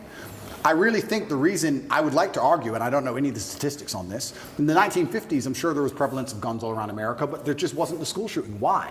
What was different? What was different in the years before that there is now? I think it's just because children obeyed their parents, and their parents were a family, and there was a degree of responsibility that was instilled inside of people, and there's a degree of accountability, and there was a degree of honor and pride. Great question. There's a degree of honor and pride. Yeah. I'll tell you something now. I bet in the 60s, 70s, whatever, in any country in the world, people didn't want to do dumb shit because the family would be known as criminals. The last name would be tarnished. Their son did this. You hear what their son did? There was a vested interest in all of it. Now you have a school shooter who's going to go out there and be a piece of shit, and then their parents are on TV, well, yeah, he was failed by the system. They don't even feel any shame. It's unbelievable. Wow. If one of my children or someone close to me did something that heinous, I would be disgusted. I would apologize just for the name alone. There's no honor left. There's no pride left in the name. And this is what happens when you remove honor and pride from people. If you have no honor and no pride, nothing really matters. What matters anyway? It doesn't matter if you're out of shape. It doesn't matter if your kid's a piece of shit and a criminal. Nothing matters without honor and pride. And this is done on absolutely every level. I said this to Tristan the other day. I was actually saying we were driving, well, the other day, long time ago. I haven't left the house in a while. We were driving and I said, even on the most base level, I said, every building is ugly. Have you noticed that every new building is ugly? It's ugly. Tristan goes, yeah, it's all the same glass, big square, ugly building. In the 1400s, we built these ornate, gorgeous buildings. And now everything's ugly. Why is that? And well, I'll tell you why it is. It's because they don't want you to have any intrinsic attachment to a specific place. If all the buildings are beautiful in a specific town, you have intrinsic attachment to that town. You care about that town. You want good things for that town. You'll protect that town. You'll defend that town. What is that? That's a barrier. That's a parameter. If everything looks the same all the time, you'll just move. Who cares? Oh, they've messed up San Fran. Who cares? I'll just move somewhere else. Let's move somewhere else. It's all the same. Globalism doesn't matter. It's all the same. Buildings in Berlin and New York, they all look the same. Where's all the beauty gone? When there's beauty, you have an attachment to that beauty. They want to remove all your attachments from everything. Even now, when they try and psyop you into, let's say, the way that models all look different than they used to before, right? Models all look different. Victoria's Secret. Yeah, and I was arguing this point, and someone's saying, oh, but that's because you have Eurocentric beauty standards. I said, no. I'm going to correct you, because I know you think you sound smart using the word Eurocentric. I'm going to correct you because you're a dumb. Let me tell you what beauty standards are. Beauty standards, by definition, for something to be beautiful, has to at least be unique. If everything is beautiful, then it's not beautiful. If everything's beautiful, then it's standardized. For you to take a model who looks the way they look without any effort at all, and they look like most out of shape, uninteresting people on the street, you cannot call that beautiful because it's standardized, you can see it everywhere. Beauty means it must have been difficult to obtain.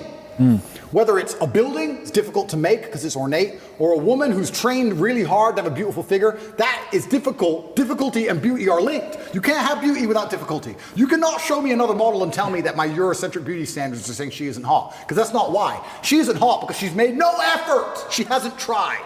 That's why. And they're doing this with everything. Everything is ugly. Nothing has a standard. Nobody has to try for anything. No parameter. No baseline belief of what's true and what's false. Everything's subjective. Your truth. No, there's the truth. There's no such thing as your truth. And this is an attack on every single level. They're assaulting us from everywhere, even the buildings they build. So what I'm getting from this is Andrew Tate saying their goal is to remove meaning from life, purpose, uniqueness to life, take away a rating scale and beauty and attractiveness, so that life is just meaningless, right? There's no right, there's no wrong, there's no good, there's no bad. And if they can do that, they know that they can better control the masses. Let's keep listening. Are assaulting you so you can't even just drive through a town and go, wow, look how much energy has been put into this place. I love this place. I will not allow them to do it to this place. Now it's just like, we can move there. Let's move there. It's all the same anyway. It's all Starbucks on the corner and a 7-Eleven. Who cares? It's all the same. Why fight? Why fight for any of it? It's all done purposefully. I'm telling you, call me a conspiracy theorist, call me crazy. I don't understand why an architect would now decide, who hires an architect? I'm going to build a building. Let me hire an architect to come up with the same sketch of the same bullshit building, which is already existing everywhere. How much did I pay him? Yeah, what we're going to do is we're going to build a skyscraper made of grass that looks like every other one. Is that it? We did all this 600 years ago. We built cathedrals and now we build this crap? Why? Everything is on purpose. It's all a psyop. It's all a psyop. When they're putting these models on there, the psyop is you don't have to try. You don't have to try at anything. Don't try. Doesn't matter. Just don't try. Wait for the government. We'll give you some food stamps. You'll be okay. It's participation trophy. It's slavery. It's slavery. When you need to do every single thing they say to eat, that's their end goal. That's what they want. It's slavery. They don't want you trying anything. Even going to the gym today is an act of rebellion. Wow. Even being in good physical condition is an act of rebellion. Right. If I put up a photo of me and I'm in good physical shape, there are people who write underneath it, oh, you're dumb, you train so dumb. They insult you for it. Like, you're a bad person because you have standards for yourself. That's the level of bug man they want to get you to. Of course, these people will give up meat and eat the bugs and live in the pod. Of course they will. They have no standards. They have no self-respect, no standards. Of course they can live in an ugly building, a big, ugly matrix pod. That's all they want. Is it somebody has to sell you on that? Matrix or pod. Is it going back to conditioning? Or what would it be? Is it someone selling you or is it conditioning? And it goes back to my original point about the family. I do believe that a reason we didn't have so many problems before is because I believe the families had standards. And some cultures still do. I have friends who are Chinese. My dad, I cannot not get an A.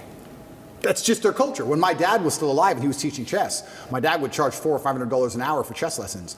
And towards the end of his life, he goes, all of my students are Chinese or Indian. Nobody else wants to spend money, $500 an hour to teach their kids chess. Only the Chinese and Indians will spend that money to make sure their kid is that good. So that's it. They're the ones who invest the most in their children. They still care on that level. But most families don't wake up and go, I want my children to act a certain way for the legacy, for the family name as a whole. I'm instilling standards upon them because of the last name. My entire life I've had standards instilled upon me. My entire life. Your last name's Tate, you can't do that. Your last name's Tate, you're not allowed to do that. Your last name's Tate, hit him back. I've been like that my whole life. And now we've removed all standards from everybody. This is why you get school shooters. These school shooters should be too embarrassed to even embarrass their fathers. They should wake up and go, I would never do this to my family. Mm-hmm. And I'll also, this is definitely gonna get me canceled, but I'm gonna say it because it's true. I'll say it by extension. I don't care what you do to me.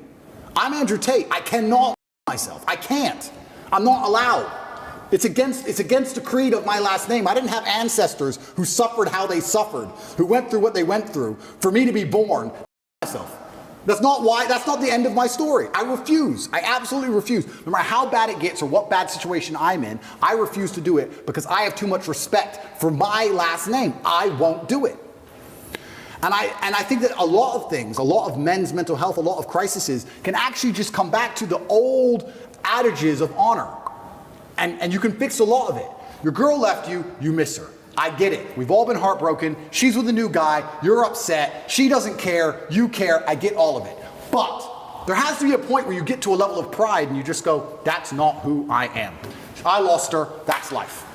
You just got to get on with it. And the best way is to have, where do you find the strength when you're in these difficult situations? I always find the strength from my last name. I'm Andrew Tate.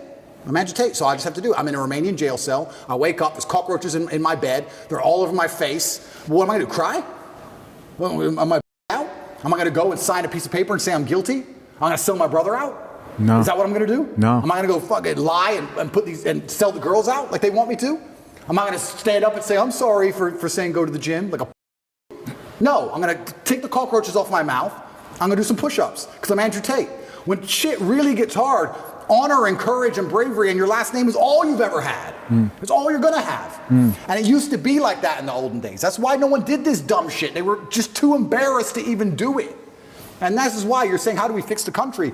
Absolutely, all of it comes down to the fact that, especially with men, none of them are bestowed with the things that the masculine essence needs to be a good man.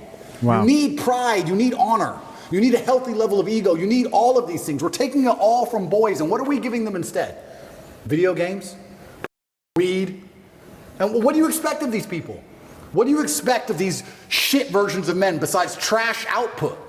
You're going to get garbage all across the spectrum. Either they're going to do nothing or they're going to do something bad. They're certainly not going to do anything good when they don't try for anything in their lives. How are they going to do something good? The scary thing about all of this is that there still are two teams in the world. And there is a side of the world where they don't accept this crap. How long is America going to compete globally when you have countries like China and Russia and these other countries where they don't do this? I don't know if you saw, they did that survey to kids of what they want to be when they grow up. Did you ever see that? Yeah, it was crazy. Every American kid wanted to be a YouTuber. Yeah. Every Chinese kid wanted to be an engineer or an astronaut. Yeah. Who owns the future? Who owns the future? We're in so much trouble. We're in so much trouble as a society, and what are we arguing over? It's insane. And what do they show you on TikTok, though? Oh, absolutely, exactly. But let's stay on this. You asked a very important question. Let's go back to it. We had the same amount of guns, 1950 per capita. Brandon, can you look at that per capita, how many guns we had in 1950 versus today? Yeah. But it's relatively the same. Gun laws haven't changed dramatically from 1950 till today. What's changed from then to today? We took out God out of school. Prozac was invented in 1987. Yep. The law to legalize advertising drugs, big pharma, in America was 1985. It's only 2 countries in the world that can advertise, us and New Zealand. Crazy. So you got God, you got Prozac, you got big pharma advertising, you got the LGBTQ movement that's taking place. You got all of that taking place to where we are today. So when you're talking about guns, what has changed? It's not the guns that's changed. Society has changed. Standards have changed. Completely. So how do you fix that? So if that is the biggest problem you're selling, number one, here's a problem. Let me sell you why this is the problem. Okay, the people are like, you're right, I'm buying it. Give us a solution. What's the solution? Yeah, I think the solution comes back down to family values, and that's a very difficult question to answer because it's across the entire spectrum, right? I do feel like it's almost a race to the bottom for men and women now in the modern society. I don't think women are being very good women. I don't think men are being very good men. And I think both of that is accelerating against each other, and it's a race to the bottom. How do you fix that? It's difficult. It's hard. And I still think one of the easiest ways to do that is God. I think if you bring back some degree of morality and some degree of standard to both sexes, I think things will start to get better. I can tell you right now, they talk about why does men not want to get married anymore. Men don't want to get married anymore. They come up with all these elaborate reasons. The main reason men don't want to get married anymore is because their girlfriend was with me for free. So why are they going to marry her? Yeah. That's the bottom line of it. Yeah. Why would you? A white dress means virgin. Marry who? A girl from the club who your friends have been with? You want to marry her? Like when you remove all of the morality from life, you just end up in a scenario where the only possible logical move is to act without morals. Game theory, right? We sit there and we analyze things logically. If you're going to be, if all the women you meet are immoral, how are you going to act? You act morally, you get wrecked. So how do you act? Immorally. It's a race to the bottom. We have to fix society as a whole, and it comes down to even the most basic things like female promiscuity, the most basic things like men sticking up for their last name, the most basic things like men having to be too honorable and too proud to be out of shape or be poor or not take care of a woman. I'm not just talking about women, I'm talking about men. Any woman who's with me, her life is fixed. That is my job. I'm Andrew Tate. I would be embarrassed to have a girl say, I'm Andrew Tate's girlfriend and have to work her job, unless she wanted to. Right. She can do anything she wants. She's my chick. You can have anything. You run the world now. You're with the top G. Anything you want is mine. I'll take care of you in every single way, but you must take care of me. I take care of you financially and physically. You must protect me spiritually. You must do your job. It's a race to the bottom on both sides. And when you have two genders racing to the bottom and then a child is born, what do we expect from this child? Who's raising the child? The school, the TV, the internet? You trust these people? Look what they're injecting into them. So another thing that's very interesting. You talk about the 1950s, another thing that was different. In the 1950s, parents raised their kids. Who raises kids nowadays? School, internet, Twitch. How much time do you spend talking to your child compared to the programming they get from the Matrix? You're losing in terms of pure minutes. You're losing. You can't even control what your child sees in school anymore. You don't even know. And when you find out they do what they did in California, they're like, what? Most people don't even know this. You have children 15 years old, I've seen it on YouTube, arguing with their own parents, disagreeing with their own parents. The whole point of having children is to instill your values in them. Right. I want my sons to be Emery Andrew Tate. They must think and act and be like me. And for someone, I've had people say to me, what if they're not? If they're not, they're not. That's fine. But the whole point of me having them was my lineage. That's the whole point of me suffering to raise them was my lineage. Why would I raise them to be anything other than what I believe I should be and they should be? That's the whole point of it, and I'm proud of that. I'm not going to sit and apologize for wanting my sons to be Tates. I'm not going to apologize for it. I don't care what the school wants them to believe. They believe what I want them to believe because they are mine. But all of that's gone. So then we also talk about what's...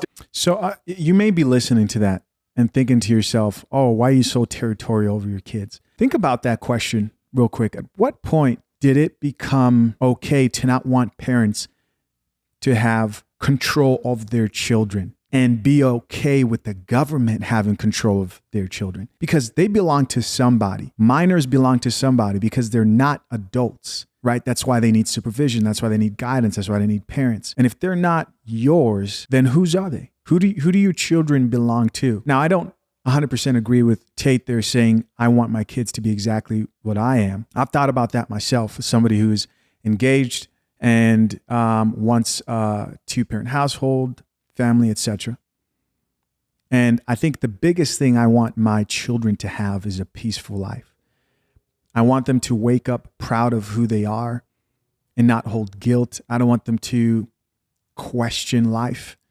I want them to have a strong sense of belief in that's grounded in reality. And I want them to have a respect for God. And I want them to be good people. They don't have to be uber successful and etc. Now those things would be great. And I will encourage them to be those things. But overall, good, decent human beings who aren't drinking tea. No, I'll have a tea actually. Right?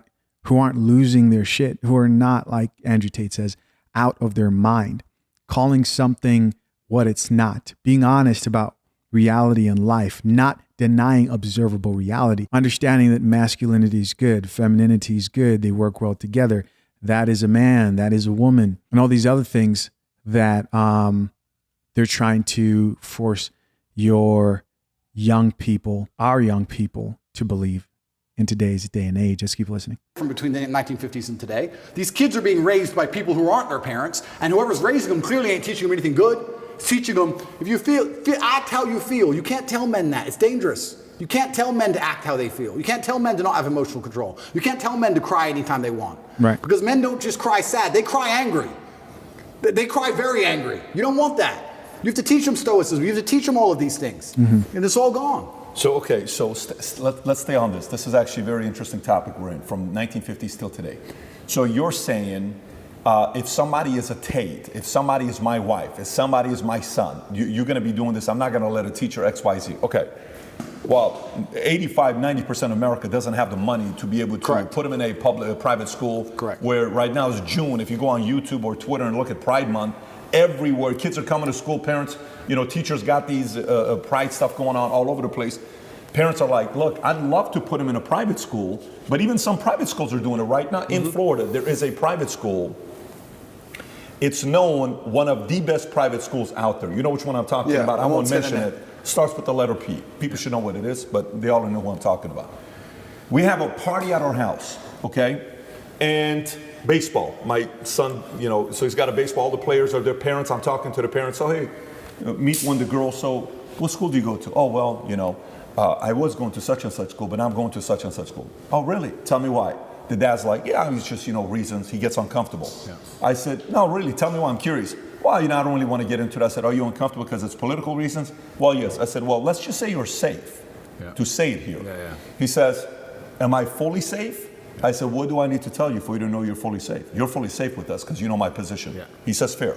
He says, we took him out because they started asking my daughter to do X, Y, Z with pride, to write on this. And she wrote a letter, a paper that was opposing the opinion, and she failed the class because her opinion didn't match whatever they were saying, and boom.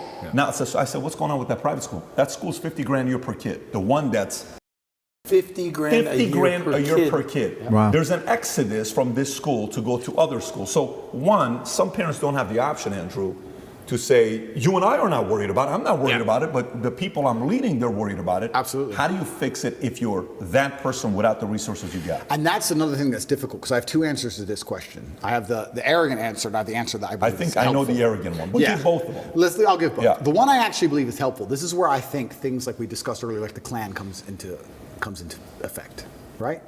Imagine you had 18 kids from 6 or 7 parents, groups of parents, and everyone's living together. The family unit, the energy and the ethos and the merits of that particular clan is going to be so much stronger and difficult for the matrix to penetrate and break.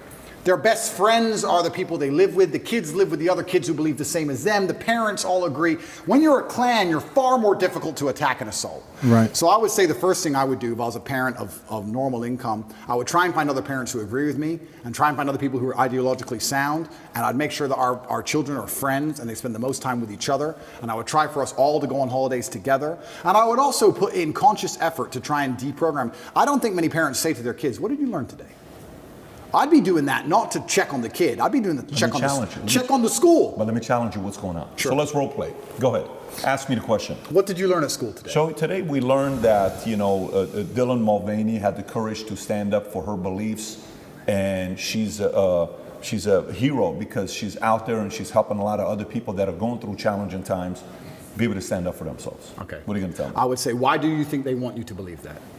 What do you mean that? Why do you think they want you to believe that? They've told you something. Yeah. I don't believe that's true. What they've done is lie to you. Why do they want you to believe that? Perfect. So say you now convince me I'm your son. Yeah. Great. I go to school tomorrow. Yeah. Ready? Correct. Now I'm in school. Correct. Hey, Miss Jones says, hey, Patrick, so tell me, so what did you think about this you have to write this paper? Well, let me tell you, last night I was having a conversation with my dad, and my dad told me, why do you want me to believe that? Yeah. Then comes the phone call. Yep. And then now you're cornered as a parent, and now what do you say to the school? Say I'm the school, role play. Correct. And I can't role play it by myself. It's difficult. It's difficult. And this is the exact point why you need a clan, you need a network, you need other parents. If I was a parent and my child was going to public school, I'd be extremely interested in finding other parents whose kids were going to that public school. Yeah, you have the PTA meetings, etc., but there has to be a degree of strength in numbers. It's hard. You can say homeschooling, that's the cop-out. But the other answer, the more arrogant answer to this, is actually an answer I gave after the subway incident. You know, in New York with the subway where they choked the guy and he died. Yep. I get asked all the time, Andrew, what would you have done in that scenario? It's a very difficult scenario. I mean, we can argue whether he choked him too long, whether he was trying to protect people. There's a bunch of arguments. But it's very unfortunate. This goes back to what I was saying earlier. You can no longer just be the average man, the average citizen. I insulate myself from so many problems with money. I know this is a terrible thing to say and people aren't going to like hearing it, but it's true. I never have to worry about some garbage on the subway. I never have to worry about, do I stand up and defend this woman or allow her to get attacked because they're going to put me in jail? I never have to worry about some fight on a plane because the ticket was $40. I never have to worry about my kid going and learn something they don't want to learn. I don't have to worry about any of this because money protects me, right? So when I say this, like if I have a girl and she's saying, all you do is work, you need to be a dad too. I'm being a dad by being rich. That's me being a dad. That's how I protect you all. I'll work 18 hours a day every single day. That's me being a dad more than almost anything, because that's how I protect you and everybody else from all this insanity. It's the only way to do it, because you need to be flexible. We're fully on the same page. I'm on the same page as you. I also went and made the money, so I get to pick and choose. Yeah. What I'm talking about is a message, because the reality is not everybody is going to go out there and make the Correct. 10 a month or Correct. whatever you make. It's just not going to happen. Correct. The market's not set up that way. Correct. Quite frankly, not everybody brings that kind of value to the market. Correct. To garner that kind of pay. You know that, I know that. Correct. Okay, how can you and I help the audience that is sitting there, great citizens, Yep. net positive. Yep. They take their kids to church on Sundays. Yep. They work their butts out. They're doing their best to keep their marriage together as hard as it is. Yep. They're paying the bills for the kids. They're making 80 grand, 120 household income. Yep. They can't talk like you and I. You're right. What do they do? You're right. Let's give them the solution. You're right. So if I was them, here's what I would do. I would make sure that my family had core parameters and core beliefs that we believed in, and I would fact check everything my child was told against those core parameters and core beliefs. So let's say one of our core parameters and core beliefs was hard work. We believed in hard work and dedication. When they came home and told me something about body shaming or the fact that models can change, I'd say, does that agree with the beliefs and the merits that this family has decided we're going to operate under? Yes or no? I would have a framework, I would have a gate which ideas have to penetrate through. Every idea has to be fact checked against a gate of parameters of set values that was stuck to my last name. Honor, courage, discipline, hard work, whatever those parameters are. And I'd say to my child every day, what did you learn in school? I'd listen to it and I'd say, does that align with our value on this? And also, I'd make this very clear, because this was done to me as a child. I'd make it very clear to my children that they're exceptional. I think every single person is exceptional for different reasons. We talk about normal children, normal families, that doesn't mean they're not an exceptional individual. They can. All right, real quick. This is such a great conversation. This conversation right here is probably one of the most important, I think, in this podcast, because knowing the demographic of the guys that watch and some of the women that watch my channel, they're going to relate to this. What do you do? What do you do if you're not Andrew Tate? What do you do if you're not somebody who's a top earner and you're forced to send your children to one of these public schools and education? When I hear Andrew there talking about comparing and contrasting beliefs and ideas, you know what that sounds like to me? That sounds like the Bible. Follow me here for a little bit, man. This is what Christians have done when the world has lost their mind. That's what the Bible is for.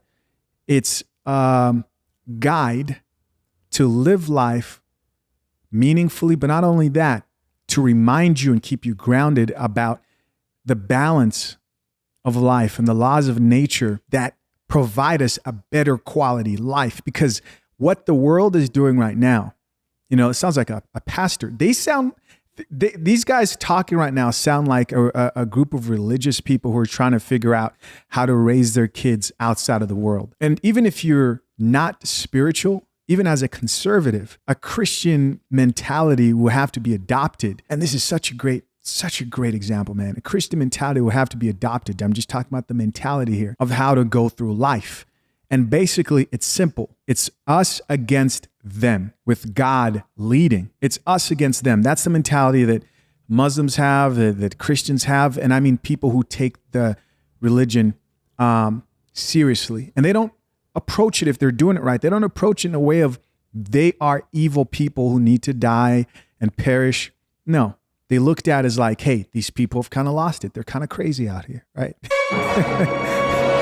Right? They think tea is good and healthy for you, and they don't drink coffee. And you know, just it's like the mentally unstable person who you're just kind of like sad and you wish they were better. But how do we navigate the world as they're losing their minds so that we don't also lose their minds with them? Well, the Bible, right? That thing, that compare and contrast. And I'm not saying that you need and have to use the Bible. I'm saying this process of how do you set up your family when you don't have money to believe in core systems that will keep them sane is a lot like the Christian experience, where the Bible is the word of God that establishes meaning and has fundamental beliefs in how you should view the world if you want a better life. And think of something like church, right?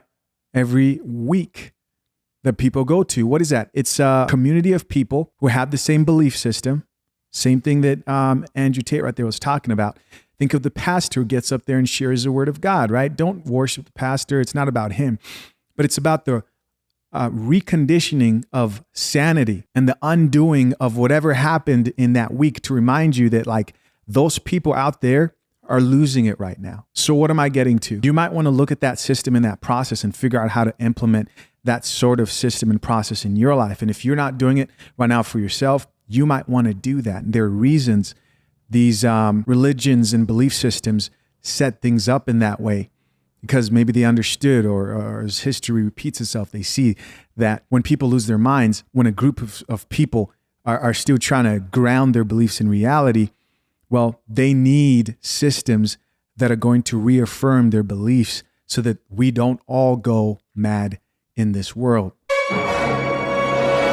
And if you're somebody who does believe in God and you're a Christian, it's time to take that more seriously in your life, right? And I don't feel right if I don't say that, because listen, even I'm listening to this and saying, man, I need to be more serious about my own reconditioning, connection to my belief system, God, what I believe about life, especially as I go forward and plan to start a family, etc. This stuff matters. It's serious. It's serious. And a lot of those experiences at church and friends, you're strengthening your children to believe that hey, I'm not crazy for being the odd person out who doesn't think that a masculine man is evil. And I have my friend who I go and meet once in a while and go hang out with, who also has that same belief, right? Powerful stuff, powerful stuff. Be an exceptional person. Who knows what they might become. Sure. I'd say you're an exceptional. You don't believe what everyone else in that school is told to believe just because it is said. You're an exceptional person, and we have a framework we operate under because your last name is X and our framework is this. Does that align with hard work and dedication? No, it doesn't. Why are they trying to tell you that? Because they're trying to attack the framework which you need to be successful. My father said to me when I was young, my father had many quotes, and I use them all the time, but one of my favorites was, I allow manipulation to find out where my enemy wants me to go. And then I use my mind to break the trap and punish the perpetrators. That's the exact line I will tell my child. I'll say, they've attempted to manipulate you. We've allowed it. I allowed you to go to school and listen to this. Why were they trying to manipulate you? Where do they want you to go? They want to take you away from discipline. Yeah. They want to take you away from hard work. Now we're going to use our minds to break the trap. We now know what they want. My father explained this saying to me, and he said why it was so important, and it's true. If you don't allow them to manipulate you at all, you don't know where they want you to end up. You might get tricked another way. You might take another road to the same destination. Mm-hmm. You allow the manipulation. Tell me what you want me to believe. Tell me what you want me to understand. Allow it to manipulate me all the way to the end. I see the end goal. Yep. This is what you want. No. And this is what I would teach my children. Explain. Your time in school is going to teach you some very important things that you need to know. And they're also attempting to psyop you and trick you and poison your mind. And we are going to discuss daily, built within our family framework, within the code of our last name, to see which are true and which are lies. It takes work, like everything else on earth. It takes work. And I know it's hard. Parents are out there, they're working, they haven't got time. Yeah. Their kids are on the internet. It's difficult. But you have to put the work in because you are almost fighting an enemy for the minds of your children now. Right. You know what I think? You know what I think is that's great. Right. Very good feedback. But so I lived in Iran. Yeah. And in Iran, you'd go out there and you'd say, so hey, listen, people are asking about religion, don't talk about it. Yep. Are we Christians? I don't know. Yep. Talk to my mom and dad. You don't need to answer the question, right? Because there's that fear. Yep. So parents are teaching kids to not talk about their values and principles. The element that parents fear what the school's going to say to them and not give the kids the best grades, because imagine you got a 10th grader or even a senior. If you really say what you believe in, that teacher gives you a C. You don't get the A to get the 4.3 GPA to get the scholarship because you can't afford it. You have to be constantly this. So parents are telling their kids, look, whatever I'm telling you, don't tell them. I think it's bigger than that. I think a part of it is this is the first time we had stats, and I don't know how long this was, where kids graduating high school are not valuing a four-year college as much as they did before, okay? That is a threat to the establishment because they can't be a control, right? Number two, is there is an element when I'm watching this video with these parents yesterday in Glendale, and this is where I grew up. This is my street. I grew up Broadway and Verdugo, right next to that post office. I'm 200 yards away from the high school is where I grew up, and I lived on Doran for a couple of years before I went to Wilson Junior High School. And I'm seeing these parents upset, like, how is this? This is common sense. Leave these kids alone. Yeah. I think there's got to be an element of those parents coming together and a form of a strike, I believe, to say, if you want the tax-funded money that's being given to your school district, hey, we're not coming. We're going to decide to do schooling together, and we're going to use this place or this facility and that facility, because they have to feel the pain. They cannot do that to the kids. So my only messaging with what you're saying right now, number one rule is what? Go start a part-time income, make an additional $3,000 a month so you can send them to the private school that they're teaching right values. Okay, that's number one. 2, I can't afford to do that. 3, this is the other option that you got. Yeah, and you're right. And Trump said it in his book, The Art of the Deal. He said, if you're not prepared to walk away, you can't negotiate. And that's the same with absolutely everything. If there's never a bottom line in which you say enough, then you can't negotiate. You have no negotiating position. Right. We talk about this when it comes to children in schools, but this is also very applicable for relationships. I've had girls who say to me, you know what, I was watching TV and they were saying that, I don't know, X, Y, Z. And I would say, listen, I take care of you. I love you very much. I'm going to make sure you have everything you've ever wanted. I'm going to make sure you're physically safe. That's why you're not going to go walking home alone drunk. It's not because I'm a misogynist. It's not because I dislike you. It's not because I'm controlling. It's not because I'm manipulative. It's because it's for your safety, and your safety to a degree is my responsibility. But I saw on the news X, Y, Z. If you believe the news over me, then go find another man. You have to be prepared to walk away. That's right. This is the bottom line of it. This is what I personally believe. These are my values. 100% with you. These are my values. And this is what I personally believe. If she says, well, no, I'm not listening to you, and I stay with her anyway, well, then it's over, isn't it? And then she's going to do whatever she wants. But not everybody can do that because you've earned the right. Again, the proposition you're offering is so high that they have to sit there and say, I can't lose this guy. Completely. And this is where we go back to the original point about how difficult it is to be the average man now. It's becoming more and more difficult. We're in a position now where you have a racetrack and you have Ferraris and Nissans. And yeah, we can discuss how the Nissan might beat the Ferrari, but the truth is, it's hard. It's very, very hard. If I was a man and I was starting all over again, I would do the same things I did. I would wake up and say, okay, this game is extremely difficult. My best chance is to level up my character to a point where the game becomes easy. Because life does become easy at a certain point. Yes, now I'm in a very unique situation. But before this situation, I had only 3 problems in my life. My health, which I take care of, my woman, who I take care of, and money. That was it. If I made enough money, I had no other problems. If you're broke, you have lots of small problems. The car doesn't start, the school fees are coming up, whatever. We need new clothes for the kids. I had one problem to fix. If I fix my one issue, everything else is fixed. You get to a point in life where someone goes, oh, we've got an issue. How much? Just tell me the number. I don't even want to know the ins and outs. Just do the transfer, make it go away. So, yeah, as a man, I think you have that imperative to understand that the video game of life as a man is exceptionally difficult, and especially as you get older, as you progress with the levels, it gets harder. It's getting harder and harder. You need to level up your character. This is what amazes me when men go, I struggle with motivation. How can you struggle with motivation in the modern world? Right. Are you asking to just lose? Are you asking to just be erased from humanity? Yep. Are you asking to be invisible? How can you be an 18-year-old man and say, I don't have the motivation to train as hard as possible and get as rich as possible? You are born to lose if you don't have motivation at 18. In the modern world, as competitive as it is, all those girls, those 18-year-old girls you go to school with, are talking to some 28-year-old man with a yacht somehow. And you're sitting there lonely and you don't have motivation? You must be out of your mind. The only way to win this game is to become as powerful as possible. It's difficult, and it's getting harder and harder, and this is why I teach the things I teach to men. You can't just be Joe Schmo and win anymore. Those days are over. You have to be something else. The challenge those young men have, though, it's sometimes not even their fault. Why? Single mother. Raised by a single mother. They've been indoctrinated and they heard the future is female a million times. Next thing you know, they're 18. They kind of have this victim mentality. It's almost not even their fault some of these times. Oh, completely. We're all in our late 30s, early 40s. We've grown up. I played football in school. He's an athlete, bodybuilder. Obviously, you're a kickboxing champion. We've had coaches. We've had people kick. We didn't grow up with participation trophies. We've had our We've gone through shit, now we are the shit. A lot of these young guys playing video games, addicted to, grow up with a phone in their hand, raised by women, they don't have They weren't raised how we were raised. How do you teach those kids, though? Well, that's why that's exactly what they don't want me doing. That's why they're trying to put me in jail. Because I managed to become, I'm not for a second bragging, but the size of the movement that I created, I turned up in Slovenia. I don't know if you've ever seen that video with the Bugatti where everyone's going, top G. That's the capital of Slovenia. I can't even pronounce it. Ljubljana or something.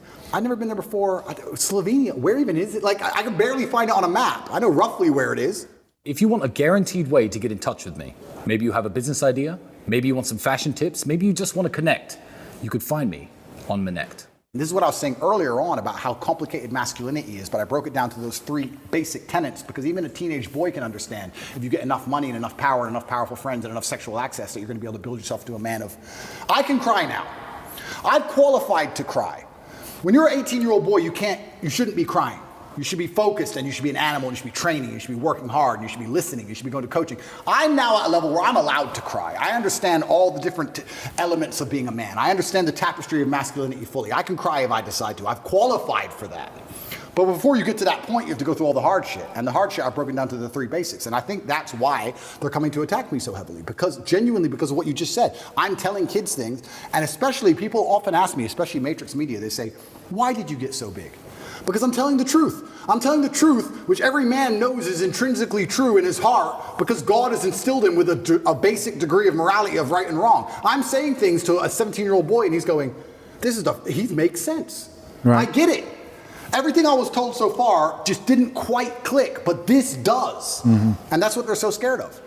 And I agree with you. You're completely right. And this goes back to, once again, we were saying about last names, family values. The number of times I was told I couldn't do something because of my last name, I think that was my whole childhood. My whole childhood is, well, you're a Tate.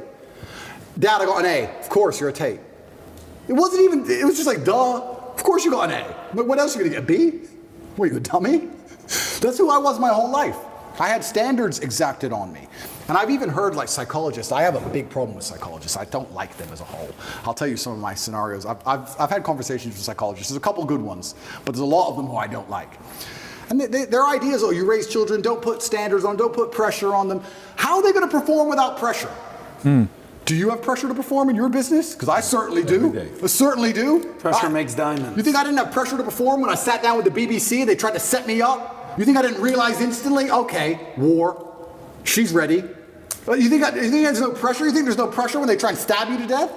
There's no pressure in life. You're going to raise a child and say, don't give him no pressure, give him no standards, so he can just be a kid. And what's he going to mold into? Absolutely and utterly not. Life is pressure, especially as a man. You need to have these exacting standards. That's how it is. My whole life was a pressure to perform to my last name. That's all it's ever been. I don't know how anyone's raised any other way. So yeah, it's crazy. It's a very difficult problem to fix. I agree with you. It's a very difficult problem to fix. But I think it starts with baseline things. And this is also why I feel like I have such a duty to act. I'll give you an example. If I could lie right now for $10 million and nobody would find out, nobody, I still couldn't do it because God would know and he'd punish me sooner or later. I really, truly believe that I would pay the price for that lie. I truly believe it. I think if you're a man and you're growing up and you're saying, how do I act? What do I do in this scenario? What would God want you to do? Tell the truth. You'd be amazed how far just telling the truth will get you. In any situation, I can give you benign situations that don't even matter. Your girlfriend caught you. Oh, and no, and I barely know her. Just say, yes, sorry. I love you. I'd love to stay together. But you did this. Sorry. I'm leaving. Okay, goodbye. Next day she's back. You just tell the truth. It could have gone on for weeks. She could have kept spying. She could have called the girl. All this drama. Just sometimes in life, you just man up and tell the truth. That's why in my current scenario, and I was saying earlier, I think that's the only way you're free, by the way. Completely. Only way you're free. Truth shall set you free. It shall set you free. When I was saying earlier, Facts. the incompetence of my enemies is scaring me, and I don't know exactly what to do. All I can do is just tell the truth all the time. I'm going to tell the truth all the time. I'm going to say what I mean and mean what I say, and I'm going to tell the truth, and that's who I'm going to be. That's what I think is the best thing for me to do in the current scenario. But we're not even instilling that in children anymore. We're not even telling children how important it is to not lie. Well, but that's also part of what you're talking about. I want to show you the stat because a guy sent it to me. And then we'll put this for the audience to see as well. Percentage of gun ownership from 1972 till today. Same thing. Exactly the same. If you look at the numbers, pretty much the same thing. So what's been the biggest difference is a lot of these things that we just talked about. By the way, that question you asked from 1950 till today, the candidate that's talking about this, again, I went back to politics, RFK is talking about this. And I think it's a very important thing to talk about because it's making people go research and see for themselves and to ask the question, what really did change? Completely. We've had this all the time. Completely. What became legal? Why are we adding all these pharmaceuticals to, kiss the Tate? What else would it be outside of that? So that was the foundation, which I agree with you. Household values, principles, kids, men, raising them better. What else would you see as a challenge from an outside? And then I got part two of the question for you. Yeah, it's anything else where you say, XYZ would also, by the way, I love the way you say Nissan and status. I just love the way you pronounce those two words, man. For a second you said Nissan, I'm like, what is Nissan? And then I realized what you're talking about. Well, I remember when I was young, other people's parents would tell me off. Do you remember that? Did you ever get that when you were young? Of course. Other people's parents would come up and you better not. Random adults would just tell me off. I was scared of every grown-up. Every grown-up had a degree of authority. Just random adults. We can't do that anymore. That's true. There was just a degree of community that's certainly not really lost. And asking me how to bring it back is difficult. It's very hard. And that's one of the reasons why I've become so religious recently, because I think that God is definitely part of that. And that's also the reason I want to live in the clan I live in. That's why it is. My brother can tell my kids off, no problem. If I came home and Tristan's like, I had to scream it all, I'd be like, good. I trust him in his judgment. Good. Scream at them then. Good. They're children. Also, sometimes, you know what? Kids need to be yelled at sometimes. Why not yell at them? What are they going to do? So life's hard. Life's hard. The way we pander and baby children, especially, is insane. I was talking about this the other day. I was talking about how I have a pet peeve, and one of my pet peeves is painkillers. And I was being typical me, and I was going over the top. But I was saying, I was discussing with this guy. This guy said, have you got any aspirin? I said, there's no aspirin in my house. And he said, why? I said, brother, you are not facing 1% of the life difficulties I am facing. Think about it. No government's trying to lock you up. The Matrix isn't after you. They're not trying to frame you. Nobody wants you dead. When God finally gives you a tiny headache to give you something to show you're half a man, a little bit of resilience, you put take an aspirin. Can't you just have a headache? Just have a headache. And not only just have a headache and don't mention it, because I don't care. So don't even talk about it. Nobody needs to know. Just have a headache and be quiet. I have a headache, Twitter. Yeah. What do you want? Do you want therapy? Do you want sympathy? Nobody cares you have a headache. Shut up. It kind of goes back into my original conversation when I was saying I don't like psychotherapists and all their garbage, because they're constantly, I don't believe in, I've had conversations with therapists a few times, and my biggest detractors and enemies say, you need to talk to a therapist. The last conversation I had with a therapist didn't go very well. I said I didn't believe in most of their field and that it was garbage. And she said, why? And I said, because there are some boys who don't drink alcohol because their dad was an alcoholic, and there are some boys who are alcoholics because their dad was an alcoholic. You have the same scenario and different outcomes. So I don't believe in it. And she said, well, no, it's not an exact science, but we have generalized rules that we can follow that lead to patterns of behavior. I said, but I'm not a generalized person.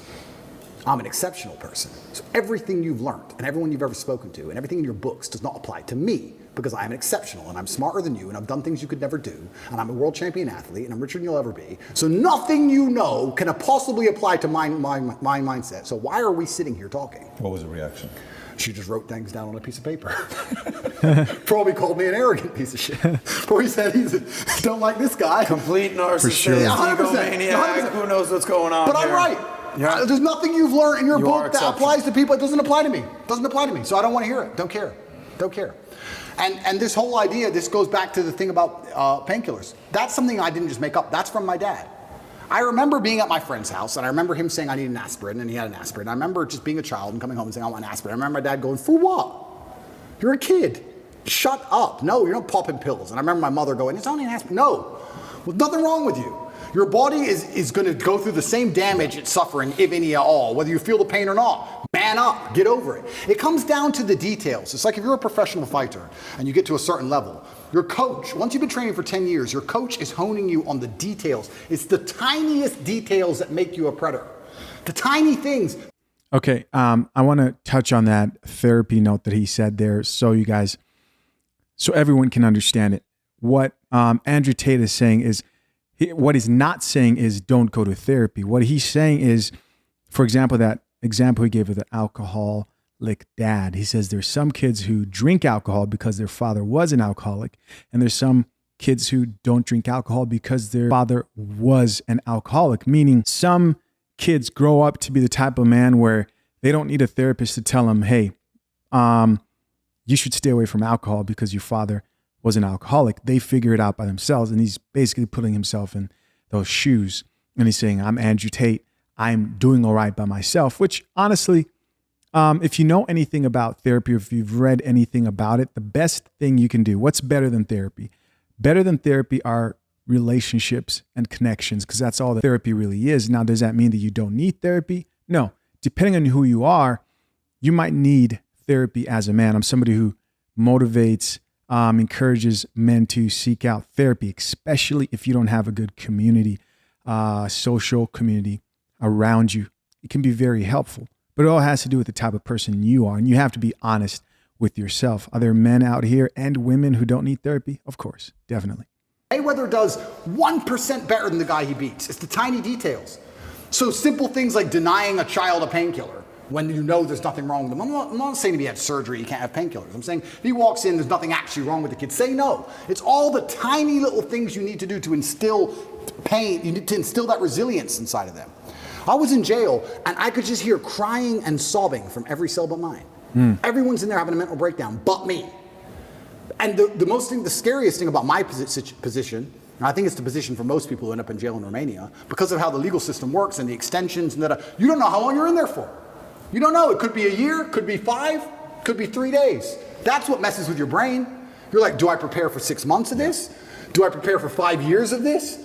What's going on? Nobody knows. Everyone's in there having mental breakdowns but me. Why did I not have a mental breakdown? Because I've had too much crap happen to me too many times and never took the painkiller, never took the easy way out, never asked for the therapist, never been about it. This is how life works.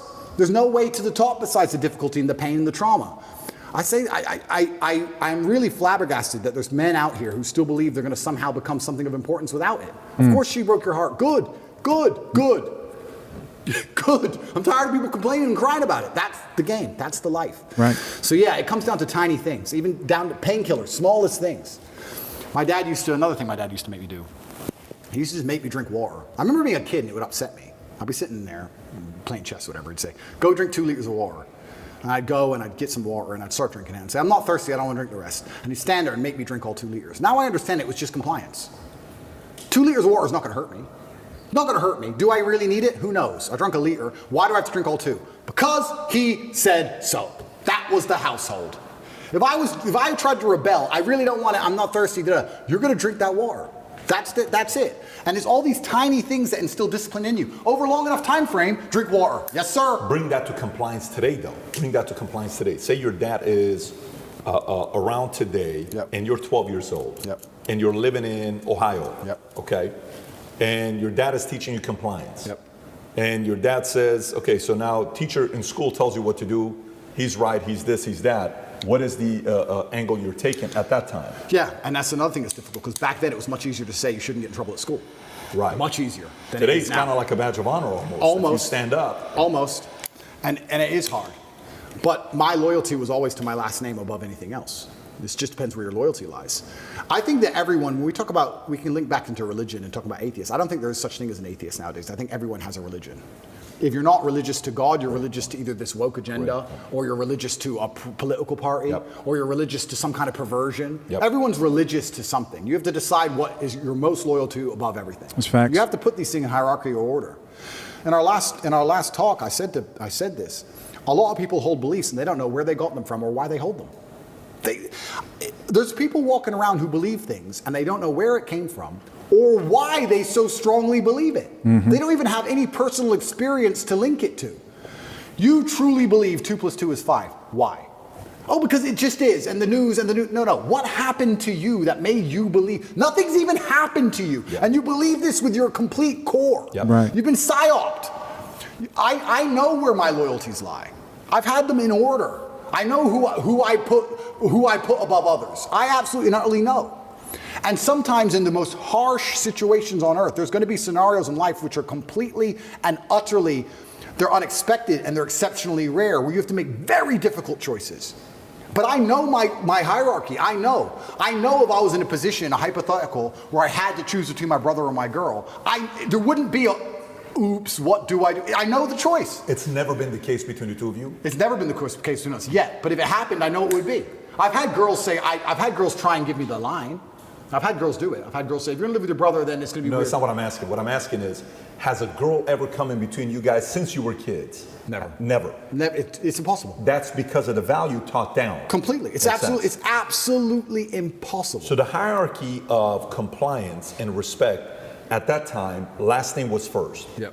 Where would it be today? If you're raising kids today, Yep. what is number one? Is it God? It is God. Is it me second? Then who? No, it is God. It's God first, and then it's the last name and the legacy in my teachings. I think it has to be God first. I think it has to be God first because agree. God is the only thing that can resist this insanity. Yep. What is happening is truly evil.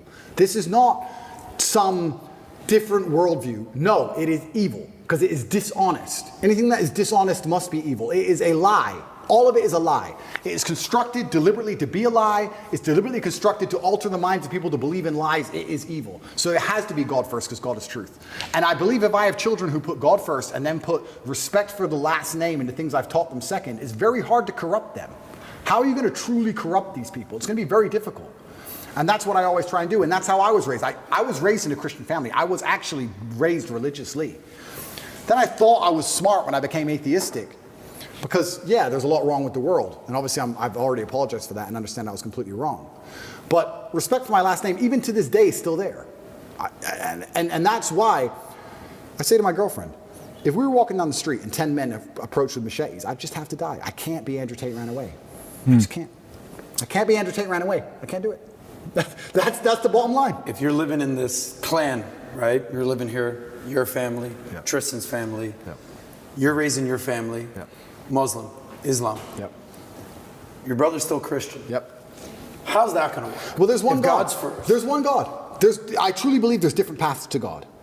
I truly believe that. Me too. Like I said, I'm not a religious scholar, but it says in the Quran, people of the book. Even a Muslim man, I'm allowed to marry a Christian woman. They are of the book. It's only atheists that the Quran has a problem with because there's something morally corrupt with them. But if you're a person of the book, a person of faith, we're not even says inside the Quran we're not supposed to convert you or insult you. We're not here to insult you or correct you. There's one path. There's different paths to the one God. I truly believe that. And another thing I'll say about clan living, in my experience, I think that men quite often get along in those scenarios. If anyone is hearing the idea of this and love the idea of this, but they feel like it would be argumentative or there'd be problems, I think that comes from the women.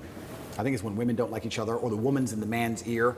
You're too much with the guys. I think the women are more against it than the men for some reason, unless you have a very strong frame in the relationship. I don't have that problem, but in general, the men get along. The men love it. I think it's quite firm and quite rigidly installed inside of the basic psyche of men. We like that.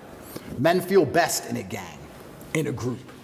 It's why we charge at the gunfire. When we're with our boys, it's when we feel strongest. It's why we go out and drink and party when you're with your guys. There's something inside of you just feel like on fire. I think men have that. A lot of the time it doesn't seem to work and it breaks down because women can be unhappy in certain scenarios. But this is why, especially in some ethnic communities where the gender roles are more specific and defined, where the man is in charge and the woman does this, they can all live together in peace. It's much easier for them. Like I said, I grew up in a town full of Muslims. They'd have 10 families in one house. The women cooked, cleaned, looked after the children, looked after their man. The men all worked, made a bunch of money, a bunch of average jobs, and they were all millionaires in 5 to 6 years. So let me ask this other question while we're on this topic. That was a good question, by the way, Christian dynamic and Muslim dynamic. When you're saying there's a lot of ways to get there, there's a religion called Baha'i. It's an element of Muslim. Mm-hmm. Baha'i is like how Mormonism to Christianity, and Baha'i believes there's 8 ways to go to heaven. That's the philosophy of Baha'i. My sister, her husband's family, they're all Baha'i, great people. But going back to this, okay, impact. Let's think impact. If a person's watching this content, most of the people that are watching this, a portion is going to be those that are haters, that just want to find poke at the argument to find, you see, I told you, fine. But a lot of people that are also watching this, they're probably wanting to make impact. They want their life to have meaning behind it. That's who's watching this show today, right? Okay, so I can't be a president, but I want to make impact. I being anybody that's watching this. Because Putin says 8 years, another guy comes, or the guy with the briefcase shows up, okay, cool. Well, if you were in the States and you're saying president wouldn't be how to make an impact, but let's say there is a kid who's 20 years old, 18 years old, 25 years old, has so much drive, it's unbelievable. Ambition at the highest level. Who do you think has the biggest influence to make positive change, like real change? Is it the person with the money? Is it the person with the biggest mic? Is it the person that goes into politics? What is the best way to have the biggest impact? Yeah, so I think the world has always only ever been a battle for influence. Even if you look at the current battlefield, Ukraine is next door, it's 5 hours drive away. The battle in Ukraine is not just about tanks and trenches and grenades. It's a battle for influence. Who influences the people within this territory? Who is in charge of the thinking, the language, the mindset of people within this geographical area? Every single battle, every single pitched battle, every single argument, every single debate has always been a battle for influence. If you have influence, you're an extremely powerful person. All of us here are some of the most powerful people in the world. How many millions of people listen to us? We have massive influence. And I think you can have influence at the ground level. You don't have to be a famous podcaster or famously well-known to have influence. I would argue that those Romanian grandmas who gave me my food will remember me for the rest of their lives. I would like to believe I gave a positive influence and a positive impact on their lives for the rest of their life. I believe if you go through life and you're genuinely a good person, you try your best to be good to people, and you're honest, and you shake hands, and you don't lie, and you're on time, and you work hard, and you're good to everyone who's good to you, I think you'll have a massive influence. And I also believe, I truly believe that God is extremely giving. There's the saying, goes around, comes around. Completely true. But I would say it comes from God. God is keeping an eye on you, and he's paying attention to you, and he knows the kind of person you are and the kind of things you do. And I don't believe if you're actually genuinely a good person all of the time, that you're not going to get some goodwill back to you. Look at my scenario. If I was being a piece of shit for years with all these chicks, I'd be in jail. I'd be in jail.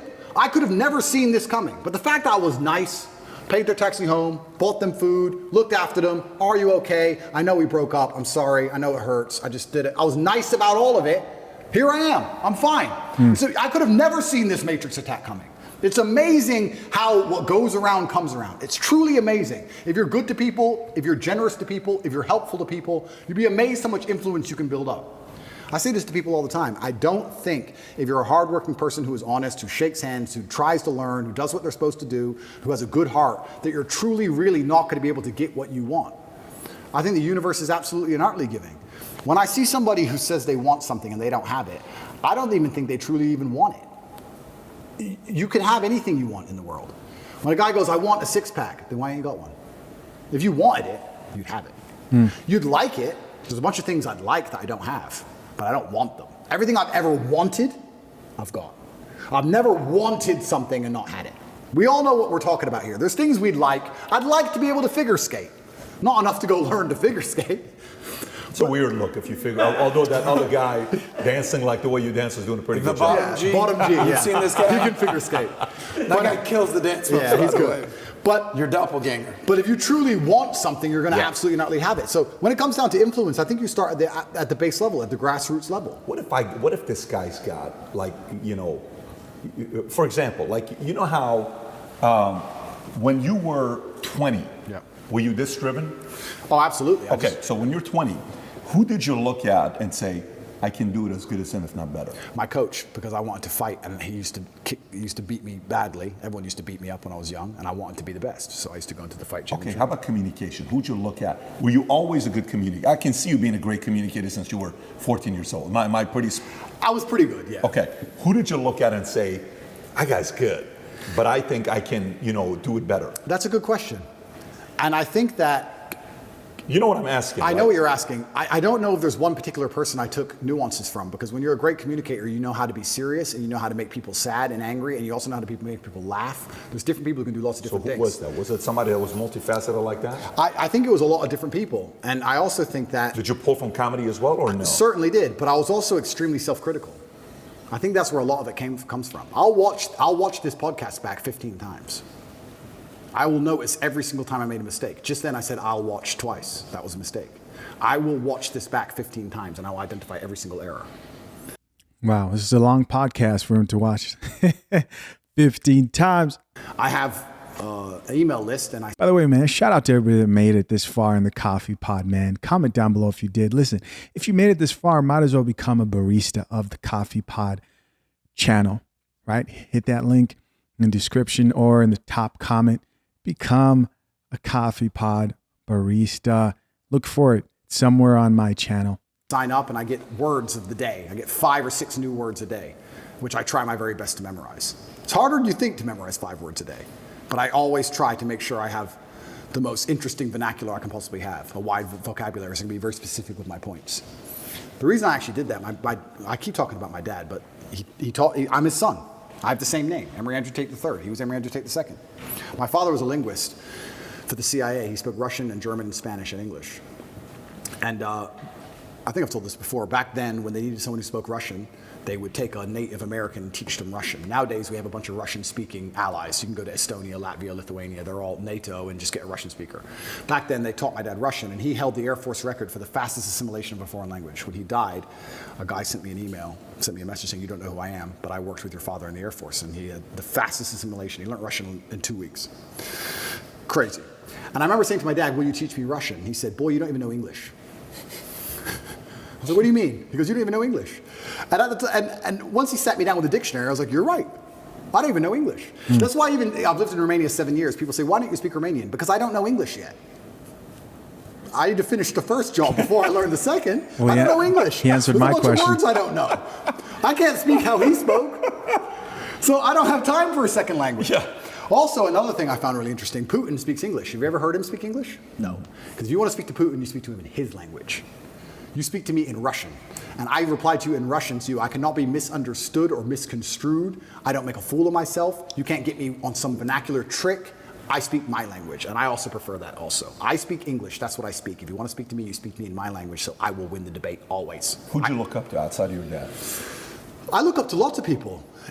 I'm talking specifically younger age, not today. I'm talking 16, 20, 25, that age. Not today. It's a good question. Because I always believed in trying to take the best parts of individual people and then amalgamate them. And I know you want a name, and I can't think of one off the top of my head, but I would look at people who I didn't even respect, but they'd have one particular thing about them. I thought, that's good. It could be somebody I didn't even like, but he dressed well. I think you just have to be perspicacious and look at people, and there's something you can learn from absolutely everybody. This is true. And just try and adapt it all. I'm not saying everybody should be clones of me.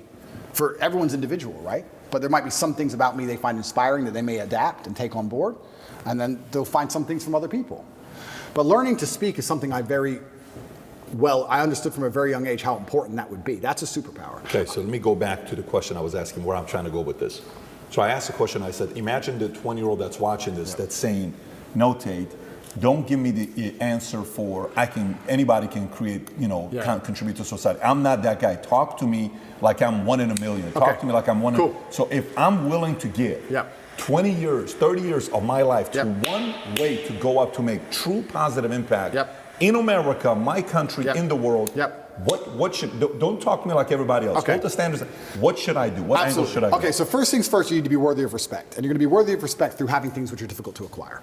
So first things first, the basic things, you need to be very focused on trying to make money, because people listen to you when you have money. They just do. Secondly, you need to be in fantastic physical condition, because when you're in fantastic physical condition, it cannot be bought. It must be earned, and people know that.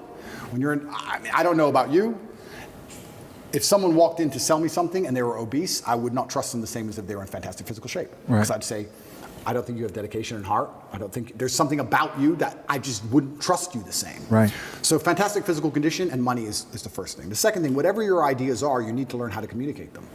Speaking is a superpower in and of itself. You need to become a fantastic communicator. You need to be comfortable in all realms of communication. You need to be persuasive.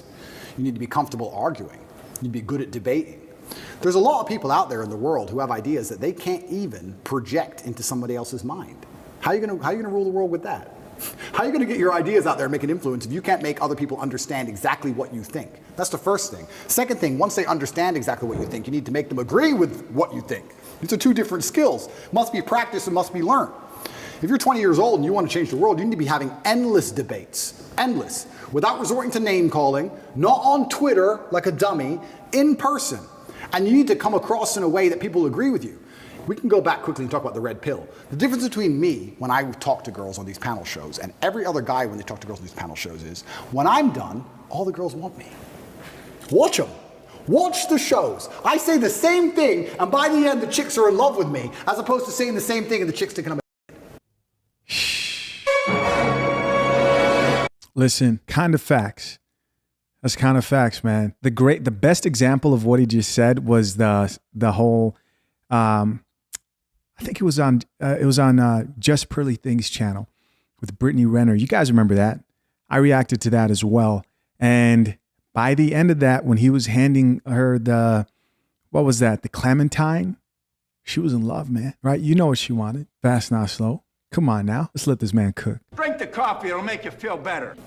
That's the difference. I project my ideas and I make them agree with my ideas to a point where they're like, texting me afterwards. I'm not saying anything different. It's how I'm communicating it. You can catch more flies with honey. Right. Than hurting people sometimes. So you need to be good at everything. You need to have a Swiss Army knife of tools. I know when to be intimidating or aggressive. I know when to come across as obtuse. I know when to come across as exceptionally open-minded and easy to understand. I know when to come across as understanding. I know all these things. This all has to be practiced. And a lot of it is, communication. I would say, if you're going to say to a 20-year-old who's truly exceptional and driven, I'd say you need to become a master communicator. Because once you can do that, you can do anything. And that fixes all the other problems, right? We talk about making money. If you're a master communicator, you do fantastic in sales. You'll kill sales. You'll absolutely destroy sales if you're a master communicator. Not many people know this, but I used to sell windows. You know the old school knock on the door? Window sales. I did window sales for 2 or 3 years, and I'd say this is one of the hardest jobs you could possibly do. And I would always recommend a young man, if he has some time to waste, to go sell windows. And the reason, it's fantastic, because I'll tell you why. It's the hardest one to sell because, 1, nobody wants them. 2, they don't know who you are. And 3, even if you convince them that they need windows, after them not knowing who you are, then they go to all your competitors and then it becomes a price war. It's a nightmare. It's the hardest sales job. If you're selling a Lambo, at least they want the Lambo, right? Nobody wants glass and plastic. They already have windows. So you got to find a way to sell them these windows. How do you do that? And that's where all this master communication comes in. And it's so many. When I first moved to SoCal out of my parents' house, the first job I had was selling under-the-counter water filtration systems door to door, straight commission. So I've lived that salesman life as well. Subtle little things. Being a good salesman is not necessarily being a liar. It's not being a trickster. It's just understanding what's going to make the person believe and understand what you say. If I walked in and said, would you like new windows? And they essentially said, no, we don't need new windows. Our windows look fine. I would say, but what about the security aspect? While looking at their 3-year-old child.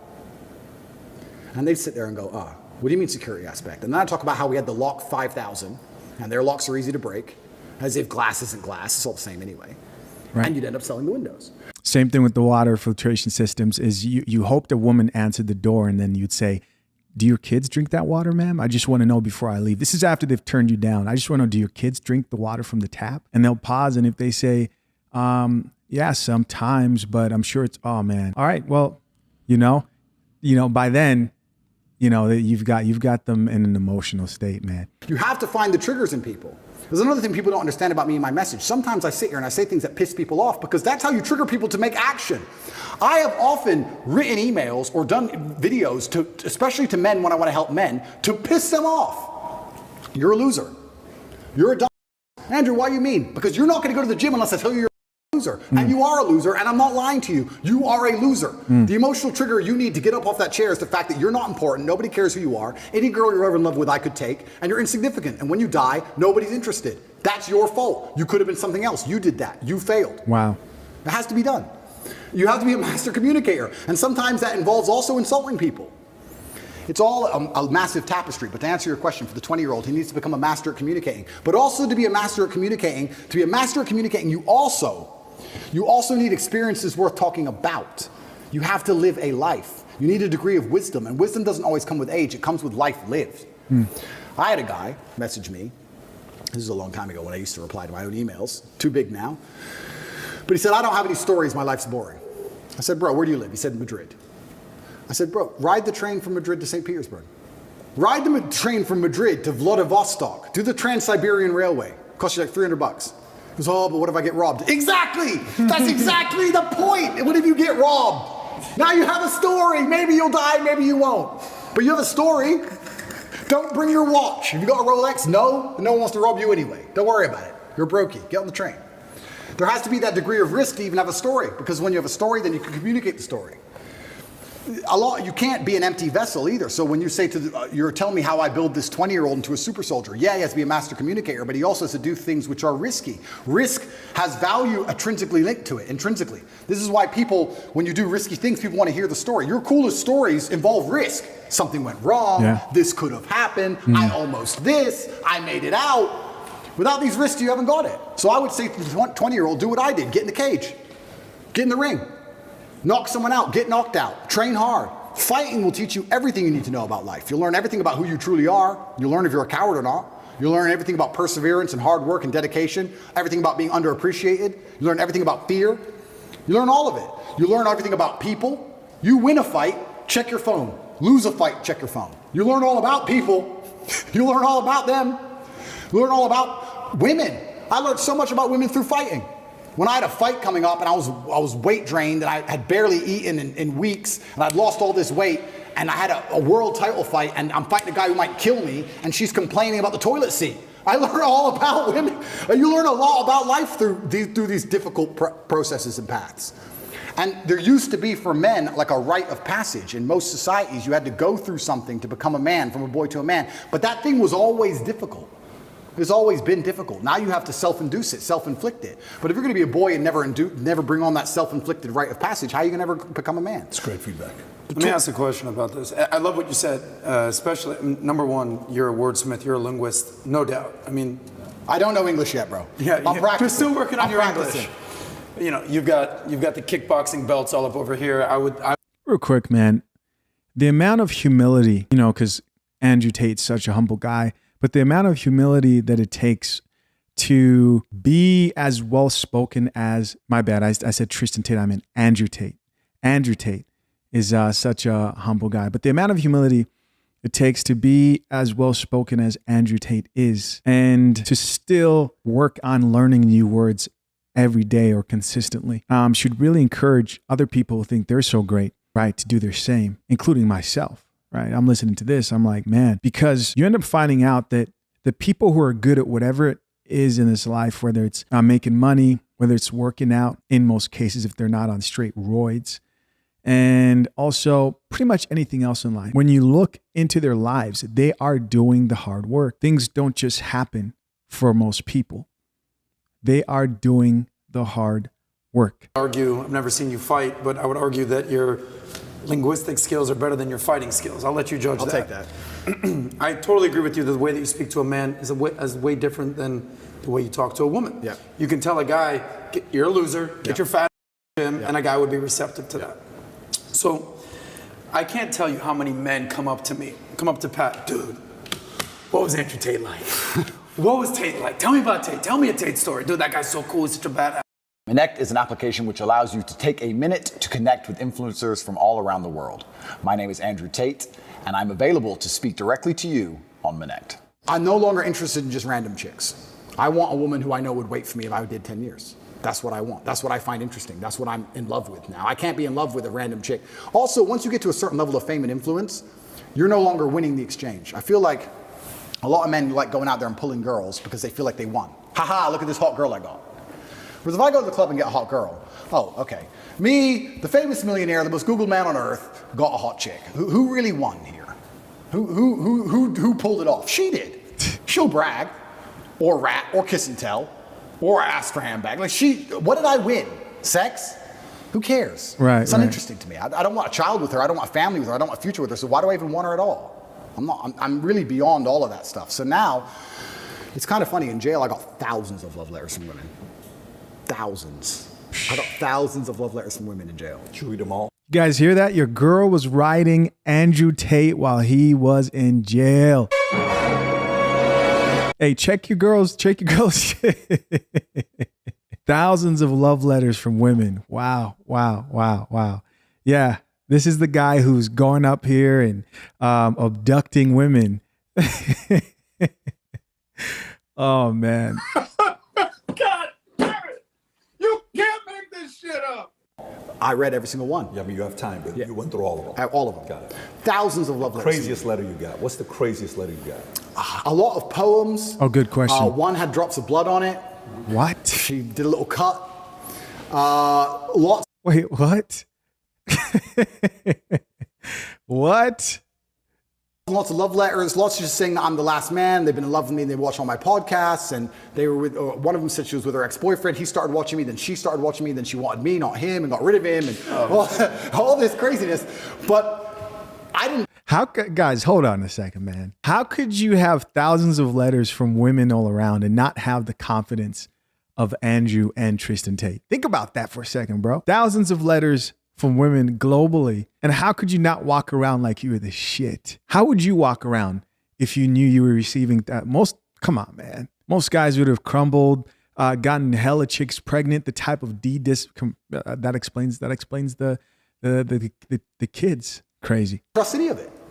Is it real? Is it an agent? Is it a psyop? Who's she? Is she crazy? What if I sleep with her and she says I did something to her? Ooh. What if 13 years later she contacts the BBC? Garbage. Right. That would never happen. I don't talk to any new chicks. Same as I don't have any new friends. I don't talk to any new chicks. No new girls. That's what I thought. Zero. So let me ask you, the idea of we're not gonna let that slide. How many of men today, and you guys listening to this right now, will be able to resist to this level? Women throwing themselves at you, DMs, seeing you in the street, locked up love letters, you get out. How many men would have been caught up just from that alone, right? We know NBA players aren't making it.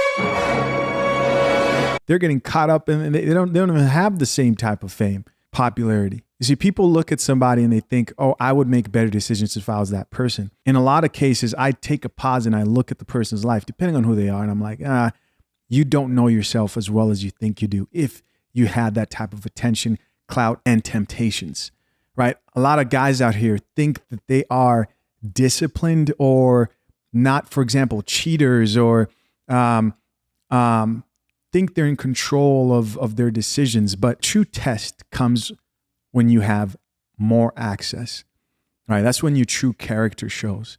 And a lot of men out here would not be able to last or hang. Of going through a lot of girls when you're younger, do you think a man needs to go through that, or do you think that is a form of a weakness that holds you, that you're a slave to it? Right. So that's a good question, and it's a fine line because there's arguments on both sides. However, I think in all scenarios and life experience is always going to be valuable. No matter what it is, you need to have experience. If you're inexperienced to anything, whether it's hunting, figure skating, girls, you're going to suffer. You pointed at him. You're saying like insinuating. Sorry, figure skates, I know. He told me figure skating, and we made fun of it earlier. But I was technically Patrick. Oh, sorry. We're talking figure about skating. You need experience, and experience is exceptionally important. Also, as a man, especially when you're young, you're gonna get your heart broken a bunch of times.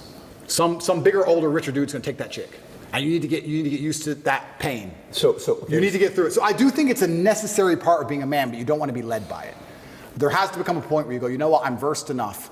And also, another thing I would like to say is the reason you need to but date lots of women when you're younger, so you have choices. Define the two. Yeah. Which is more important, date or sleep, in your eyes? I feel like you don't really. I think that sleeping with a woman, you learn more about them. It's a closer relationship. So I'd say probably sleep with X amount, not crazy amounts, but I would say that. Okay, let me give an example. If I go to the supermarket and pick up an apple, and it's the only apple I've ever eaten, can I really say if it's a good apple or a bad apple? It's the only apple I've ever tasted. It might be sour, it might be terrible, I don't know. Whereas if I try 10 apples, I can tell the differences between apples. I say, what's a good apple, what's a bad apple? I think you need that degree of experience, because sometimes you'll be with a woman and go, yeah, she's great, but if you're not experienced enough, you realize she really isn't all that great, and she actually treats you like a... So here's where morality comes to play here in this conversation, especially for people who see sleeping around as a moral issue. And I'm just going to speak honestly with you guys. I've thought of this situation plenty of times. The point that I've come to is, if you're a man today, what's guaranteed is the woman you will settle down with, if marriage is something that you want, the woman who you will marry. For most men, I know some of you guys are praying for virgins, will have had plenty of experience.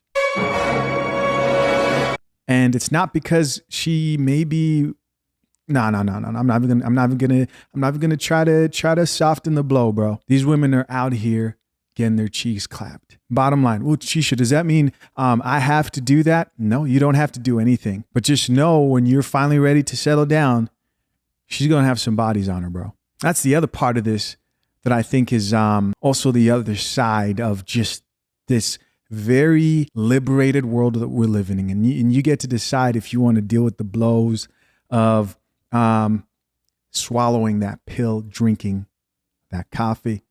Whereas if you've been with enough women, you can always reference back to that girl who actually was really good to you. And you'll probably mess it up because you're young and you're dumb. We've all done it. All of us have that girl we had who was perfect when we were young, and we all ruined it because we're stupid. Who was that person for you? Okay. Can't say names. But no, not names. I'm not asking for a name. But I have mine as well. Yeah. But I'm like, I feel like when I watch you and you're going through your for example, so I don't know what kind of movies you like, but there's movies where it's redemption or vengeance. Like, I don't know if you watch Gladiator, 43rd minute, he walks up to the house, sees his wife, sees his kids, it's like, oh my God, I'm gonna tear you apart, right? And you watch that over and over again, or Taken, or Man on Fire, or some of these movies that are just putting that energy in you, right? So, girl that breaks your heart, and to produce the energy to say, watch who I'm gonna be in life. For the rest of your life, you're gonna brag about the fact that you could have had me, right? And then comes to a point where you're like, okay, there's not much more I can do. She's already knows what she missed out on. Now what? But for me, go back to you. I'm curious. How bad of a breakup was it? How bad did she break your heart? I know you're I think lots of men have gone through heartbreak. A lot of men have, and I wouldn't say that I've gone through any heartbreak which is particularly worse than any other guy. What I will say is that I think heartbreak is the most fantastic motivator on the planet. When a lot of men message me and say they're heartbroken, I think that is the most fantastic mindset to be in to achieve things. Because there is that degree of revenge. There is that degree of vengeance, and that can only be achieved through being so successful, so monumentally important that she can't forgive you. And also, you cannot even sleep, you can't even concentrate, like your whole mind's a mess. That's the perfect time to train. I know what you're saying. I don't think I've been through a particularly bad heartbreak, but I'm saying that. Who did she leave you for? Did she leave you for somebody where? No, I don't think I've had a particularly bad heartbreak. I only mention heartbreak all the time because I know it's a path every single young man goes through. I also think you're not the type of guy that would ever give credit to that person, if there was one. So I don't see you saying that because it is a form of a victory over Top G, which that's not going to happen. Well, right? That's part of it, but then let's analyze now, right? There's no girl who I've ever been with in my life who can now turn on the internet without seeing my face. Sure. Isn't that beautiful? They have to all lie to their man and pretend they don't know me. I don't know him. Because if they go, I was with him for a few years, their whole relationship will probably break down. Oh, because they man. get pissed off and insecure. Oh, man. So that to a degree is a victory. That's kind of fun.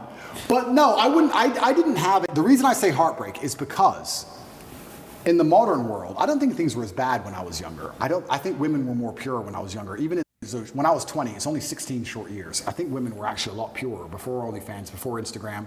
The sexual marketplace wasn't globalized. Yeah. When I was 20, if there was a hot girl in the small town, she was the hot girl in the small town. Now she's the hot girl in the small town. She's also in Dubai and Courchevel. And the whole world's globalized. The competition's globalized. Everything's changed. I didn't have a particularly hard time. The reason I say heartbreak is because 80% of the emails I get from men are about heartbreak.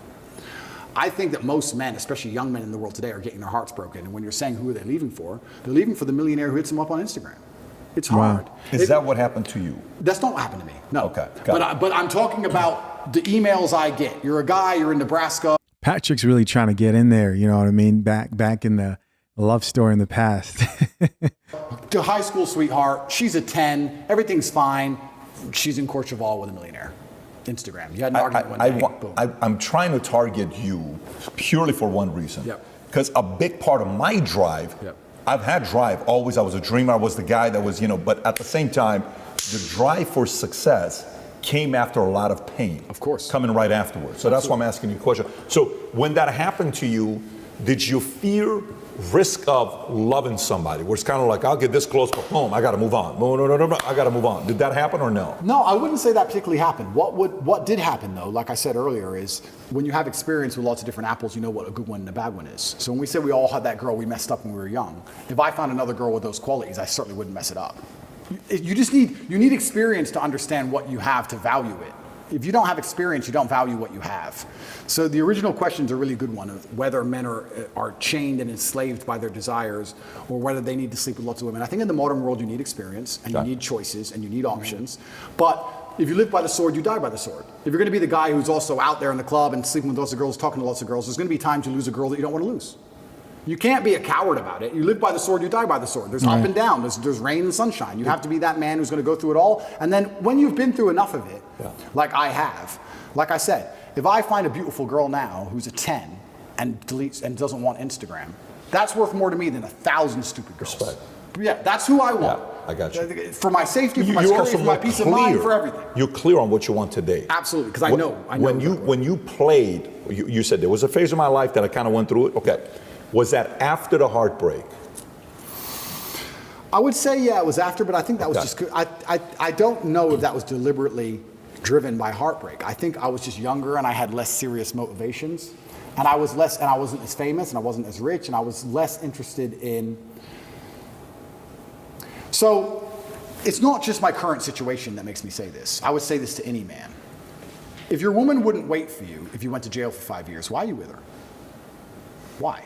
If she wouldn't wait, I know she's hot, I know she's funny, I know she makes you laugh, but if you can't sit in that jail cell with 100% certainty that she's not out with her friends, them in her ear, talking shit, watching Sex and the City, whatever it is, and her ending up with some other guy, why are you even buying her dinner? For what, sex? Like that loyalty to me is the only thing left that's valuable. When I'm interested and we're in jail, we're sitting there saying we have it so much better than most guys. Because most guys in jail, imagine you're a normal person, you go to jail. Who's feeding your family? Who's paying the rent? Who's feeding your kids? I said, Tristan, we're in jail and we're suffering, but everybody we love is good. I'm a man, I'm supposed to suffer. I'll sit here with the cockroaches. If that means all my kids eat, everyone I care about eats, my mother's fed, my mother has a house, roof over her head, everybody has everything they want. Only person suffering is me. I'll take that all day. Most men who go to jail can't say that. Another thing that gave me absolute peace of mind is the women who love me are waiting for me. Imagine you go to jail and you're completely heads over heels in love with a woman, but you know deep in your heart that she's out in the club and she's stealable. We talk about thoughts you can't get out of your head in jail. It's amazing how when you lose all access to electronics, how thoughts are amplified. Most of us sitting here, you've never been without a phone or without a laptop or without a computer for 93 days. You'd be amazed how loud you can think. You'd be amazed how vivid your mind is. I learned that. If you had the nagging thought in your head, I loved her, she cheated on me before, maybe she cheated again, she hasn't written me in 3 days, and then plus jail. That's why they're all crying. That's why all the men in there were sobbing. Your wives are else, so the bills ain't paid. It's not just his situation, it's everything else. So now if you're gonna say to me, what do I respect in a woman? I respect a woman who's gonna wait for me. I have no interest in a woman, oh, she's funny, she's cool, she's hot. Don't care. Don't care. Is she going to wait for me? And I also know, because of my experience, which ones would and which ones wouldn't. I'm not stupid. Because they'll all say they would. They'll all say they'll wait, because they're on the jet. But I know which ones are lying. Because enough women have lied to me. I've seen it. So you do need that experience, but once you have the experience, you start looking for completely other things. Quick story to almost validate your point about experience. I like the direction Pat was going with this about if you want relationships or sex with a woman. Quick anecdote. Your friend Myron, Fresh and Fit, we just did a big live event 3 days ago. It was myself, Myron, Fresh, we're sitting on a panel, 20 women. And he goes, watch this.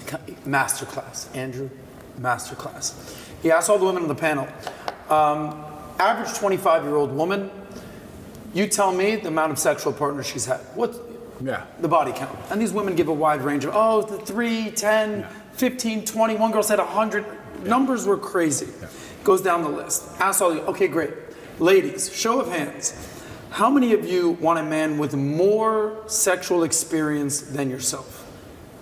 Every single girl put their hand up. And they said, yeah, I want a man with more experience than myself.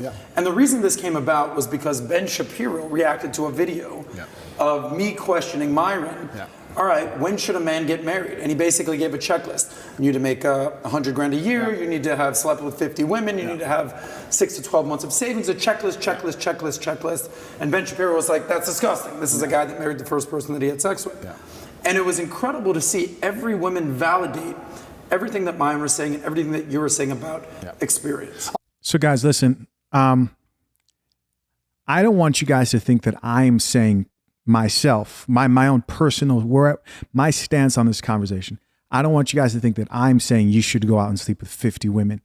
I don't think you should go out and sleep with 50 women. I think it's up to you to decide the type of situation you want to be in. We live in very complicated times today. I think ideally a man and a woman should be a virgin. And there is a price to pay for being a man who goes out there and sleeps around.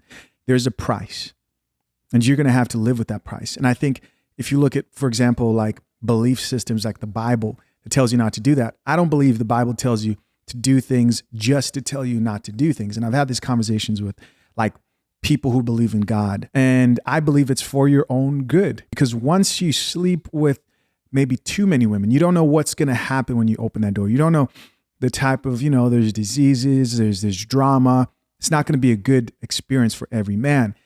You're going to have problems in this life if you make that the focus, especially if it's like 50 to 100 women, right? It comes with something. But the benefit in that is you will most likely have a higher body count than your partner, be more experienced, etc. There's a give and take here, and things are complicated. If you can find a woman who's a virgin, good for you. I mean, every man probably wants their woman to be their first, right? And then you live happily ever after. But can the average guy get that today? No, because the average woman today is sleeping around. So I think when it comes to this conversation, most guys are not going to sleep with 50 women. They're just not. I don't think most guys even want to sleep with 50 women. But I think that you can't deny the truth that even women in the church, this is going to be controversial, most of them are past 304s. Right? Women who are coming back to the church after being in the streets. It's not me saying their conversion is disingenuous, etc. But there's this situation many times in like churches where you have like a guy who's a virgin and a woman with like hella bodies. If you're the type of guy who can handle that and be okay with that, then you should do that, right? But I think it's not just as simple as do this because this is what you're supposed to do. I think a lot of the times guys are in situations where now they're sitting down thinking like, man, you said your body counts what, right? And it's up to you to decide how you want to enter that relationship and situation. That's where I'm at. Things may change, but from what I see, that's my stance on this whole situation is that you got to figure out the give and take that you're willing to go through in this life, especially if you're planning to settle down with one woman, right? Women respect experience. In fact, I saw on a TV show, and this was like 10 years ago, and I have no idea what the show was, but it was a show it was on Channel 4 in the UK, and it was a show about sex and 85% of virgin women would rather sleep with a man who'd already had sex than a virgin man. Wow. A virgin woman doesn't even want a man with the same level of experience. It gets worse. You're respected for your level of sexual experience. And women are naturally demonized for their level of sexual experience. And even the ones in the West who pretend that's not true, the ones who are fully psyoped, wait till they see a girl they don't like. What's the first thing they call her? She's a... First insult out their mouth is she's promiscuous. So they know deep in their heart promiscuity is bad because they call each other promiscuous when they want to insult each other. So yeah, you absolutely need that experience to make sure you don't get wrecked in psyop. But now, and just in my current dating life, and it's good that this is on this podcast, so the girls can still email me. It's nice to read, but sorry, I don't trust any of you. I don't trust any of you. I don't trust anybody new. I have no new friends, no new girlfriends. Absolutely no. I'm not interested in any of it because the things I value now are not the things I valued when I was younger. My life was very, very different, but I'm glad I had that experience now so I can see who is lying and who isn't. I can tell. I can just instantly tell if they would lie or not. So let me kind of get to the point of what I was trying to say. I'm kind of more on your side. I don't have a Ben Shapiro story. But I think what happens is there's also risk for men to fear because that could happen to me, so therefore I will never risk getting into a relationship because of XYZ. So Chelsea Handler, he brings her up, right? Our initial reaction was, look at her, she's doing this, she's doing that. So let me look up what her life was like. I mean, Mario Aguilar says, hey Pat, did you know her life? I said, I have no idea what her life was. So she's 9 years old, her brother at 22, who was her hero, her first love, her first, her second father, loves him. He's going mountain climbing. He says, Chelsea, can't wait to come back and see you. Great, goes mountain climbing, falls, dies. She's 9. Yeah. She comes back, she says, the most painful time of my life, right? So then, when she needs her father to be there for her. He's gone. Yeah. He's devastated. They had 6 kids, I believe. Mom and dad were still together. Yeah. So they're married, and they were doing okay, car salesman, making money. And then she says, till today, I may be successful, and she puts the act in the book, I'm still in a lot of pain. She was being interviewed by Howard Stern. Yeah. Got emotional talking about this. Okay.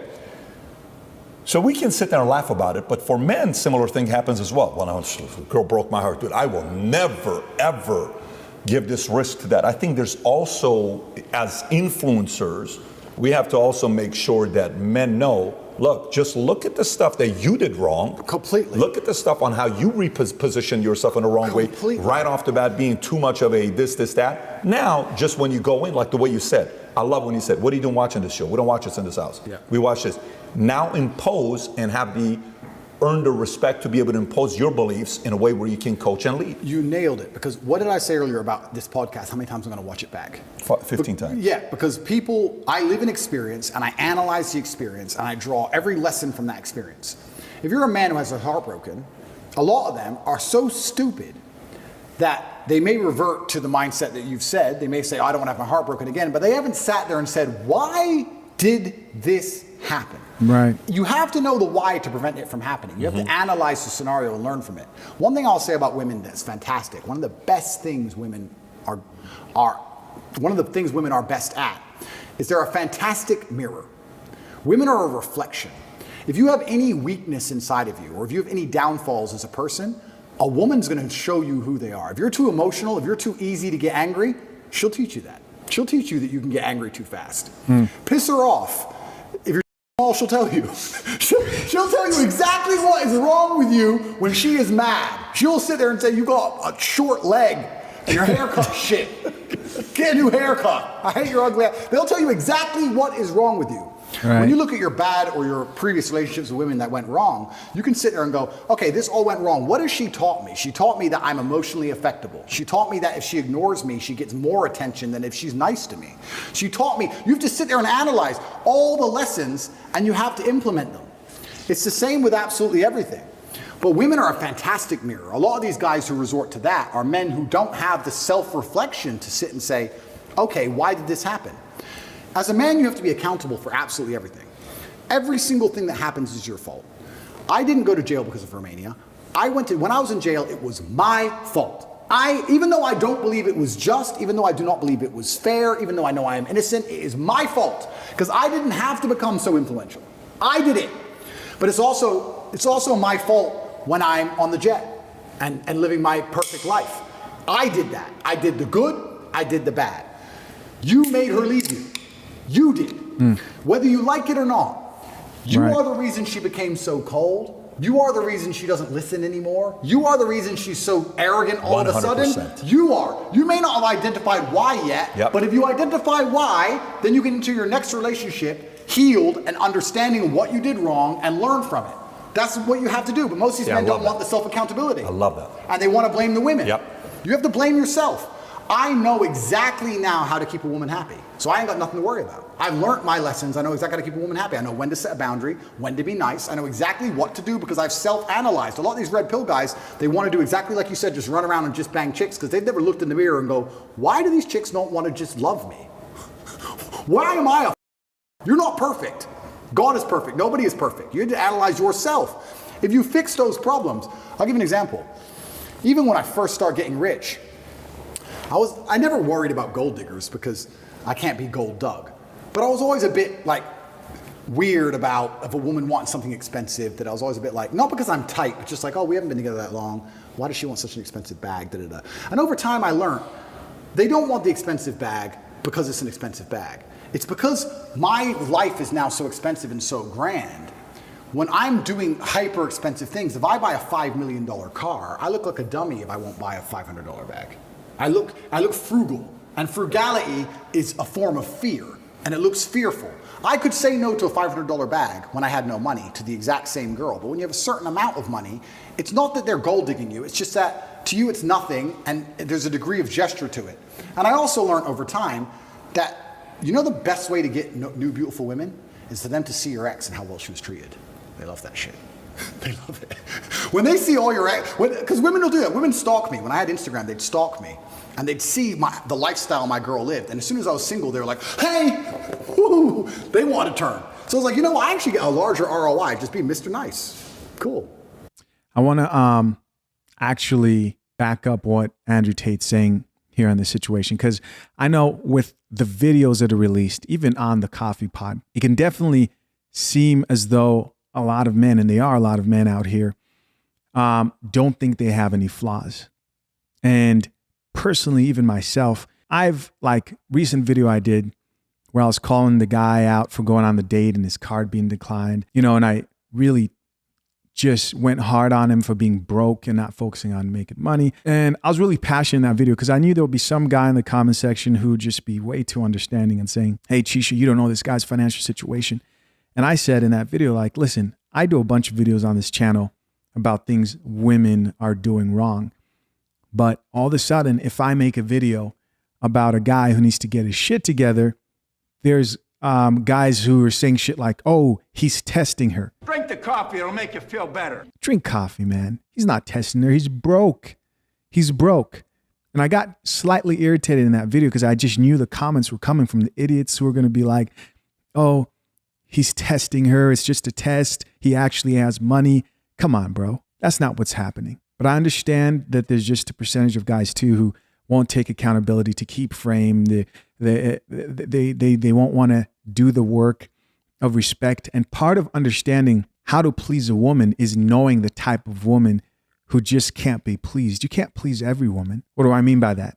There are a lot of guys in relationships where they should be walking away earlier so that they're not in the situation where their woman is hell to be with, but they can't leave, right? They're not ready to leave and they don't know that it's a failed experience. And then there's taking accountability of knowing that if you have a woman who's always disrespecting you, yes, that is a reflection of who you are as a person, right? You have to earn that respect from her as well. It's also helped me in my current situation. I've never been mean to anybody. Please call him. No, he was nice to me. Bye. There's a lot you learn, but you have to self-reflect and learn and pay attention to the mirror. These men who are afraid of commitment are not blaming themselves like they should. Because I actually truly believe, and this is never going to make the misogynistic supercut of the BBC, I actually truly believe that women in their hearts, unless they're completely corrupted by society, women just want to love and be loved and feel safe. That's what they want. They want a man that they can look at and they truly know he makes the decisions and I trust him to make the decisions and I love him for that and I respect him for that. That's what they truly want. When a woman starts turning on you, it's usually because she doesn't trust you for some reason. She doesn't trust your judgment. And that's not always cheating. It can be other things. Doesn't trust your judgment as a whole, right? If she starts to doubt your judgment, how can she truly love you? You're the protector. You're the provider. So if a woman's gone cold on you, you have to sit there and go, okay, she doesn't trust my judgment. Feedback. She doesn't trust my judgment. Yep. What have I done that made her doubt me? Did I get my 6th booster injection like a dummy? No wonder she doesn't want because I keep injecting myself with poison because I'm an idiot. It's not her fault. It's your fault. Every single time a woman leaves you as a man, it is your fault. Always. Even if a richer, more successful, more alpha man stole her from you, it's still your fault because you need to be like him. It's always 100% your fault. These men don't take accountability. It's 100% their fault. I got one last topic, unless if you got a follow-up. No, keep going. Okay, so last topic here. Phenomenal way to finish that up because I think sometimes the messaging from that community is, no, it's just everybody's this versus no, you got to take some accountability. Sorry, before you go on, but that's a fantastic point because people say to me, can you turn on my wife? And I say, listen, I wouldn't want to, but I bet I could. There ain't a woman alive who's going to cheat on me. With who? With who? With who? Who's she going to cheat on me with? Fucking the guy in Starbucks? Mr. KFC? No. She's with the top G. She's got all the clout. She's with the boss. She's in the 5-star in the Italian Alps. She's on the Gulfstream. She's in the Bugatti. Everyone's jealous of her. Who the f*** are you going to cheat with? Nobody. There's not a girl alive I couldn't get loyalty from. Now, would I ever want to do it? Probably not. I like the idea of exclusivity. But once you get to a certain level, yeah. If you're that guy, you're that guy. Let me ask you a question. There's somebody that's single right now. You think you can turn her to be an exclusive to you? Her name is Kim Kardashian. how about you? I mean, she's watching. You know? I wouldn't do that to Yeezy. I wouldn't do it to her. Wouldn't do it to him. Okay. He's sorry. married now. No, but you know what? This is actually another. But by the way, I love what you just said right now. But I wouldn't. I love what you just said right now. We were having a conversation the other day about the relationship with men, how it's supposed to be the men relationship. Just the fact, like I had a friend of mine, her ex, dropped it gorgeous. Like when I tell you dropped it, I mean dropped it gorgeous. And everybody loved her. And I could look at her and say, you're dying. Her and her boyfriend broke up. 3 years they were together. I get out, all she wants to do is talk to me. We're hanging out, hey, how about this, how about that? I said, listen, there's no way you and I could ever be together. No way, because you dated the guy that was my best friend. I like you a lot, you're beautiful, you're gonna find somebody, it's just not gonna be you. 100%. And she went a different direction. But that right there, that's real, is the values that must be taught. 100%. Because I think the same way we have to teach the values of what it is to be running mates. Men, hey man, if you're in my circle, that's the expectation. But it's the same way that you have to also, lead your women to say, if this is going to be a relationship, here's the standard as well. 100%. And you know what? Maybe I'm getting a little bit sentimental in my old age. Here we go. But I am. Let's say I meet a girl, right? And she's 23, 24. And she's been with a guy for 6 or 7 years, and he loves her with all his heart. And she's talking to me. Part of me feels bad. I'm like, this is just like shooting fish in a barrel. This isn't even fair. This guy's going to be heartbroken, man. He's going to be devastated when he realizes she's with me. It's going to hurt him, because he's going to know there is no chance at all. No matter what he types in that text, it's done. And I actually feel bad. And I'll say to chicks, you know what? If you break up with him properly, leave it a while. I'm getting to that point now where I'm like, not while you're still kind of talking to him, no. I feel bad. It's too easy. I feel bad.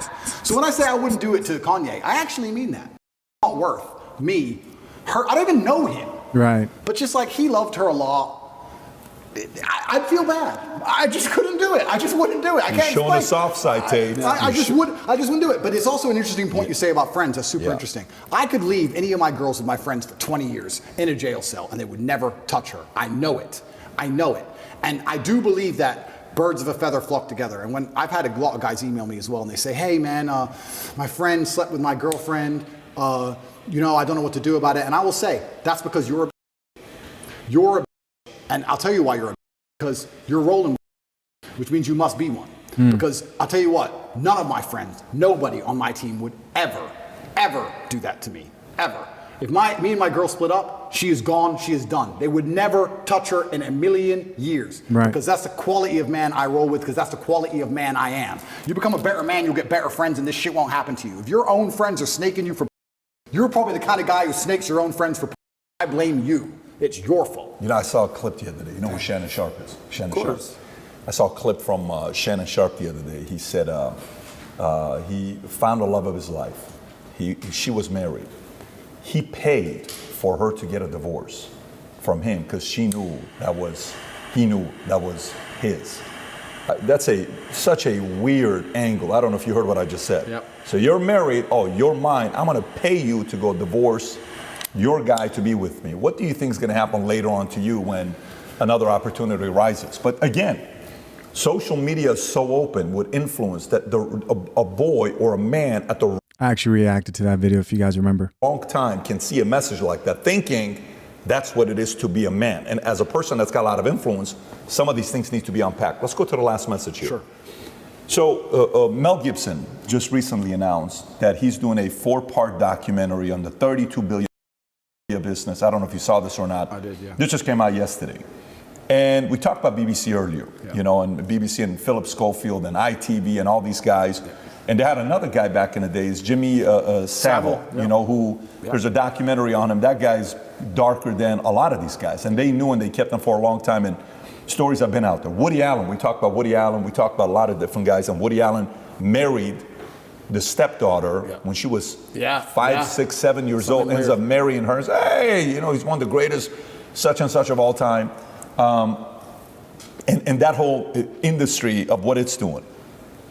Some will say, well, it's not really as real as people think it is. Some will say it is. Some will say, well, this whole movement is because of that, LGBTQ, that's taking place with kids, and it's a next step of what we're going to next. What are your thoughts with the topic?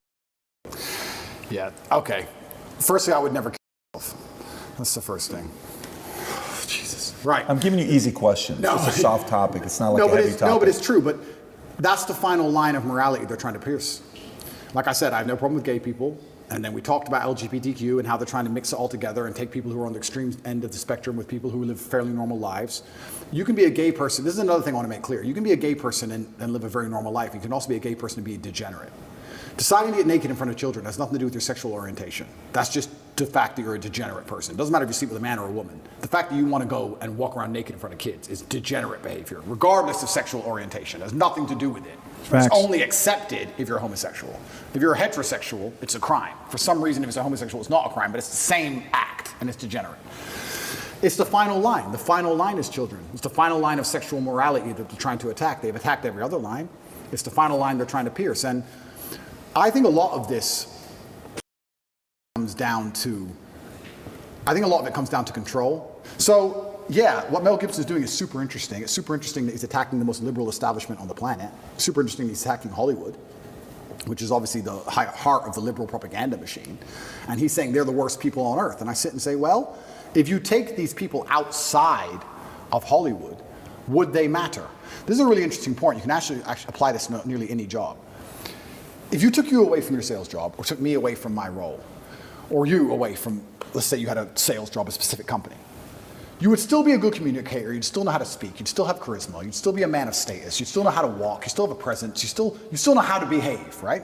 There are certain people in certain establishments where if you strip them of their title, they're nothing.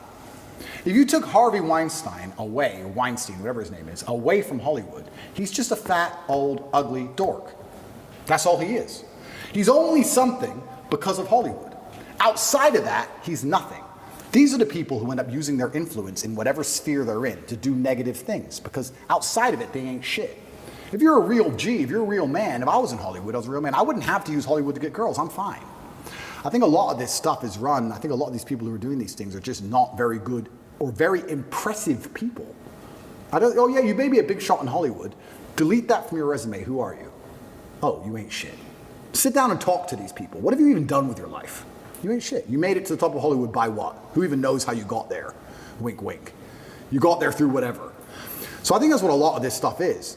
And going back to everything we've been saying so far, Andrew, how do you solve pedophilia? I think if a man has a healthy sexual relationship with women and has options and feels respected by women and enjoys the company of women and women like him and admire him and look up to him, he will have no desire to go down the route of sexual perversion and chase children. I don't think he ever would. Why would he? Right? What my cousin said was only a joke. But sometimes there's a degree of truth in the humor. He's a young, good-looking black guy on the football team. He gets girls. Why would he do this dumb shit? When you see some fat, overweight video game loser, they're the ones on the TV doing it.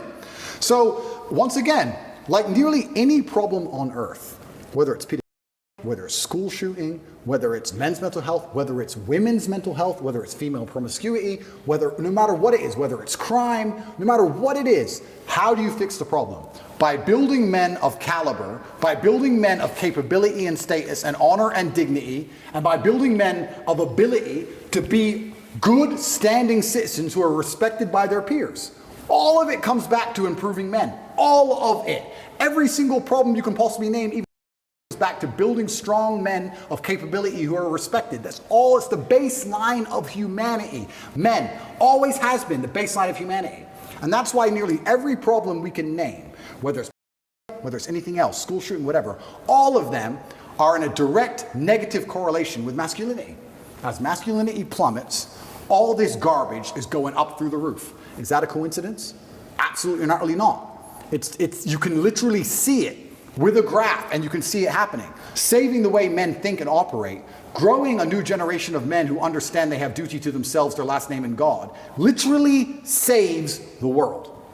All of it. And I'm telling you, the reason this Hollywood garbage happens is because outside of Hollywood, none of them people are mildly impressive in any regard. And that's why they have to do the disgusting, heinous things they do.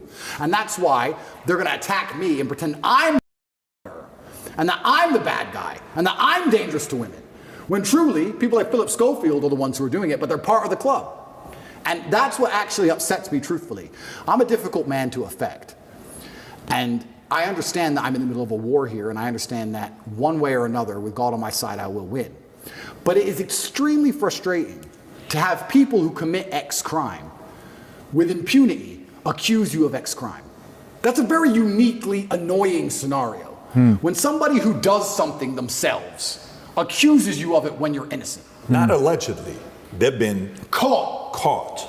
And they accuse you of it. Big difference. And then they sit there and go, it's a terrible thing to do. You do it. All of these liberals and elites attacking me do it. And I don't. And I'm the one who's sitting in the dungeon for it.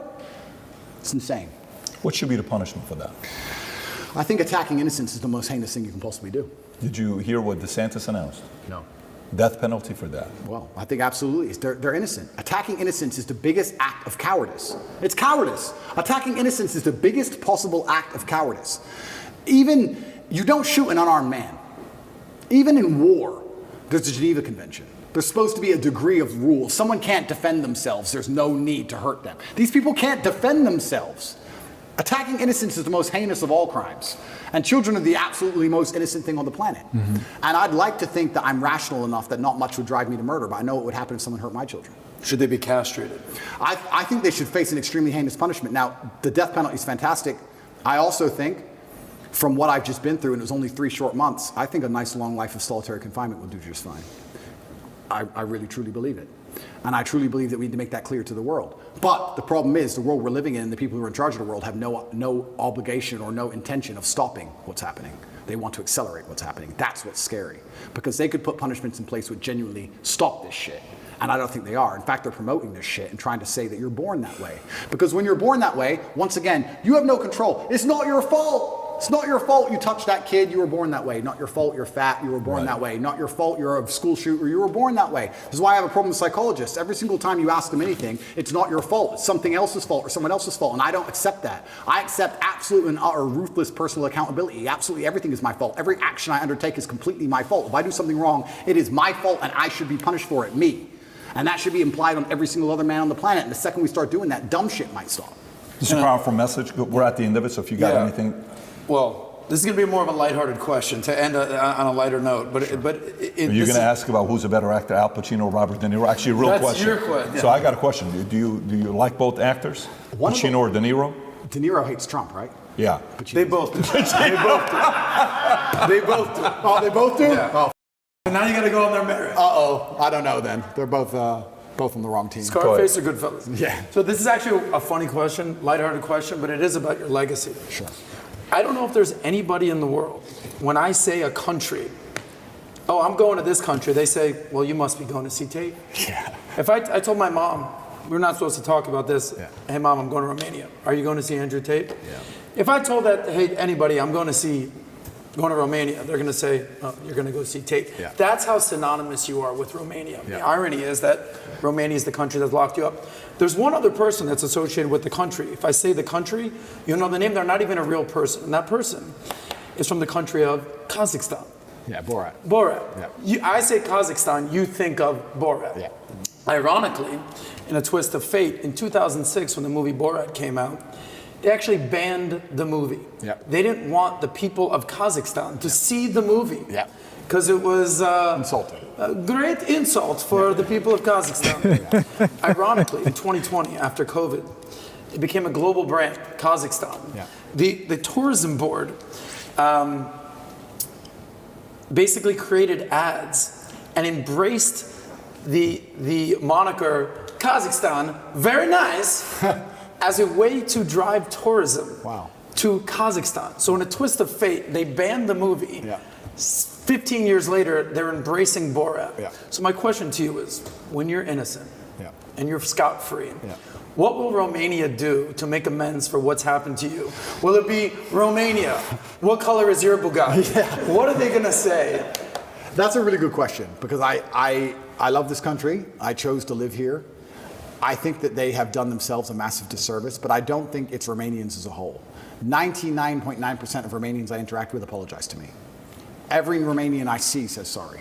Even the police officers who come and check my house arrest apologize to me. There's a select few Romanians who have done irreparable damage to this country, and they're going to have to deal with the consequences of that if they have a conscience at all. Most Romanians understand exactly what's happening and have apologized to me and are good people. I think I did a lot for this country in terms of tourism. I don't think it was mentioned much before me. Yes. And truthfully, it is a safe place and it is a beautiful place and you can carve a good life here. But I think they've certainly scared away a lot of high net worth individuals from ever moving here because they will seize all of their things and throw you in a jail cell. So we'll have to see how they try and recover from the mess they've made and if the few people who have done this, and it's a small group, are ever going to be held responsible. And if the country of Romania is mature enough, they will understand that it's a very small group of people who have made a very big mess. Last question. What source of power do you get from this? This is actually a mudra from power, a mudra for power. I think I'm not sure which yoga or Hindu or something it's from. It is a mudra from power, but my father used to sit and play chess like this. This is how he played chess. So I stole it. I stole it when I would be losing chess games in chess tournaments. When I was a kid, I was like, shit, I'm losing. I need power. Shit, let me do like dad. Sometimes it would work, sometimes it wouldn't. But cool. I just adopted it because it was his hand symbol, so I just copied it. And there's a lot of theories online that, it's occultist this and occultist that. I let the conspiracy theories run, but it's far more simple than that. There's lots of pictures of my dad doing it, and I copied it. That's all it is. Respect. So again, 5 hours felt like 5 minutes, just like last time. I can't tell you how many people last time said. Glad you came, bro. People wanted to watch every second of it. Thank you. This was great. And we got a couple gifts we want to give you. The audience that's watching this, there's a couple things we want to do for you. We want the world to see this interview. And a lot of you guys will be part of history. 5 of these hats, Future Looks Bright, will be signed by Tate. And on Twitter, we will pick anybody that posts the interview there with hashtag Tate PBD for the interview when we release this. 5 of you are going to get these hats sent over to you for you to pick them up. And aside from that, I got a gift for you as well. Amazing. Let's start off with the first one. The first one is a Bible, okay? Okay. Now, whatever you choose to do with this, whether you give it to Tristan or you keep it, yep. This is a special Bible because it's from 1870. Wow. Okay, this is not a newer Bible. It's 1870. We wanted to give you a gift that would have a lot of meaning behind it. We had to go look for this. Brandon worked very hard to find this. We finally found it. So this is a gift from us to you. Brother, I absolutely love things like this. Thank you very much. And one of our vice presidents in our company, Haz Bozi, who is a Muslim himself, but we love this guy, respectable leader. Yeah. His family, we were calling around to get a high quality Quran with a lot of meaning behind it. Yeah. The Quran that his mom passed down to them is the one he gave to us for us to give to you. Can we look for this all over the place? Brother, thank you so this is a gift to you as well. We know this is important to you. If you open it up with the presentation in it, I hope you appreciate that.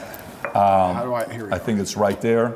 So this is something that's been passed from family to family to family. It's incredible. We hope you appreciate that too. And then the last one is a book I read years ago by a guy that's an interesting guy, C.S. Lewis. It's one of the best books I've read, Mere Christianity. If you've never read it, he's an interesting guy, Oxford professor who went from being an atheist to all of a sudden believing in God. And look at Patrick there evangelizing. his transition to it, it's wild. If you've never read it, highly recommend you reading that. I think you will enjoy it. This is incredible. I'm truly humbled. And yeah, if they send me back, I have plenty to read. I'll take them with me. Thank you very much. Plenty of reading to do. Once again, brother, really enjoy this. Thank you. Thank you. Thank you, Andrew. Thank you. All right, guys. So that's it right there. If you made it this far, appreciate you. And listen, I'm not going to do any comments. It's been like longer than 5 hours because I've been adding my commentary. Shout out to my team for actually editing these videos. These aren't lives. My editor works very hard. Listen, I appreciate y'all for checking out yet another episode of the Coffee Pod. Till next time, I'm out. Peace.